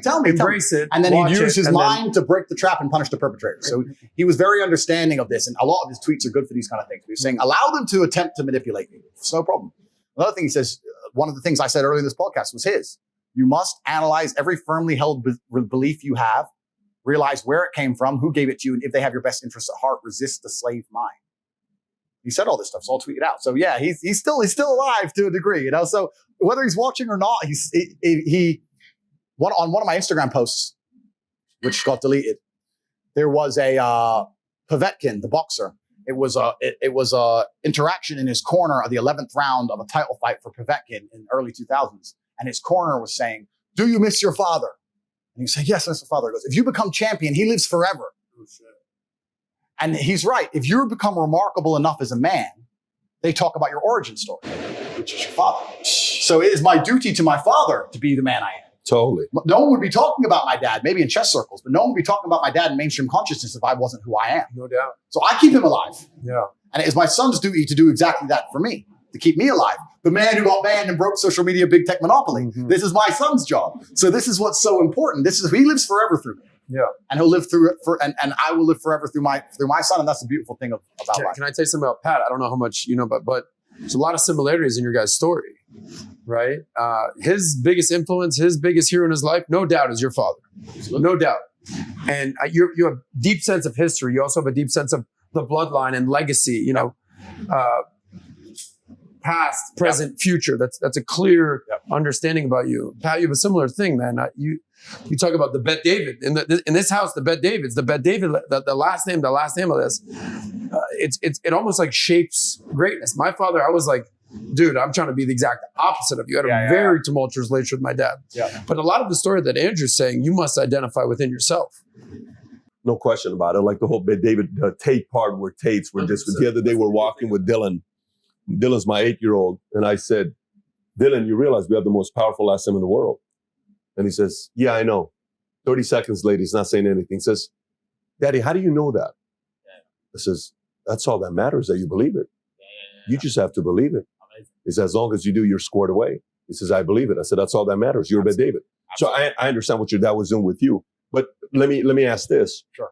So I run a sales company, and my style of teaching works with, it used to work only with one type of personality. Yeah. And I realized I'm one-dimensional. Then I went to adjust because I was only attracting single guys that don't have any kids and they're 18 to 25 years old. Yep. Then I said, no, I'm selling insurance. I got to be able to adjust and, relate to the married man. Yep. So then that it opened up, and it was 3 different ways of communicating with 3 different audiences. Absolutely. Then it goes 5, 7. So now you become multidimensional. Absolutely. Did your dad's messaging resonate with your sister? Because your sister is a lawyer. She also is successful. Yeah. How did she receive his messaging? Yeah, my sister is very successful. She is a lawyer, and I do think it resonated to a degree. However, I think my father's worldview was so primal and so based in many things which have a masculine edge, like threats and violence and enemies and things that women don't truly consider, that I think his teaching style was far more akin to men. And even, I think that's just how he was. I think that it's easier for a man to adopt it. I don't think that many women, and I don't want to be labeled a misogynist, this is just my worldview. I don't think many women have a true, because it's not their job to be, to some degree, they feel like men should protect them to some degree. Most of them, I don't feel like they have a true akin to threats sometimes. I give a million different examples, but if I go on a date with a girl in a restaurant, the first thing she wants to do is put on Instagram instantly. I'm like, no, whoa. You can't, we're here now. Like, you can't be putting that we're on in this restaurant with the napkin and that's how they kill Pop Smoke. Like, calm down. But it doesn't consider their mind there's a threat, or that many women don't accept that there are groups of men right now sitting in rooms, scrolling social media, looking for someone to get. They're just sitting there, 10 brothers from fuck knows where, sitting there just going, that was 10 minutes ago, this tag. Oh, Mr. Bugay. Yeah, Tate's in Miami at the club right now. It's real. This doesn't really cross female consciousness sometimes. And I understand why, because I think if a woman knew how dangerous the world is, she wouldn't leave the house. So it's easier just to not look at that world. But the way my dad taught and the things he said, it resonated with me and my brother more than it would resonate with my sister. My sister's still very, very successful in her own way, and she's married now, and she's a kid, et cetera, and she has her own man, et cetera. But also, I think when a woman gets married, she takes influence from the man she marries. Lots of different things. But my biggest male influence was my father, always will be. There'll be no one else who can But you replace agree it. your sister should take the influence Completely. from her husband. Completely. If that's the man she wants to be, and she wants her son to replicate the man she's had a kid with, then yeah, she absolutely should take his influence. I completely respect that and understand it. But my biggest male influence in my life will always be my father. It can never be replicated or replaced, whereas hers possibly could. Tristan's your best friend, brother, business partner, the whole thing. Everything. What would you describe your sister as? My Just sister's your sister? Yeah, my sister's my sister, yeah. And I wish her the absolute best. I have nothing bad to say about her. I wish her the absolute best. But the bond me and my brother have, I don't want to say this in any kind of negative way. I don't feel like I couldn't live with my sister full time, like in a same house, talking about, like, it just wouldn't be, it'd be weird. I don't know why. I always think there's going to be some degree of disconnect just because of the gender. If someone hurt her, I'd be the first person to be there and help her, of course. But she belongs to her man now. They're married. They're happy. They're in love. They have a child. And she has a degree of separate life, whereas me and my brother's lives will always be interconnected to the end. How do you get along with her husband? He's a good guy. Yeah, he's a really nice guy. Yeah, he has nothing bad to say about me, funnily enough. Doesn't doesn't want smoke. Nah, he's all right. He's all right. He's a good guy. We don't want him to end up like Tony. Yeah. What'd you say? But you know what it is, though? The whole point is, one, the person has to want to receive the message. Two, the person selling the message, the messenger messaging may only relate to a certain audience. It may not relate to everybody. It's not easy. This messaging that your dad's teaching, your dad taught, this is not a popular messaging where it's like, Jordan talks about in Last Dance. He says, if it wasn't for his dad, he wouldn't be who he is. If it wasn't for his brother, he wouldn't be who he is today, right? There's a scene where his dad's like, whatever, Michael, just go. Listen, man, you're not a man. You go out there and just play with your toys. We're going to go out there and fix some things. Yeah. And Jordan says, when you're going through it, it's psychological torture when someone's doing that to you. Yeah. Like your dad is doing that to you, is challenging you. Yeah. But he obviously responded to it. He became an assassin in the game of basketball because he received it. Correct. But the individual has to receive it as well. The individual has to receive it. And also, but I think the modern world's changed because there's a lot more opposite programming to your parents than there used to be. I used to go to school, finish school, come home, play chess. I was never really allowed to really watch too much TV. I didn't play Nintendo too much. I played chess. That was it. That's all I really did. So besides the school teacher or the little bit of school I had, I didn't have too much outside programming from the matrix itself. But nowadays, when you're raising a child, it's far more scary because you're trying to teach them things. That's fine. But YouTube's trying to teach them something else. And Netflix trying to teach them something else. And school is trying to teach them something else more than ever before. And on top of that, if you're not a wealthy individual, your wife now has to go to work, right? Because you have two incomes to pay the bills. So your children are not even at home with the mother or the woman who adopts with your ideals, because otherwise you wouldn't be together. Now they belong to the state effectively in many different ways. The school raises them, then an aftercare program, then internet raises them. So now you have a very difficult job. And you'll see, even if you look at YouTube now, children disagreeing with their own parents about certain issues, no matter what they are, some topical issues, politics, LGBT, whatever. The parents will say, no, that's not true. Well, I heard in school it's true, because they spend more time inside the matrix than they do with their own parents now. And it's very, very difficult now as a parent to get that hard time with your kid and say, resist that. I want you to be this way. It was easier when I was raised. Now that's scary. I think it's a very, very difficult job parents have now because of that. Because the programming is exceptionally strong because it's entertaining, right? And we've all developed ADHD and we're all glued to social media and addicted to our phones, and things are coming through the phone. And that's the argument they tried to use to ban me. I argue that I'm a positive force and there's far more negative forces than me on the internet, which are trying to infect the children than I am. That's the argument I have. I'd argue that I'm the complete opposite to it. But yeah, it's a scary world now. It's scary to have a child. I have a simple question for you, but it's actually very deep. Because you'll understand where I'm going with this. How many times have you seen the movie The Matrix? Because this is a major theme of yours. Yes. And Pat, I don't want to let the cat out the bag. You just saw it for the first time on the flight here. 2 days ago. Yeah. Okay. So how many times have you seen The Matrix? 15, 20. 15. This has a major influence in your life. This concept. Correct. Right? It's an easy way for me to express in a few words how I view the world works. I've adopted something from popular culture and I've adapted it to try and quickly explain. If I try and sit and explain that most people are being used for their resource, they're being projected a reality that isn't true, they're convinced of things that aren't true, they're promised that if they slave away hard enough, at the end you'll retire. At the end it'll be good, which is a lie. And they're just used for their resource until they die. To get into that and explain that at length is difficult. But if I say you're inside of the Matrix and they've seen the movie, they're like, what do you mean? You're inside the Matrix. You're living inside of a projected reality and your body heat is being extracted in real time for the machines. That's what's happening to you. And they're like, I don't understand. You will understand once you break free. How do I break free? You break free when you can talk freely. This is the thing that's amazing. And I talk a lot about money, but I'm not that financially driven. I just understand if you don't have money, you can't have an opinion. You can't say what you think. You can't do what you're not told to do because then you can't pay the mortgage. If they say wear a mask to come to work, even no matter how much you know that mask is fruitless, you must pay the bills. You must comply. That's the matrix. You have no force but to comply. It's only when you get to a point of money where you can say, no, my principles are worth losing X million. That's when you can escape the matrix. Money is a primary motivator to escape. I've always been interested in freedom more than money. It's not about having nice things. It's about having freedom of mind and freedom of thought and freedom and autonomy over my own body. That requires money. Or it requires the complete opposite. Like I said earlier, it's either no money, living on the street, or a lot of money. Anywhere in between, you're controlled. But if you ain't got shit and you're on the beach, wear a mask, get fucked. Get fucked. Or you take my house, I ain't got one. No. So when did give you me a fine, Sure. go on then. Like, I ain't got any money. Like, so that's the only way you escape. You escape through extreme poverty or escape through wealth. And I was prepared to take either route. I was prepared to take either one. I want to go to that topic, but I want to finish up the family thing and then we'll go there because that's a big part of, look, there's a lot of interesting people to psychoanalyze. Yeah. I'm sure you've sat with a lot of people that try to psychoanalyze you and go through it. Yeah. A lot of them. Most important person I psychoanalyze is myself all the time. Absolutely. One time I sat down, I had a list of 83 questions that was given to me. And one of the questions was, who annoys you the most? Why? Yeah. Who do you get along with the most? Why? Yeah. Who do you not get along the most? Why? Yeah. And then I'm at the beach, I'm going through this question, I'm like, holy shit. Then you notice a trend.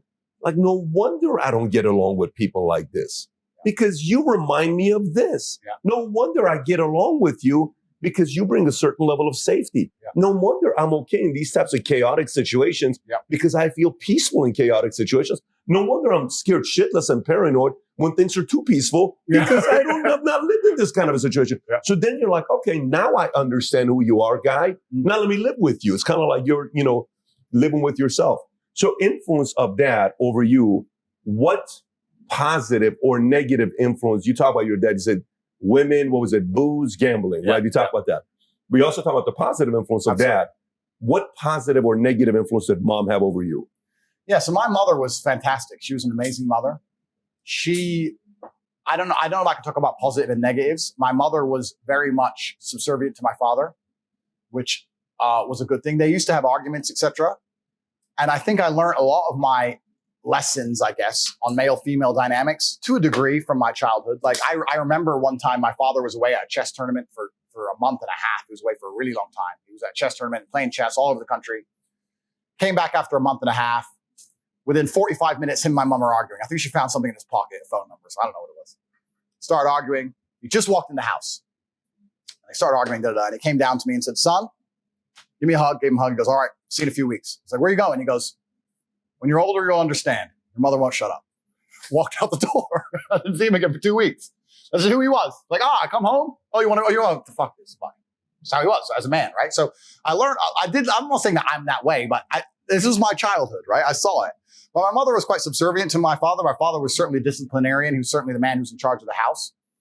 My mother did her job fantastically. She taught us how to read. She fed us very well. She made sure we ate good. And my dad's basic tenet was, your mother is in charge of keeping you alive. Food, go to bed on time, eat good, go to school. She's in charge of keeping you alive. But I'm in charge of teaching you how to be a man and conquer the world. So we have different roles. So she's going to keep you alive. I'm going to turn up when I turn up. I'm going to teach you some shit. I'm going to teach you how to live. I'm going to teach you how to live. And they're different things. So they had very clear defined roles. To this day, my mother, she's still alive. I've retired her completely. So the first thing I did when I got rich was retire my mother. First thing I did, because my mother was, when they broke up. So the sad story of my father, which I've never told, but I'll tell it now. My father was in the Air Force. He discharged. After they diagnosed him with narcissistic personality disorder, they offered him a full military pension, $6,000 or $7,000 a month, saying that, you have this mental disorder. We'll give it to you because you were such a fantastic member of the Air Force. My dad was actually in intelligence. Some right-wing people on the internet think I'm a CIA plant because my father was with intelligence. I'm not a CIA plant. But my father was in intelligence. So when my father joined the Air Force, he got on the bus, like everyone else did back then in Alabama, got on the bus. You go, you do an IQ test. My father did so good, they moved him to intelligence. And my father, to this day, still holds, I believe. At the time of his death, he still held it. The fastest assimilation of a foreign language. So back in the 80s and 90s, if they needed someone who speaks Russian, they'd train a native English or American person. Nowadays, you can get an Estonian or a Latvian because they're pro-EU and they speak Russian fluently. It's easy. Back then, you needed a Russian speaker who'd teach them. So they taught my dad Russian. He learned Russian fluently in 15 days, head to toe. So he held the fastest assimilation of the Russian language. I know that because when he died, I got a message on Facebook, Meta. I got a message on Facebook from a guy who I had never heard of, just saying, hi, you don't know who I am. I was in the Air Force with your father. I heard of his passing. I just want to let you know that I was in the same place as your father. I was a linguist also for the Air Force. At the time, I was living with a Russian woman and we spoke Russian fluently in the house. And your father and I started classes at the same time. And I can say with certainty, the way your father learned things was inhuman. It was robotic. Within 3 weeks, he was correcting me on my Russian. Like he was, that's who he was, right? So he spoke Russian and Spanish and German. We were also in Berlin at the fall of the Berlin Wall. So he did a lot of things. So he was a linguist. So he used to listen to the bugs. If they bugged a room, he'd listen to the bug in Russian and translate it. So that's what my father did. But anyway, when they discharged him, they said he had narcissistic personality disorder. And the reason they said he had that is because he refused to listen to one of his commanders. I don't know the exact story, so I don't want to say it on tape, but he refused to listen to one of his commanders about a recording on a tape. And my father was arguing with him about the translation of a certain word. My father believed it was slang for something else. Superior believed it was something else. They got into a personal beef. It developed over months and months and months of arguments about translations. And eventually, my dad ended up being told to sweep outside for 8 hours a day. And I got to the point where my father got discharged. So when they discharged him, they diagnosed him with narcissistic personality disorder because they said he wouldn't listen. And they offered him this military pension and he refused it. He said, my sanity is not for sale. Huh. And I know that line because my mother used to scream all the time when we were broke in the house. You could have had money, Emery. My sanity's not for sale. Because we went broke. Because now we went broke. Now we went broke, right? So I remember them arguing, Emery, we could have had money. Now we're broke. So because he became a professional chess player, he couldn't pay the bills. And we were living in Indiana and South Chicago. We were in the ghetto with no money. So I remember him saying that all the time. So eventually my mother was English. We decided to move back to England because England has social housing. You get a free house and you can get benefits and that kind of thing. We moved back and my father stayed there. So I didn't see my father very much from the time I moved, but my mother was always in charge of keeping me alive. And he was just in charge of like giving me the lessons and stuff. So yeah, it was an interesting life, but he was a super principled man. Like he turned down money. What was actually interesting towards the end of his life, about 3 or 4 years before he died. No, it must have been way before that because I didn't have money yet. Maybe 10 years before he died, he called me and said, you know, I've been principled for so long and the way the world's turning and what American government's doing. And maybe I should have just signed. Or do you think I should have just signed? He didn't say maybe. He said, do you think I should have just signed? I said, no, Dad, no, you get to live with a pure heart. You shouldn't have just signed. Because your mother's saying that I should just sign it now and because I get back pay. Sign what exactly? Sign the narcissistic personality disorder, sell his sanity and get back pay, which at the time would be like $500,000. I mean, by the way, just so you know, a lot of people signed it. A lot of military. I mean, you know, people who got out, you signed, you get all this incredible pension, back pay. And why do they want you to sign this? Why do they want his father to sign this? They wanted to sign it because he admits fault. It's all your fault. You're wrong about everything. You're a psycho. Your sanity is for sale. You sell your sanity for $5,000 a month. Your disability is for your sale. Disability, yeah. So he found out that he could get back pay if he signed it. So he had a long conversation with me, and I said, "Look, Dad, I think you did the right thing. I'm so proud of you." And we talked back and forth. He said, "You know what? Your mother. This is the time we didn't have money. Your mother is a dinner lady. My mother was a dinner lady at this point. After we moved to England, we had some things, but she was a dinner lady. She got like $400 a month for cleaning plates. She had arthritis. She was starting to get bad knee from standing up all day. Because, you know, I'm not even with her anymore. She caused me so many headaches, but I can't let her just wash dishes, son. I might just sign it." I was like, "Well, Dad, the choice is yours." And my dad agreed. He goes, "Look, I'm running out of time anyway. I'm running out of life. I taught you boys a lesson. You know what that I need." He went to sign it. He went to the military to try and sign it for the back pay. They declined him. He said, "You're not crazy anymore." No, wouldn't give him the money. Funny that. So let's talk about that's another story. So when he died, I still didn't have that much money. But then after he died, luckily I started to make money about a year, 2 years later. And because he tried to retire my mother, obviously I also have an own debt to my mother. The first thing I did when I made money was retire my mother. So I'd say to this day, about 15 to 20% of my income goes to my mother. And she has panic attacks. Like she'll check her bank and be like, "What is it? This is too much money. I can't buy it." She's like scared of it. I'm like, "Just buy a Lambo. Chill. It's fine." So I make sure she's super well. Mommy Tate in the Lambo riding down the street. Yeah. What's up, bitches? So she's running around the world on these cruises and shit. So I retired my mother because that was one of my dad's last attempts at appeasing her.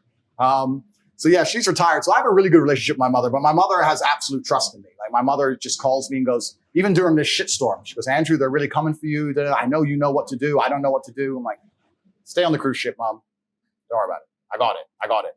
So she's not like above me. It's hard to explain. She looks up to me. She's like, totally. "You fix it." Of course, you're the leader of the household. But, you know, an interview was done with Bill Clinton. I'm reading this book called not first-rate madness, it's the other one, hypomanic edge. And Bill Clinton's mom was bipolar. And one of the things he finally said is this interviewer is trying to get information on his mom. And he knows that the mom has issues and they're going back and forth. He finally says, look, there's zero benefit for me saying anything bad about my mom. Yep. A daughter can say it. A son cannot say it. Yep. There's zero benefit of saying anything bad about your mom coming from the son, which there's a lot of depth in that messaging with Bill Clinton. But I want to transition to the next part with values and principles, because to me,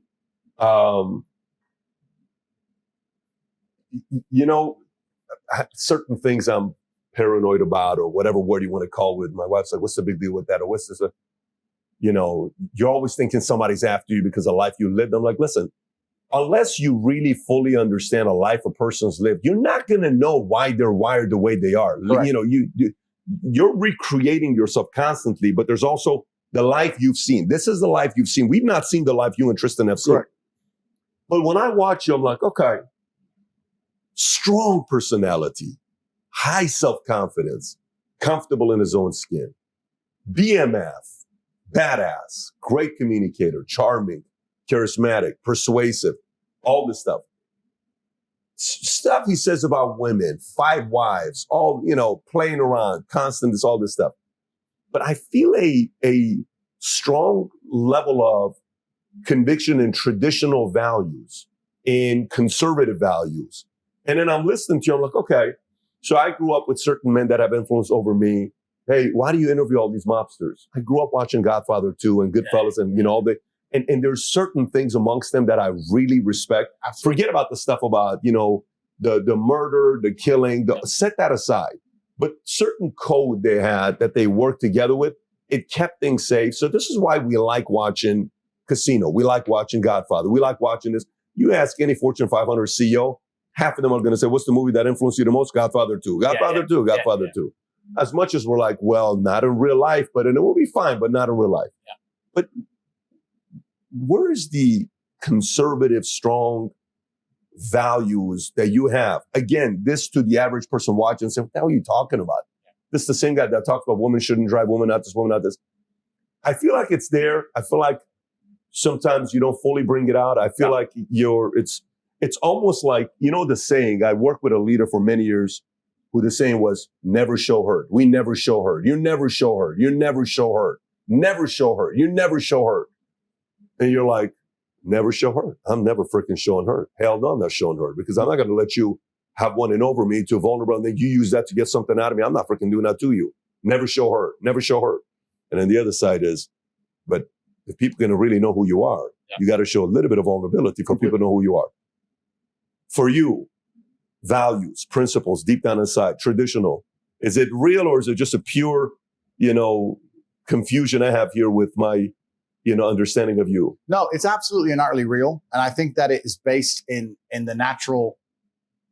I think it's a natural tendency to be conservatively minded if you are masculine and also if you are competent.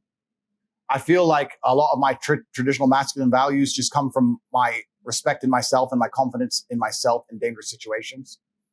If I'm recently, I was in the Romanian mountains. It started to snow heavily. There was a blizzard. I was with a girl. It was her car. She goes, oh, we have to drive home. I said, I'm going to drive. She goes, my car. I said, yeah, but I'm going to drive. She goes, why? Because this is a blizzard. She's like, well, okay. It's not me being misogynistic. It's just, I know I can drive in a blizzard. I just trust me. I just trust myself. And I trust future self even more than I trust my current self, if that makes sense. So if I have a situation now where I have a play to make and it seems semi-risky, I'll think, well, future Andrew's even better than current Andrew. So future Andrew, 4 years from now, he'll fix it. Let's say it goes wrong. Future Andrew's got it. If current Andrew can pull X off, future Andrew can pull Y off. So we're going to take the riskier option with a bigger reward, for example. Obviously, you don't have to be stupid, but I think that when you have true belief in yourself and you have true competence, you're going to naturally inclinate towards being a protector and a provider and have these conservative values. It's really interesting that the closer a society is to the survival line, the closer people naturally bend to their gender roles anyway. So let's say we take America, right, where you have feminists and hard liberals and all this garbage. if they were all marooned on a desert island, let's say there's a shipwreck, they got marooned on a desert island, one of two things would happen. They'd stick with their Western world garbage and perish, or they would all quickly align to the natural baselines of humanity, the gender roles. The men would build and hunt, the women would gather and look after the sick, and then they'd survive. The closer you are to survival, the more important you are. The more important it is that you align to your gender role, because if you don't have a chance of survival. So in countries where it's harder to survive, they're more traditionalistic. It's only in very, very privileged societies can we pretend that you do not need a man who can protect himself and others. So that's a very privileged society, right? So I think when you have a hard life and you've lived a life on edge, you're naturally going to be inclining towards those things, towards reality and towards conservative values and towards traditionalism, because that gives you the highest chance of survival. I have a highest chance of survival if I focus on doing X and I am this type of person, and the woman next to me is this type of person. And that gives us the best chance. And that makes me a traditionally masculine male and her a traditionally feminine female, especially if you're living a difficult life. Does that make sense? And especially in many parts of the world, that's still true today. In most of the world, that's still true today. We're talking on these podcasts to extremely privileged individuals who want to sit and throw away 98% of how the world functions and say it's bullshit and come along with this brand new thing they've invented for the last 15 years. And I say this often. I say, you find me dangerous that I said something that got me in a lot of trouble. So I'll say it again. I said that if I was going to get on a plane that was going to fly through the eye of a hurricane, and there was a 50% chance of it crashing, I would prefer a male pilot than a female pilot. Feminist lost her mind, called me misogynistic. I said, no, I think that men are calmer under pressure. I'm not saying the pilot, assuming they have the same skill, I'm talking about just the pressure of the plane crashing. In my experience, men are calmer under mortal pressure than a woman would be. She might panic, and then we're definitely going to die. I'm not saying she would panic. I'm not saying all women would panic. I'm saying if I had to choose male pilot or female pilot for this semi-suicide mission, I would choose a male pilot. That's my life experience, right? Everyone will attack me for that, but that's just a life I've lived. By extension, if I had to drop my children off at nursery, I want to drop them at an all-female nursery. I'd never drop my 3-year-old or 4-year-old kid if I had one at an all-male nursery. That'd be weird. So to me, this is how most of the world still functions. This is how the Western world functioned until 10 or 15 years ago. And I say these things and I'm vilified, but I truly believe I wouldn't be so popular and not so many people would resonate with me if large swaths of the population didn't go, well, he has kind of got a point, I guess. I don't think it's that bad. I think a lot of the world is still quite conservative, even in the West. There's just a very, very vocal minority that have all the control of the narrative that are trying to convince the world otherwise. I think the majority of even happy relationships, the man's a man, the woman's a woman. I think that's pretty standard. Perhaps I'm wrong, but in my experience, it certainly is. You know what I think would be interesting? You know, a lot of your audience, I mean, it's wide. You said 18 to 25-year-old men, women too. Yeah. I think it would be amazingly interesting if you sat down with a room of 80-year-olds. Yeah. 80-year-old men and women. And you know what these people are called in America? They're older than baby boomers. You know what they're called, that generation? No, tell me. Traditionalists. Oh, there you go. Okay. I'd be very curious to know what old people would have to say about Tate. I doubt that any of the older women or the older men would try to be canceling Tate to be like, yeah, that's everything we've ever known. But this is the thing that's interesting, because the feminist narrative, when I say things like the male pilot, for example, the feminist narrative is that I'm a controlling man who wants control over women. The actual truth is I'm a protective man who wants to protect. And being a man in a position of protecting is not always a good thing. I feel indebted and have a duty to myself and my honor. Meaning that if I'm walking down the street with a beautiful woman and 3 men want to attack her, I have to risk my life now. I can't live my life letting my wife get gang raped on a fucking street and running away. I can't take it as a man. So I have to now die. I have to die or try. I have no choice. So but that's my duty. But they'll ignore that part. They'll ignore the part where I risk my life, right? And they'll say, oh, but you just want to be controlling, misogynistic. No, I have a duty to protect. I'm calmer under pressure because I've been in more unfortunate situations. I've had more trauma in my life, which has trained me to be more calm under pressure. I would hate to meet a woman who's been through as much trauma as I have. That's not the kind of, that wouldn't make her a good woman. I don't think women need trauma at that level. I don't want women who've been stabbed. There's no need for that. But I have been through it. So I think that in my experience, extrapolation, that men who are successful, a lot of them have been through enough for me to trust them more in a high pressure situation. And like I said, this comes with massive responsibility. This comes with massive detriments and downsides, right? And the feminists are like, no, you're controlling. It's not about controlling. It's about duty. There was no feminist on the Titanic. Then men can die. There's no feminists to this day in Ukraine. The Ukrainian women can leave. You'll see them partying in Warsaw and Prague. Ukrainian men can't leave the country. They're dying in a ditch. They have to stay and fight. Not a single feminist is demanding that the women stay and fight. Not a single one. They don't give a fuck when it turns real. Once it turns hot, then it's woohoo, straight to, what do you want, a sandwich? Sure. Well, what do you want a sandwich, sir? What do you need? Then it all goes back. The closer you are to the real world, the closer people instantly get into their gender roles, because otherwise they get annihilated in real time. That's another thing I said when I was getting called misogynistic and I was arguing with feminists. I said, traditionally, men are the leaders. And in ancient societies, men were in charge. That's because men are oppressive. You've oppressed us forever. That's their narrative. Their narrative is that we've oppressed women forever. I said, no, we've protected and provided for you forever. The reason we are leaders is because if we align with our gender roles, a man's more likely to lead, and that gives us a more competitive chance. In the olden world, where all the empires were currently fighting, if you're not as competitive as possible, you're going to be annihilated.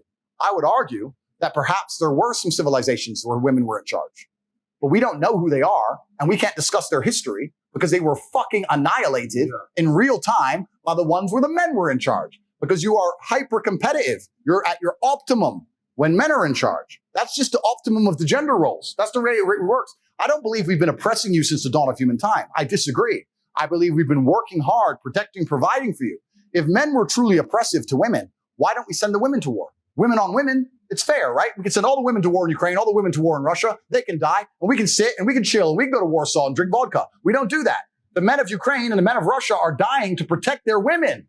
And then they want to sit and say that we're bad? It's a completely skewed worldview. Whenever they come along and say that we're oppressive and that we have the most money and all this bullshit, it's a lie. We are going out of our way and giving up our lives to protect and provide. And this is where it comes to some of the other things that they said against me. I've said a man has a degree of authority over something he has responsibility for. They took this and they used it and said that I think that men have authority over women. It's not what I said. I said, if I have responsibility for something, I must have a degree of authority over that thing. If I have a car, for it to be parked in the wrong place or for me to drive too fast, whatever, for me to be responsible for the actions of that car, it must be my car. If it's parked in the wrong place, but it's not mine and I'm not allowed to drive it, then I'm not held accountable. For me to be accountable, I have to have responsibility. By extension, that gives me a degree of authority. So what I was saying is, if a woman comes to me and lives with me and I pay the bills and she travels the world with me and she flies on jets and we go to boats and she's taken care of, I'm responsible for her safety if we walk the street at night. I ensure her life is in perfect order. I have a degree of authority where I can say, you're not going to go out at night by yourself. It's dangerous. Or we're not going to go to this country right now. It's dangerous. That's a degree of authority that I have that comes with my responsibility from a protective manner. That does not mean I am oppressive. That does not mean I'm misogynistic. It just means that responsibility and accountability are linked and they can't be decoupled. A captain goes down with the ship because the captain is responsible for what happens on the ship. If the captain gives orders and everyone ignores him, then he doesn't go down with the ship, does he? He has authority because he is responsible. The two things are the same. And once again, people have misunderstood what I've said. And that's what I said. In a healthy relationship, perhaps in my relationships, let's talk from a personal perspective because then I can't be attacked. In my relationships, I am responsible for the emotional security and for the physical security and the fiscal responsibility, the fiscal security of any woman I'm with. And by extension, I have a degree of authority over her to make sure that we as a couple proceed and progress in the best possible way. It's not going to be 50-50 if I'm in charge of the most important things. It's going to be like, listen, I love you very much. I respect what you're saying, and you're totally right about this. But on this one point, I'm sorry, I'm going to be the man. We're doing it this way.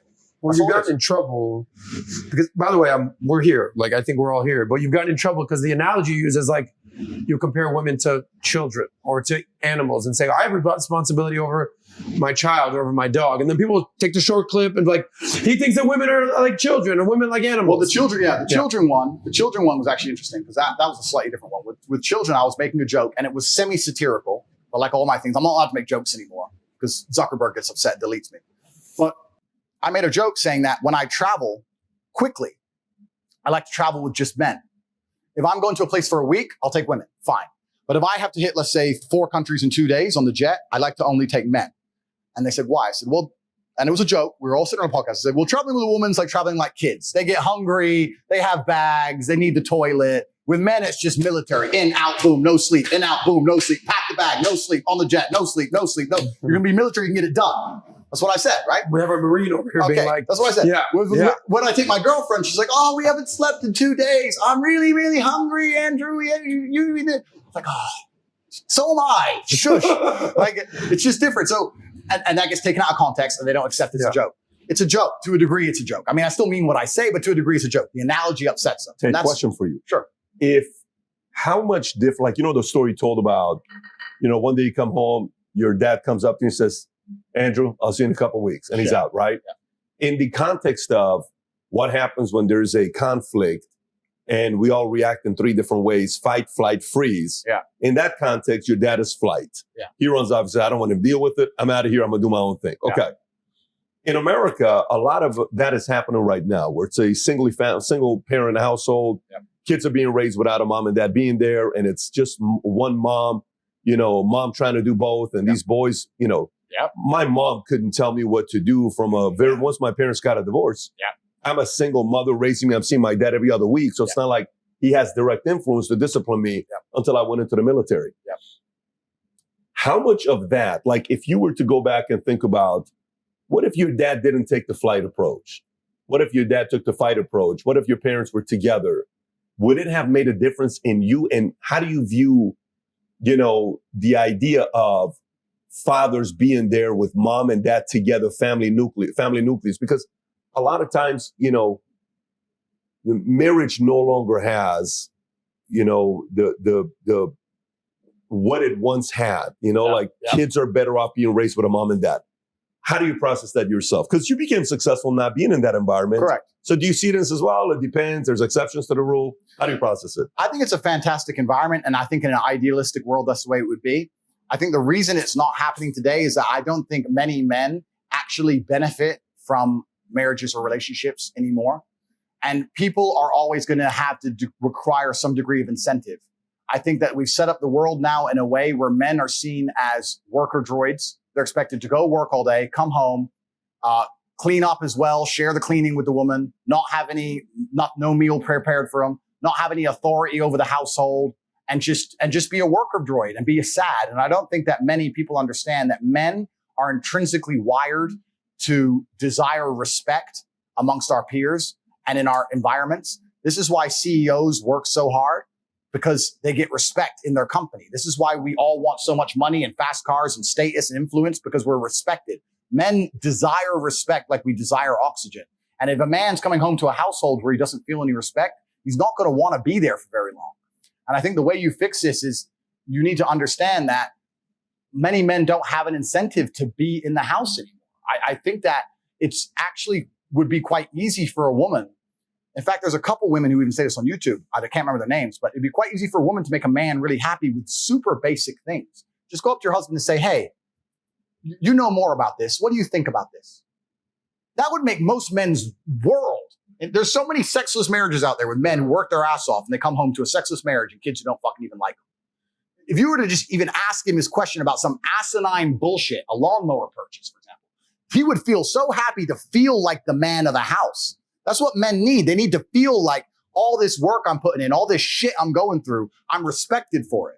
As soon as a man feels like he has no respect, that's the absolute end of a man's interest or a man's tolerance of a situation. I think that's the reason it's happening. I know a lot of men who completely love their wives. They love them with all their heart. They die for her. But he's just not respected in his house. He doesn't get to be the man of the house. Is it on him or is it on her? Like, does he need to go earn it or is it on her to provide it? It's a combination of both. I think it's certainly on him to earn it, but also the matrix programming is counter to him. The matrix programming is trying to tell him that he shouldn't be allowed to be the man of the house, that he shouldn't be allowed to have any kind of authority in any regard. He shouldn't be allowed to be able to say what happens. The matrix programming is saying the absolute opposite all the time. And if that's getting into your woman and you don't have that much influence, and that's getting into all your children, you don't have that much influence. Now you're coming home to a household where everyone just thinks you're the dude who should just fucking work. You're just a worker droid. You're the slave. You're the robot. And your feelings don't matter and your authority doesn't matter, and get fucked. And this is very conscious. If you watch any Netflix show, the mother is the smart one and the man is the bumbling idiot. Turn on a show. I dare you, turn on a family show. The mother is the one, hey, calm down, I'm smart. And the man's the like, oh, beer. Watch any of these shows. They're Family trying, Guy, The all of it, Simpsons, Married with Children. any of it, all of it. They're Modern Family. reducing the man to just a bumbling idiot. And it's very hard, I think, for a lot of men to accept being in a position of constant disrespect. I'll tell you this now. If I had to choose a long-lasting marriage with a woman who loved me or a woman who truly respected me, I might choose respect over love. Even though they're the same thing for a woman, because she loves you, she respects you by default. But if I had to choose, I'd choose respect. I've been through too much and worked too hard and go through too much in day-to-day life to come home to my house and be having battles over asinine bullshit.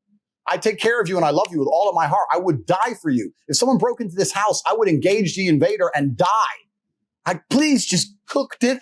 Please. Like, what do you want from me? What more can I do for you? Like, and once they feel disrespected, this is another thing about the world that a lot of people don't understand.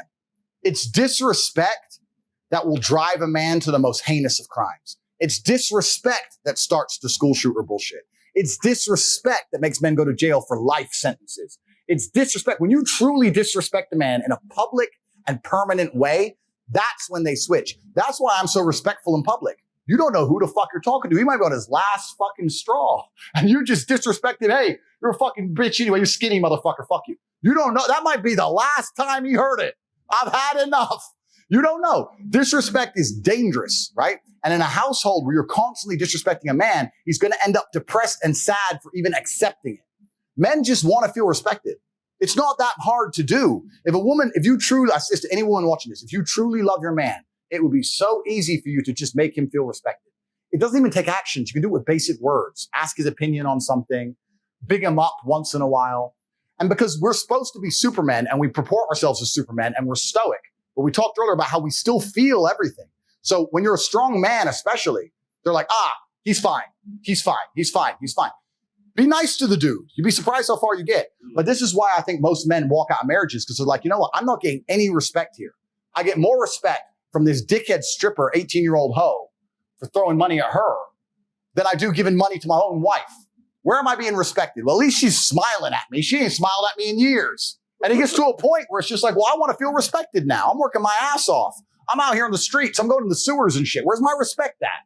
And that's what I think it really comes down to. I think men function on respect. And respect is the number one trigger that'll make a man do heinous crimes. And it's also the thing that will make us do the bravest, most honorable things. What did I say about protecting my wife from trying to try to rape her in a situation on the street? I can't respect myself, and I won't be respected by society if I don't die. So I will stand and die. I can't say, oh, well, there's 3 of them. I can't do it because my self-respect and respect of the world. Nah, that's Tate's girl and he ran away. I can't take it. I have to die. I can't live that way. So it's like honor. It's like Hirokari, or what about the Japanese thing with the sword? You can't take the dishonor of losing. Absolutely. They commit suicide. So respect is so intrinsic to men, and a lot of society's forgotten this. And that's why I also think my message is resonating, because I'm teaching men, look, yeah, your life's shit. Yeah, you need to be respected. Yeah, here's how. Oh, but that's hard. Of course it is. Let's go. So I think that's what it is. So I agree with you. I love the idea. But the reason that it's ending is because in traditionalistic families, the woman respected the man. As soon as the respect's gone, now men don't want to be there anymore. They want to go find a new woman who respects them, or run around and do dumb shit, or run around with their boys. Their boys respect them. Women say, why is my man always out in the street? Because on the street, he's respected. With his boys, he's something. When he's home, what is he? You don't respect him. He wants to go be amongst the respect. That's why men do the shit they do. It's dangerous shit, life-threatening shit, gang banging. How many times you heard a gangster say, I'll go shoot him, respect, it's my name. It's respect. It's a whole different dynamic. We've forgotten the respect inside of relationships. And this is why so many men are just losing interest completely. And then, yeah, it's a downward spiral. You're completely right. And then the woman's left by herself with the boys. And the boys are trying to get respect somewhere. They end up getting on the street, crime, blah, blah. It's all just downhill from there. Would you ever consider getting married to one woman and building an actual family nucleus like the traditional way? Would you do it, since you don't have to worry about, garnering respect? That's a good question. It's certainly something I would consider and something I would do. It's not something I'm completely and utterly adverse to. The main problem with me doing it is the way that a lot of legality has been set up. I don't like the way the government's doing things. But let's say I were to get married, I'd get married religiously, perhaps not governmentally, sure, but religiously. Yeah, absolutely. Religiously. And if I met the right woman, sure, I'd absolutely and utterly do it. But in my marriage, if I meet a woman and I marry her and I take care of her and I make sure she has a fantastic life and I raise her and I nurture her and our children, etc., I'm still always going to be the man who says, listen, I'm away this weekend and I'm not going to come home to a bunch of fucking yelling. I'm just going to be that guy. I'm away. There's lipstick. Oh, I'm going to give her a white lie. Tristan, I had my shirt on. Some bullshit. Just eat it. Shh, move on. Like, that's who I am, right? But all in all, yeah, I am completely a proponent for love. I believe in a man loving a woman. I don't think many women understand how deeply men love. Love is real. What's that film? Troy. That was about a chick. The fucking warring tribe, the warring countries. Like, love is real. It's absolutely a real thing. But what we want in return, more than even love back, is respect. We want to be respected by the woman we love. That's what we want. And I think if the women who truly understand that are the smart ones and also the dangerous ones, because I've met some female players out of Ukraine and Moldova, and they're pretty sharp. They know the game, and they know exactly what to do to get the billionaire. And I've seen them pull it off. So I've seen it happen. It's funny. I'm talking to Magic Johnson, okay? And this is 6-7 years ago. And the conversation comes up about AIDS, HIV. I said, there's a couple moments as a kid that I clearly remember. One was when Jordan retired. One was when Tupac died. And the other one was when you got HIV, because I'm in LA. I mean, I'm like a Magic fan. And I said, when that came out and all the rumors, the past, all this stuff, I said, what made your marriage work? And this is interesting, his answer. He says it very quickly, and I don't even think people caught it. He said, because she's smart. So what do you mean she's smart? Because she's smart. They've been married together till today. They're still together. Oh, Magic is still with his wife. I mean, imagine Magic's stories with, Hugh Hefner and the Playboy Mansion and L.A. the party 80s, and who he 90s, was, before 80s, social media, I can imagine. And what he did, but they're still together. Who does the credit go to there? Does the credit go to him? Does it go to her? Who gets the credit? That's what he was saying. Yeah. He's saying credit goes to her for the family. Now, some may say, well, look at how the family turned out. Look at the kids, because you see the criticism that comes out one of his sons.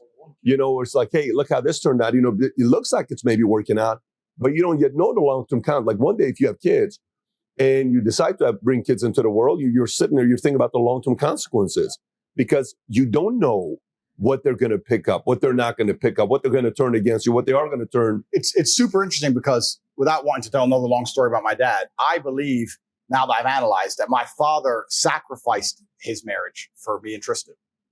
Because I think that there was times of massive contention with my mother where he was so principled and so concerned with our upbringing as men that he sacrificed his marriage with my mom for us. He filed a divorce? Yeah. So I'll give you a very quick example. I'll tell you a very quick story that surmises it. So they were still together when we moved to England. My father was still in America. He came over to visit. And my mom said to me a couple of days before he comes, your dad's coming. We're going to go get a haircut. And I was must have been about 12 or something. Went to get a haircut. We went to our normal hairdresser. Hairdresser wasn't there. Got some other hairdresser. Cut my hair. Whatever. And when we got back to the house, my mom's like, I don't like how she cut your hair. She cut your hair wrong. She cut your hair wrong. And I'm only 12, right? So I'm like, yeah, she cut my hair wrong. She cut my hair wrong. So when my dad came, my dad turns up. He's only there for like a couple hours. I haven't seen him in nearly 6 months. I said, oh, yeah. My mom said, I hate the way they cut his hair. And my dad, and I said, yeah, they cut my hair wrong today. And my dad lost his temper. He said, what the fuck are you doing? You're raising my sons to bitches? What the fuck are you talking about haircuts for? I leave you here with my boys and you're talking about, tell them to worry about their haircut? They're fucking men. Who cares about their hair? Their haircut doesn't matter. When they grow into men, no one's going to care what their hair looks like. Their haircuts are stupid. And mom's like, well, no, Emery, it's just, she cut it wrong. And then my dad was like, listen, I trust you with my boys and you fucking cut their hair wrong. So they got in some big argument. So I'd only seen my dad for 3 hours at this point in fucking 6 months. They got in a big argument. My mom kicked him out of the house. So he left the house, right? So he went to the hotel. And then the next day he called me. He goes, I can't come to that house. Your mom doesn't want me there. Come to me. And I came to him and we went to the hairdresser. And I was only 12. So this is a traumatic experience, right? I cried my eyes out. I don't know why I cried, but I was upset. He goes, come with me, boys. I was like, why? He goes, you'll learn when you're older. You're going to understand when you're older. We're going to shave your head. And I was like, I don't want to shave my head. He goes, listen, you're 12. You're a kid. Nobody cares about your hair. Come here. Sat me down the thing. Had my head shaved by the thing. When I went home, my mom went fucking crazy. This is the story she recited to his death about how crazy my dad was. His dad, Emery's crazy. He made him shave his head. He's so crazy. That is so crazy. But when I shaved my head, my dad said, listen, you're going to grow into a man and you're going to learn that there's so many things that society expects of you. And there's so many things that people expect of you. And there's so many things people are going to care about. And the last thing on the list is going to be your haircut. They're not going to give a solitary fuck. And I'm not going to have you being raised thinking your haircut matters. So people always say, oh, why am I bald, right? So I had hair until about 3-4 years ago. And I was remembering this story. So after this story with my mom and father, my mom went nuts, called my dad crazy. He went back to America. So some 3 hours after 6 months because of this haircut thing. Because he was so principled, didn't give a shit. So I was sitting in a hairdresser and I was waiting the guy in front of me and he had his haircut. And the guy in front of me, he goes, oh, I'm finished. And he goes, oh, excuse me, can you just a little bit here and the top, just a little bit in the top and here and here. And I'm sitting there and I'm just on my phone. I'm like, who gives a fuck? A millimeter? Bro, you're ugly anyway, G. Like, what the fuck? No one cares. Like, and he messed around for another 10 minutes fucking with his hair. So when it was my turn and I sat down, it wasn't my normal barber. He goes, hey, how'd you want your hair cut? And I remember the story and I just couldn't. I was like, bro, shave it off. Like, I'm a millionaire, kickboxing world champion. Who gives a fuck about my hair? I haven't had hair since. It's like, get rid of it, get rid of it, get rid of it. You just shave your head. I just shave it off, yeah. Like, I could grow a full head of hair. I just shave it off. You could. Yeah, I could, yeah. You just prefer to be a bald badass. No, I did it at that day, and ever since I've just been like, oh, it's just easy. I can go anywhere. Shave it off, shave it off, shave it off. But that's an example of my father would destroy his relationship with my mother to try and teach me and Tristan things. And I have so many examples of that. Their biggest arguments were almost him being too principled about me and Tristan, and my mother trying to be like, Emery, that's crazy. Or Emery, let him go to sleep. Emery, he doesn't want to play chess. Emery, sometimes my dad was like, no, but he is going to be this way. He has my name. So you can leave the house if you want, Eileen. He's doing this. So I think a lot of his relationship breakdown was actually because he was so principled on us, which is quite a unique perspective, I guess. So he sacrificed his marriage, I think, in many ways. You know what's funny? You always shaved your head for years and years and years and years. You had no hair. Now look at this beautiful head of hair. How Right handsome he is. I would prefer this. I know you, I would prefer this. but this guy spends $72 to cut his hair every day. For 5 years, my hair was like that until 4 years ago, 5 years ago. So what are your thoughts on Let's this hair? transition. Let's transition into you're putting a crew together. Yeah. Okay. Everybody has running mates. Like this main guys, I use the phrase running mates where Tristan's your running mate, you're his running mate, and then you got other people. So there's a levels to running mates, right? Yeah. So you got acquaintances, you got, friends, you got best friends, then you got running mates. Running mates is a handful. It's not that many. Yeah. And when you create that kind of an environment, there's a very mutual understanding of what the standards are to be at this level. You can go to dinner and shoot the shit and talk to anybody. Hey, and hey, how you doing? Oh, great, man. What's up? How you doing? Man, great, awesome, family good, everybody good, great. And then there's the next one and the next one and the next one and the next one. And, some people try to become too friendly too soon and it's a little awkward. Yeah. Let's relax a little bit, let a couple of years go by, and then we'll see where this thing goes. Yeah. For your end, what code, not you and Tate, because not you and Tristan, set that one aside. I'm talking about anybody else, non-blood. Yeah. And I'm not even talking cousin, by the way. I'm talking non-blood. Yep.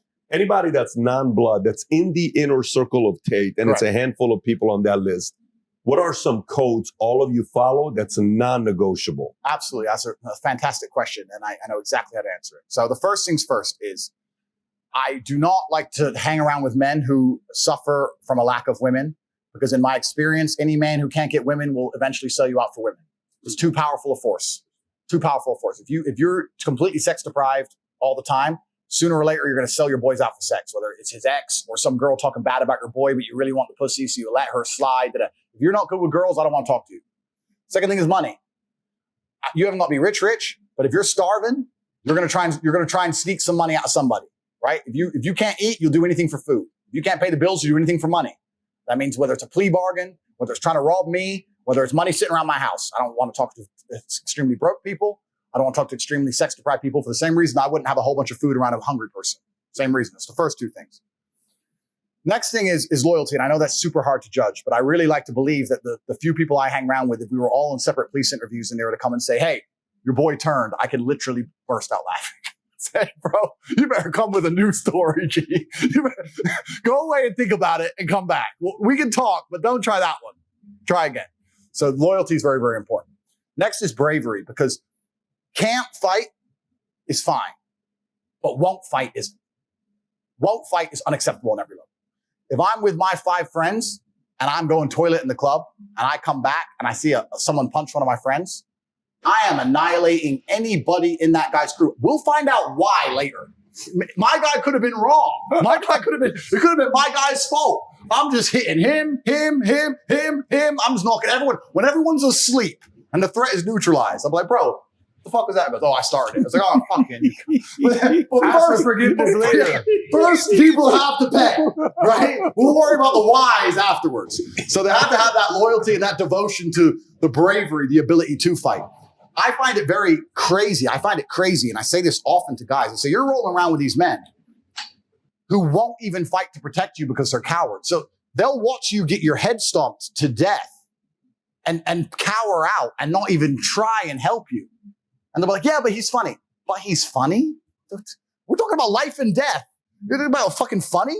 Like, so if I can smell on someone that they wouldn't even attempt, I don't want to be anywhere near them for the same reason. And general professionalism. I've developed a habit where I punish myself for the smallest unprofessional actions.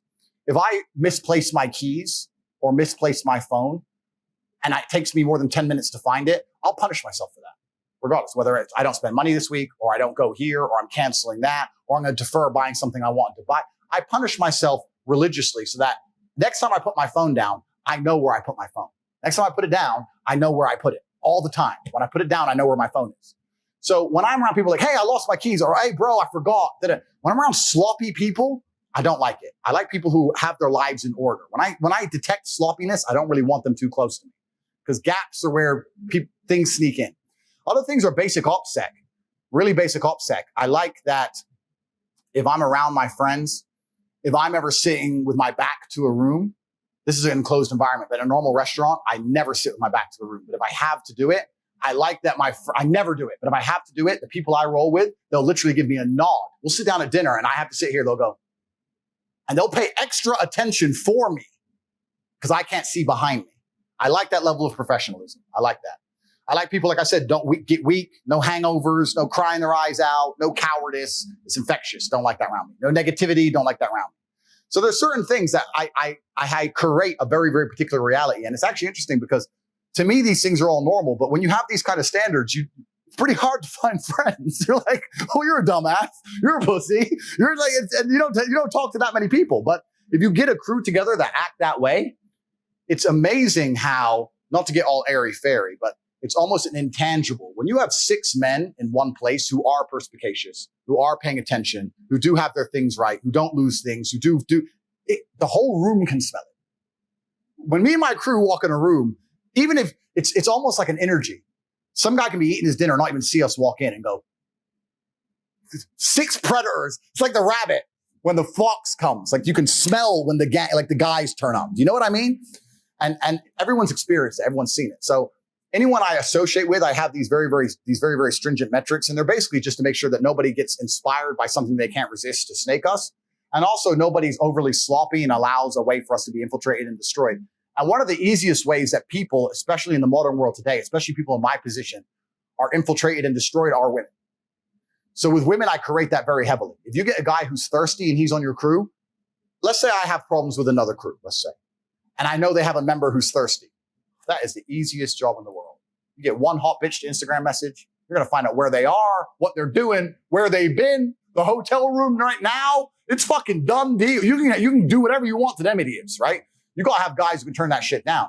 I've had it a bunch of times in my life where I've been in countries. I was in Sofia, Bulgaria. I was talking to this girl. She's like, hey, 10 out of 10. And I've been talking to her for a few weeks. She's like, hey, let's meet at this place. I'm like, let's go here. No, this is my favorite place. Let's go here. And I was like, no, I'll turn pussy down. I could have been wrong. Could have been right. Could have been right. We're never going to know. I'll turn it down. But if you have that guy in your crew, hey, bro, she's so hot, bro. She's so hot. That's problems for you and him and everyone else. So you got to be very careful with the kind of life you're living. But if you live with people who have their lives in order, it's important. But professionalism is also a really big one. When I see people who are sloppy, it makes me very uncomfortable. Just general sloppiness. I can't explain it. It makes me uncomfortable. When a girl is your girl, are you telling her anything? Or is it a understanding? Like, hey, listen, these are some things that I follow and you either okay with this or you're not, but I'm not compromising these things. Do you have those conversations when a girl is your main girl? Yeah. So I've had relationships with women for 5 or 6 years and they never knew my job.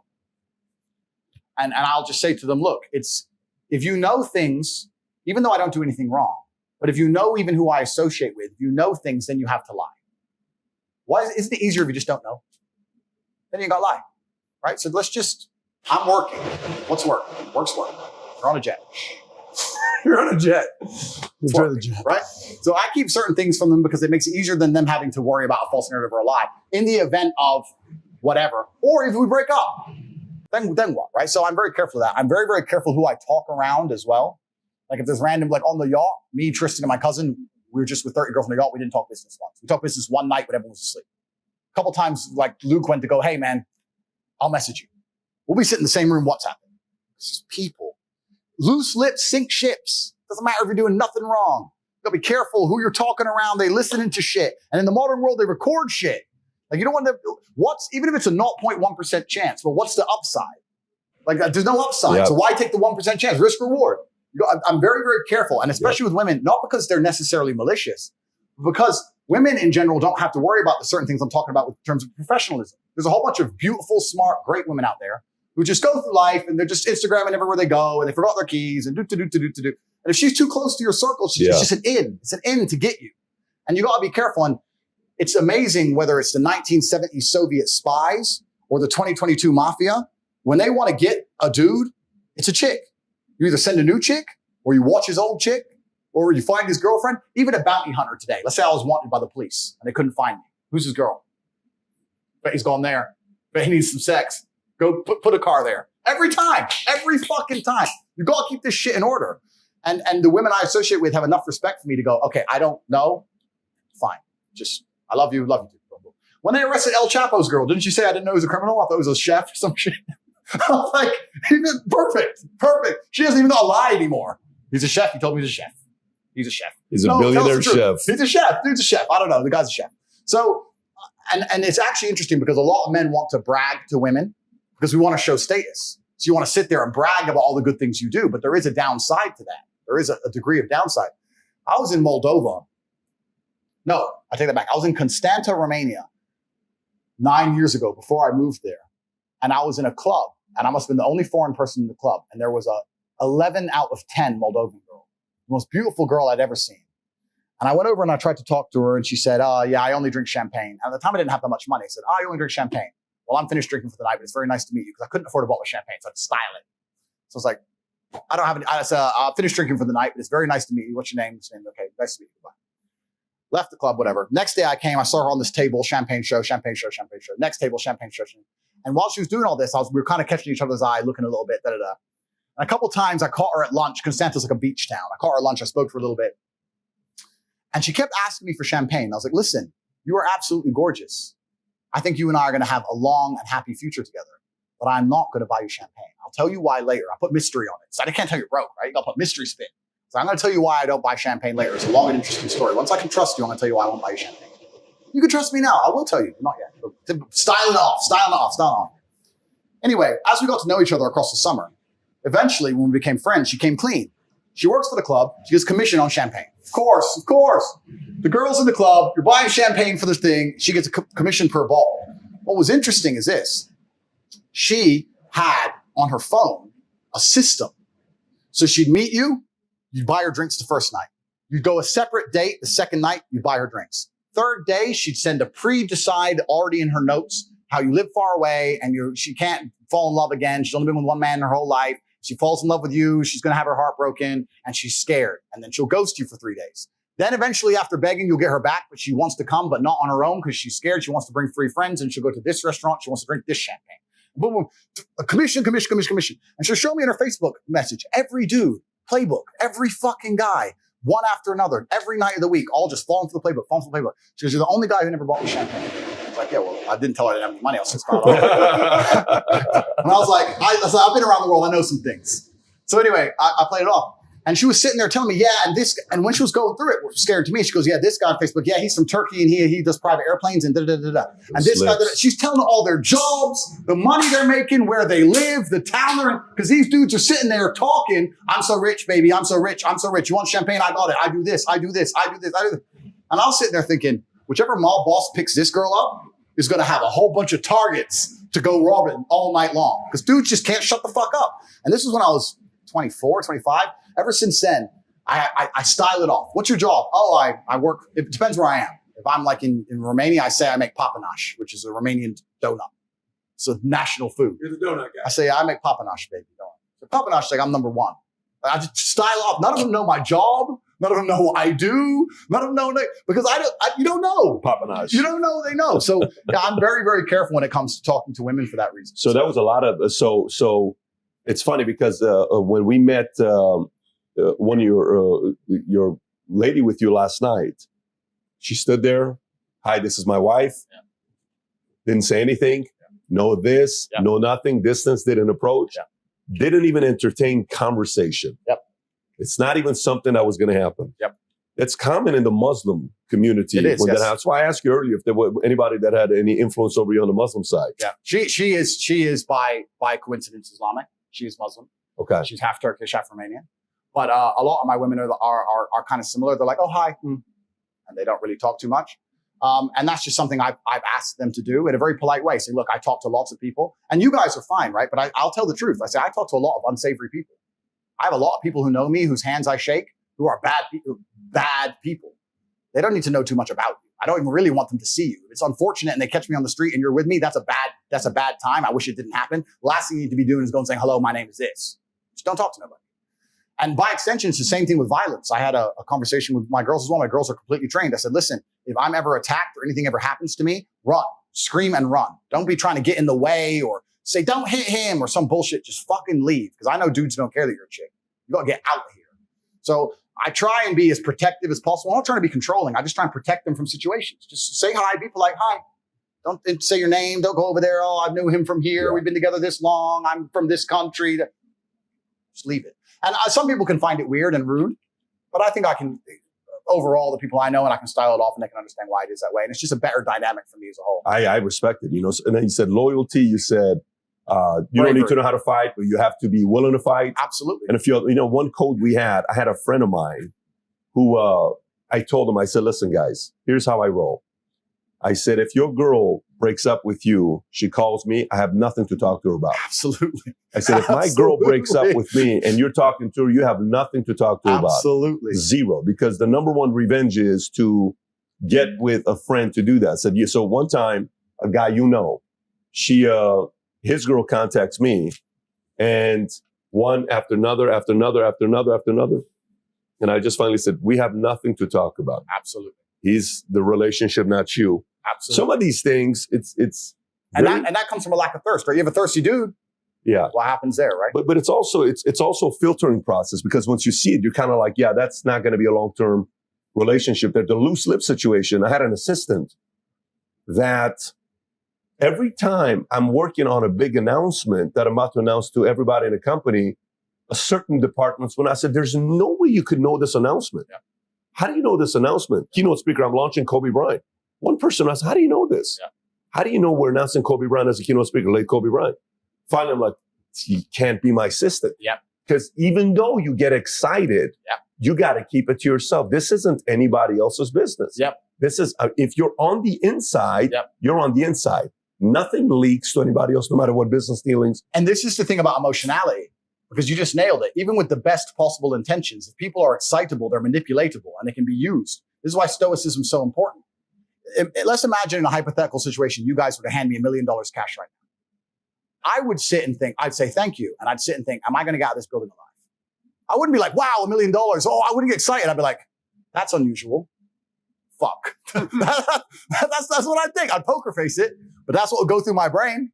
Because if I was excitable, wow, $1 million, and you'll give me more? Wow, that boom. That's the end of the game, right? You can't be excitable. There's a time and a place when you're with very, very select people in very, very private environments, you can be excitable. But otherwise, yeah, you're right. People get excited and they talk too much and they get happy and da-da-da. And it's fine at a certain echelon, but once you reach the upper echelons of life, you have to really start analyzing risk reward, especially in the modern world. Especially, look at me now, right? I just took a huge risk. I'm a misogynist and I'm evil, and I just want a boat with 30 girls. If one of them were to have turned on me, imagine the bullshit that would have come out. That's a risk. And I had to analyze the risk, had a conversation with all the girls in advance, made it clear they all had their own separate bedrooms, that operate extremely professionally, CCTV on the boat. I couldn't just be some jackass. Let's all just go get drunk. Let me see everyone get drunk at a sex fest. You have to be pro. You have to be professional about things. And the sloppy guy wouldn't have done that in my position. He was go, hey, I got a boat, I got girls, I got booze, I got money. It's the end of the game. So you got to be smart. It's easier said than done. It's easier said than done. Control the emotions when it comes down to things like that. Musk, you hear a story about Musk where his dad told him the most important role a man has is to populate. Yep. Right? And he's got what? I think he's got 10 kids now? 8 kids now? Did you see he just had another set of twins? Some ridiculous amount of number, but he's trying to repopulate the planet and or Mars. Yeah, this is 10 kids. 10 kids? He's got 10 kids. Yeah. You're talking about the richest man in the world, possibly one of the smartest brains in the world, one of the best trolls in the world, one of the most necessary forces in the world, where the people that are not fans of you, can't stand him. That's enemy to state number one. They don't like the fact that he can just drop $44 billion and to be able to buy Twitter or do anything he's doing. What do you think about Elon Musk? Man, I love Elon. And I love that he is a man of purpose. And I have so much respect for men of purpose. Most people who get his kind of paycheck whenever he got it in the 90s would have just cashed out, hedonism and bullshit. He decided to risk it all again to try and achieve the most impossible things. That's how you got to where you are. That's how I got to where I am. When you have enough to stop, but you don't stop. For some reason, there's some new mountain to climb. And that is what's beautiful about men as a whole. All of the exploration on the planet, the deep sea, Antarctica, Mount Everest, all of it was a man who had enough and thought, no, I'm going to go anyway. And that's who Elon is. So I have so much respect for him because he doesn't need to do any of the stuff he's doing. And he's adopting the biggest problems in the world and all the headache that comes with it. You're right. All the heat and all the dislike and all the pressure, he's adopting it anyway. And those are the kind of men we need more of. The men who say, you know what? Yeah, I do have enough. It's not about enough. Who are some guys that you would put in that level with Musk, like Musk? Well, Musk is Musk, right? He's the pinnacle, but who else would you put in that space? I have respect for anyone who's kind of similar. I'm trying to think of people who I idolize and really look up to. Some of them are fighters. Like I always loved Mayweather. I think Mayweather's the best boxer in history. Really? Yeah, I liked Mayweather. I was a huge fan. Best boxer in history. Yeah. Ahead of Ali. Yeah. I mean, Ali's Ali, right? But Mayweather's never lost. He's never lost to anybody. And I liked him because he was so clinical and so precise. And he took his ego out of it and said, I want to have a longer career than everyone else. So I'm going to focus on not getting hit and hitting him. I may not get the knockout. I don't need the knockout. I've won. Just win, clinical, chess. Win, payday. Win, payday. Your fight was boring. 100 bill, whatever. 100 mil, whatever. Yeah, boring. Cool. Next, win. He was really smart. So I like Mayweather. He's someone I've always looked up to and I really respect. That's a really good question. I think that it's kind of difficult now in the world because also a lot of the people who are propagated to the top and perpetuated into absolute global stardom, I'm not sure if all of them have done it through good intentions. We can look at the things we said from Logan earlier, etc. But I think even now, I have the most respect for the common man. I think I have so much respect for the common man. I say it all the time to Tristan. Me and him will have our most in-depth conversations when we're in a S-class on our way to the private jet and we see a street sweeper at 3 a.m. in Romania knowing he's getting $200 a month. And me and T will look at him and go, I respect that. Like, it just, man, there are so many people out here just living hard lives. And I have so much respect for them. And we can talk about the ones who make it, but there's so many people who don't make it. And that's difficult. And I have so many stories. I don't want to tell any more stories because I can go on forever. But even little things I do, like at buffets, nobody ever compliments the chef at buffets. So whenever I go to a buffet, I try and say, bro, did you cook this? This is great. I did it in Cyprus at some resort. I swear, like I gave him $1 million, smile on his face. He'd never been complimented in 15 years of cooking meatballs. He was the happiest man in the world because he just slaves away for fucking nothing. And I think a lot of people are out here just giving their life force up for nothing in return. He wanted respect. He wanted respect, and I gave him a little bit for some meatballs, and I could tell he'd never been complimented in history. Most people would say, hey, where's the plates? So I have respect for the common man, anyone who's out here doing what they have to do. There's no such thing, and I know I have a lot of money, but there's no such thing as shameful work. If you're a man and you're getting up and you're working, doesn't matter what it is, we need people who do these jobs, and I have absolute respect for you. And when I talk about escaping the matrix, I'm not saying that, if you're working a normal job, you suck. I'm not saying that. I'm saying if you want to live the life I live and you want to have all the things I have, then you have to escape. Of course, it's going to be difficult, but I have absolute respect for anyone who gets up in the morning and faces their demons and gets it done, because life as a man is fucking hard. It is really hard to do. Final topic before we wrap up. Sure. America. Do you follow the political climate in the U.S.? I have recently become apolitical. I have so little faith in either side of the system that I am now absolutely and utterly apolitical. I do not have any opinions on anything. I'm an apolitical person because I feel like it's two sides of the same coin. That's my view. Doesn't matter who it is. I don't Left, think right, middle, it's the same thing. I think from an ideological perspective, it's nice to have certain figures because it certainly inspires the morale of the sensible as opposed to the morale of the insane. I believe that. However, I believe that the power structures are set up in such a way that the president doesn't truly matter. I don't know if you saw, there's an interview with Putin when Trump first became president. You can find it on YouTube. And he said something very interesting. And they said, what do you think about Trump? Trump has all these ideas about Russia and how he wants to change the world, etc. And Putin said, I think he said 4. I've sat through 4 US presidents so far. They all come with very interesting ideas. And then the men with the black suits and the briefcases come and explain to them how things are done. And then they leave and I'm still here and nothing really changes. Putin said it. Putin understands. And I think for this reason, winning a vote is nice to say ha-ha to the other side. Winning a vote is nice to say, look, there's still some common sense in the world. It's certainly a morale boost from the actual skin and bones, from the actual blood and grit of how it would change society. I don't think it changes anything. And for that reason, and because I don't want to be suicided, I am absolutely not apolitical. I'm apolitical. Do you put him as the most powerful man in the world, Putin? Is he at the top or you put Xi ahead of him? My view on Putin is very controversial. Do I wrap this up with this? I think Putin is misunderstood. I think he's a misunderstood man. I think that he's been in power for a very long time. I think he's extremely smart. I think he genuinely cares about Russia and Russians above other countries. We're living in a world now where it's very interesting to see European leaders self-implode and self-destruct their own gas prices, their own governments, their own businesses, their own populace's living standards because of some idealistic notion that they need to help a nation that they have no direct link to. If I'm a leader of X country, I should be concerned about X country more than I'm concerned about the plight of whatever country. That's my duty and job. I think it's very interesting that most politicians in the world today don't seem to give a shit at all about their constituents. They care about aligning themselves to higher ideologies and self-imploding their own countries and the living standards for this ideology. Yeah. Putin doesn't do that. It's Russia first, Russia. Russians, Russia. Russians, Russian. And for that, I respect him. Most other countries don't do that and won't do that. So I find that very, very interesting about him. I think the current situation is absolutely and utterly unfortunate. I think what happened is terrible. War on all sides is always terrible. I think it's unfair that we discussed Ukraine at length when this has been happening across the Middle East and Africa for decades and nobody ever gave a shit. But now people seem to give a shit about proxy wars and unfair conflicts and people dying. It's always been happening and nobody cared because they're brown or black. But now we care because they're white Europeans and their chicks are hot. So I think there's a degree of hypocrisy there. He's certainly not the bad guy everyone's saying he is. He has a point and his point is logical and it makes sense and he has a point to defend. And I think that to a degree he was forced into make the moves he was made.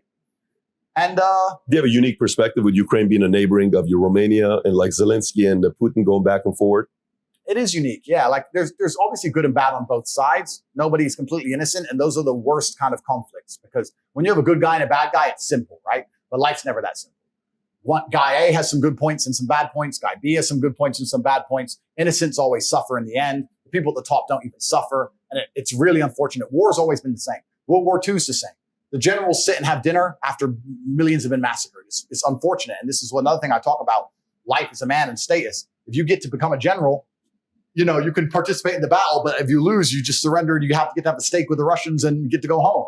If you're at the bottom, you have to die with an artillery shell. So it's all once again about status. It's really unfortunate, but I certainly think that Putin is definitely not a stupid man.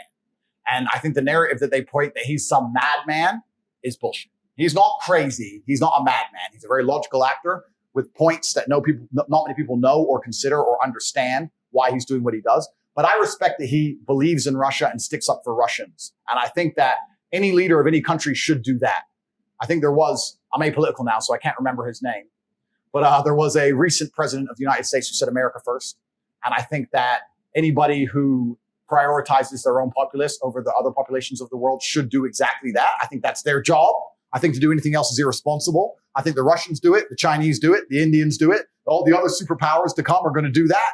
And as long as you're in charge of a country and you decide to vacate the needs of your own populace to please some crazy ideology, wherever it will be, it makes you non-competitive. And on a long enough time frame, you're going to lose. And that's how empires fall. It would be very interesting if you were to have a sit down with this one president. They said America first. I don't know who you're referencing, but obviously I can't remember his name. I forgot. I know, but if it would happen to be interesting. I don't know how long this is. Is it almost 5 hours or no? We've been going for a few hours. Okay, it feels like 5 minutes. But to the audience, some people maybe for the first time they're hearing you. Some of them are following you no matter what you say. They're going to follow the content. At this point, coming up, upbringing, band, today, is there any specific belief system you follow? I'm glad you asked that because when they attacked me, when the Matrix attacked me, they said that I purport misogyny and I believe in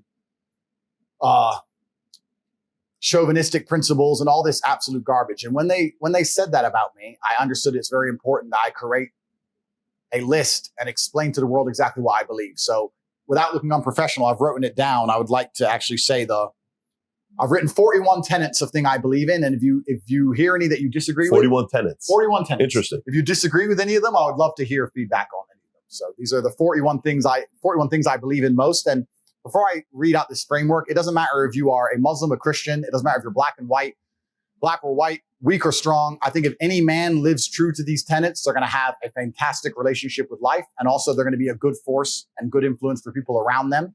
And I think that all in all, they're going to enjoy their experience, their human experience, and the people close to them will also enjoy their presence. So that's what this is about. These are the 41 things I believe in.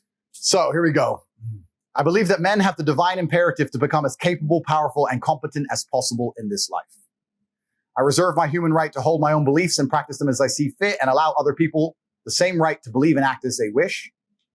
I prefer loving, rewarding, consensual relationships with beautiful, positive, and virtuous women.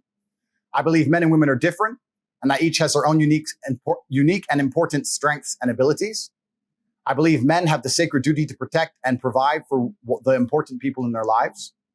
I believe men have the sacred duty to protect the innocence and sanctity of their children and reserve the right and responsibility to raise their children as they see best to ensure their long-term happiness and success. I believe that men have the sacred duty to raise strong, capable, and honorable sons. I believe that men have the sacred duty to raise kind, feminine, and virtuous daughters. I utterly disapprove of violence within romantic or familiar relationships. I support good and honest governments and will obey their laws. I prefer to only conduct business dealings with trusted and vetted brothers. I believe that a man has the sacred duty to hold true to his word and do exactly what he says he will do. I believe that a man's life is difficult and that he has the sacred duty to become strong to handle such difficulty. I believe men are personally responsible for their actions and for the results they achieve in their lives. I believe in emotional control and the vital need to become disciplined and professional in all things. I believe that men have the sacred duty to approach everything in life from a position of strength. I believe that all men have the sacred duty to become men of upright and virtuous character and live above all possible reproach. I believe it is incumbent upon me to ruthlessly identify my own weaknesses and limitations, and I eagerly work to overcome them and become more capable in all realms. I seek to improve my personal freedom to think, act, and live true to my masculine imperative in all ways. I believe each man has a sacred duty to mold the physical body into the strongest, most resilient, and most capable version of itself. I believe that men have the sacred duty to rigorously train themselves, both physically and mentally, every day. I believe that I have the sacred duty to only eat the highest quality foods possible. I reserve the right to protect the sanctity of my bloodstream and make my own decisions about medical care and procedures. I affirm the importance of endlessly improving my mental faculties through diligent work, study, and practice. I believe in acquiring wealth and abundance in order to improve my life and do good for those I care about. I believe in the merits of healthy competition and constantly encourage all men to seek out competition to improve themselves. I believe that masculine brotherhood is essential to men's mental health, happiness, and success. And I relentlessly encourage men to meet together, train together, and work together. I maintain the trust of my brothers through reverent silence regarding our most sacred and shared experiences. I believe in honoring my ancestors and living in a way that would make most of them proud of me today. I reserve the right to administer difficult rites of passage for our young men to allow them to earn the rank of manhood. I affirm the importance and need for travel and adventure as men. I seek to help men overcome poor mental health through embracing hard work, physical improvements, and shared masculine brotherhood. I reserve the right to make the best choices I can at the time to protect myself and respect my mental health. I do good in the world and seek to help those less fortunate. I believe all men have the responsibility to lead and guide those they care about for greater health, prosperity, and happiness. I choose to only interact with those who are respectful and civil to me in return for my own respectfulness and civility. I reserve the freedom to speak and refer to others as I believe is best and most truthful. I reserve the right to choose my company and include only those whom I believe are best for my health, happiness, and success. I believe I have an imperative to only spend my time in a way that I determine is beneficial, uplifting, and empowering to myself and others. I choose to only allow myself to be influenced by those who I believe have my best interests in mind. And the final one, each day I dedicate myself anew to create the greatest possible positive impact on the world and do the work necessary to achieve a greater masculine excellence across all realms of human endeavor. Those are the 41 things. Powerful. Thank you. When did you write that? I wrote this last night, about half of them, and the other half on the way here. Wow. You said last night you Yes. came up with this? Yeah, I decided to explain exactly my beliefs. So these are the 41 tenets I believe in, and I think they can apply to any man on the planet. And if a man lives true to these, it's going to be beneficial for both him and everybody who loves him and the world as a whole. I don't think it's possible to find a negative connotation to any of those 41 tenets. That's what I personally think. Powerful, man. Thank you. This has been incredible, sitting down with you and, at a time like this, long format, kind of risky to go this long. Both sides, we wanted it. We started talking on Instagram. I think you reached out on Insta and all of a sudden we're talking to each other. We had been in communication for a couple of years ago. I don't know what it was, but Right. different format. But for the audience that maybe is not on Rumble or doesn't know where to follow you, where can people find you? Yes, I'm on Rumble at Tate Speech. So rumble.com/Tate Speech. Please subscribe to me on there. I have a few other channels, but if you subscribe to that one, the other channels will be mentioned in time. That's also where I do my live podcast. And then on my website, which is cobratate.com, there's a free mailing list. We send one email a day with life-affirming advice, the kind of things we've been talking about here. Stories from my life, things I've learned. And it's a free email list, and it comes every single day. So please sign up to the email list there. And anybody who wants to learn more from me on cobratate.com, you can read about the War Room. The War Room is my personal group. It's my private mentorship group. We have 5,000 members all around the world in 72 different countries. And we have some extremely capable, intelligent, diligent, professional men inside of the organization. And basically everybody is aligned with things we've been talking about now in this conversation. But more information is at cobratate.com. But best thing is my email list, because that's very hard to take from me. So that's where you'll definitely hear from me for a long time coming, hopefully. Well, brother, this has been great sitting down with you. First time we meet. First time we need having a conversation like this. I hope the audience can make a decision for themselves to know you're not a perfect man. This is not a perfect person we're talking to. We're all flawed in our own way. Absolutely. But be able to see it from a clear, full 5-hour format where it's not a 15-second clip. Absolutely. And then make a decision for themselves. But Brother, appreciate you for this, man. This was fantastic. Thank you. Really enjoyed it, man. Thank you, bro. Thank you very much. Thank you, bro. Thank you. Thank you. How often have you sent a message or a DM to an expert influencer and you never hear back from them? Why is that? Because they get bombarded with thousands of messages and you're one of them. What if I told you there's a way that if you send a message to them, pretty much 100% ratio they're going to respond to you? That's the app Minect. On Minect, you have a minute to connect with any of your influencers that we have on there right now. For example, myself, if you want to ask about raising money, if you want to talk to Chaz Palminteri, Kevin Connolly, maybe even Tate, maybe others, you can get on there, pose your question. They will respond back in a video, or you can have a 15-minute call with them, but you pay by the minute. If you want to take advantage of this app, go ahead and download the app and start connecting with other influencers and experts.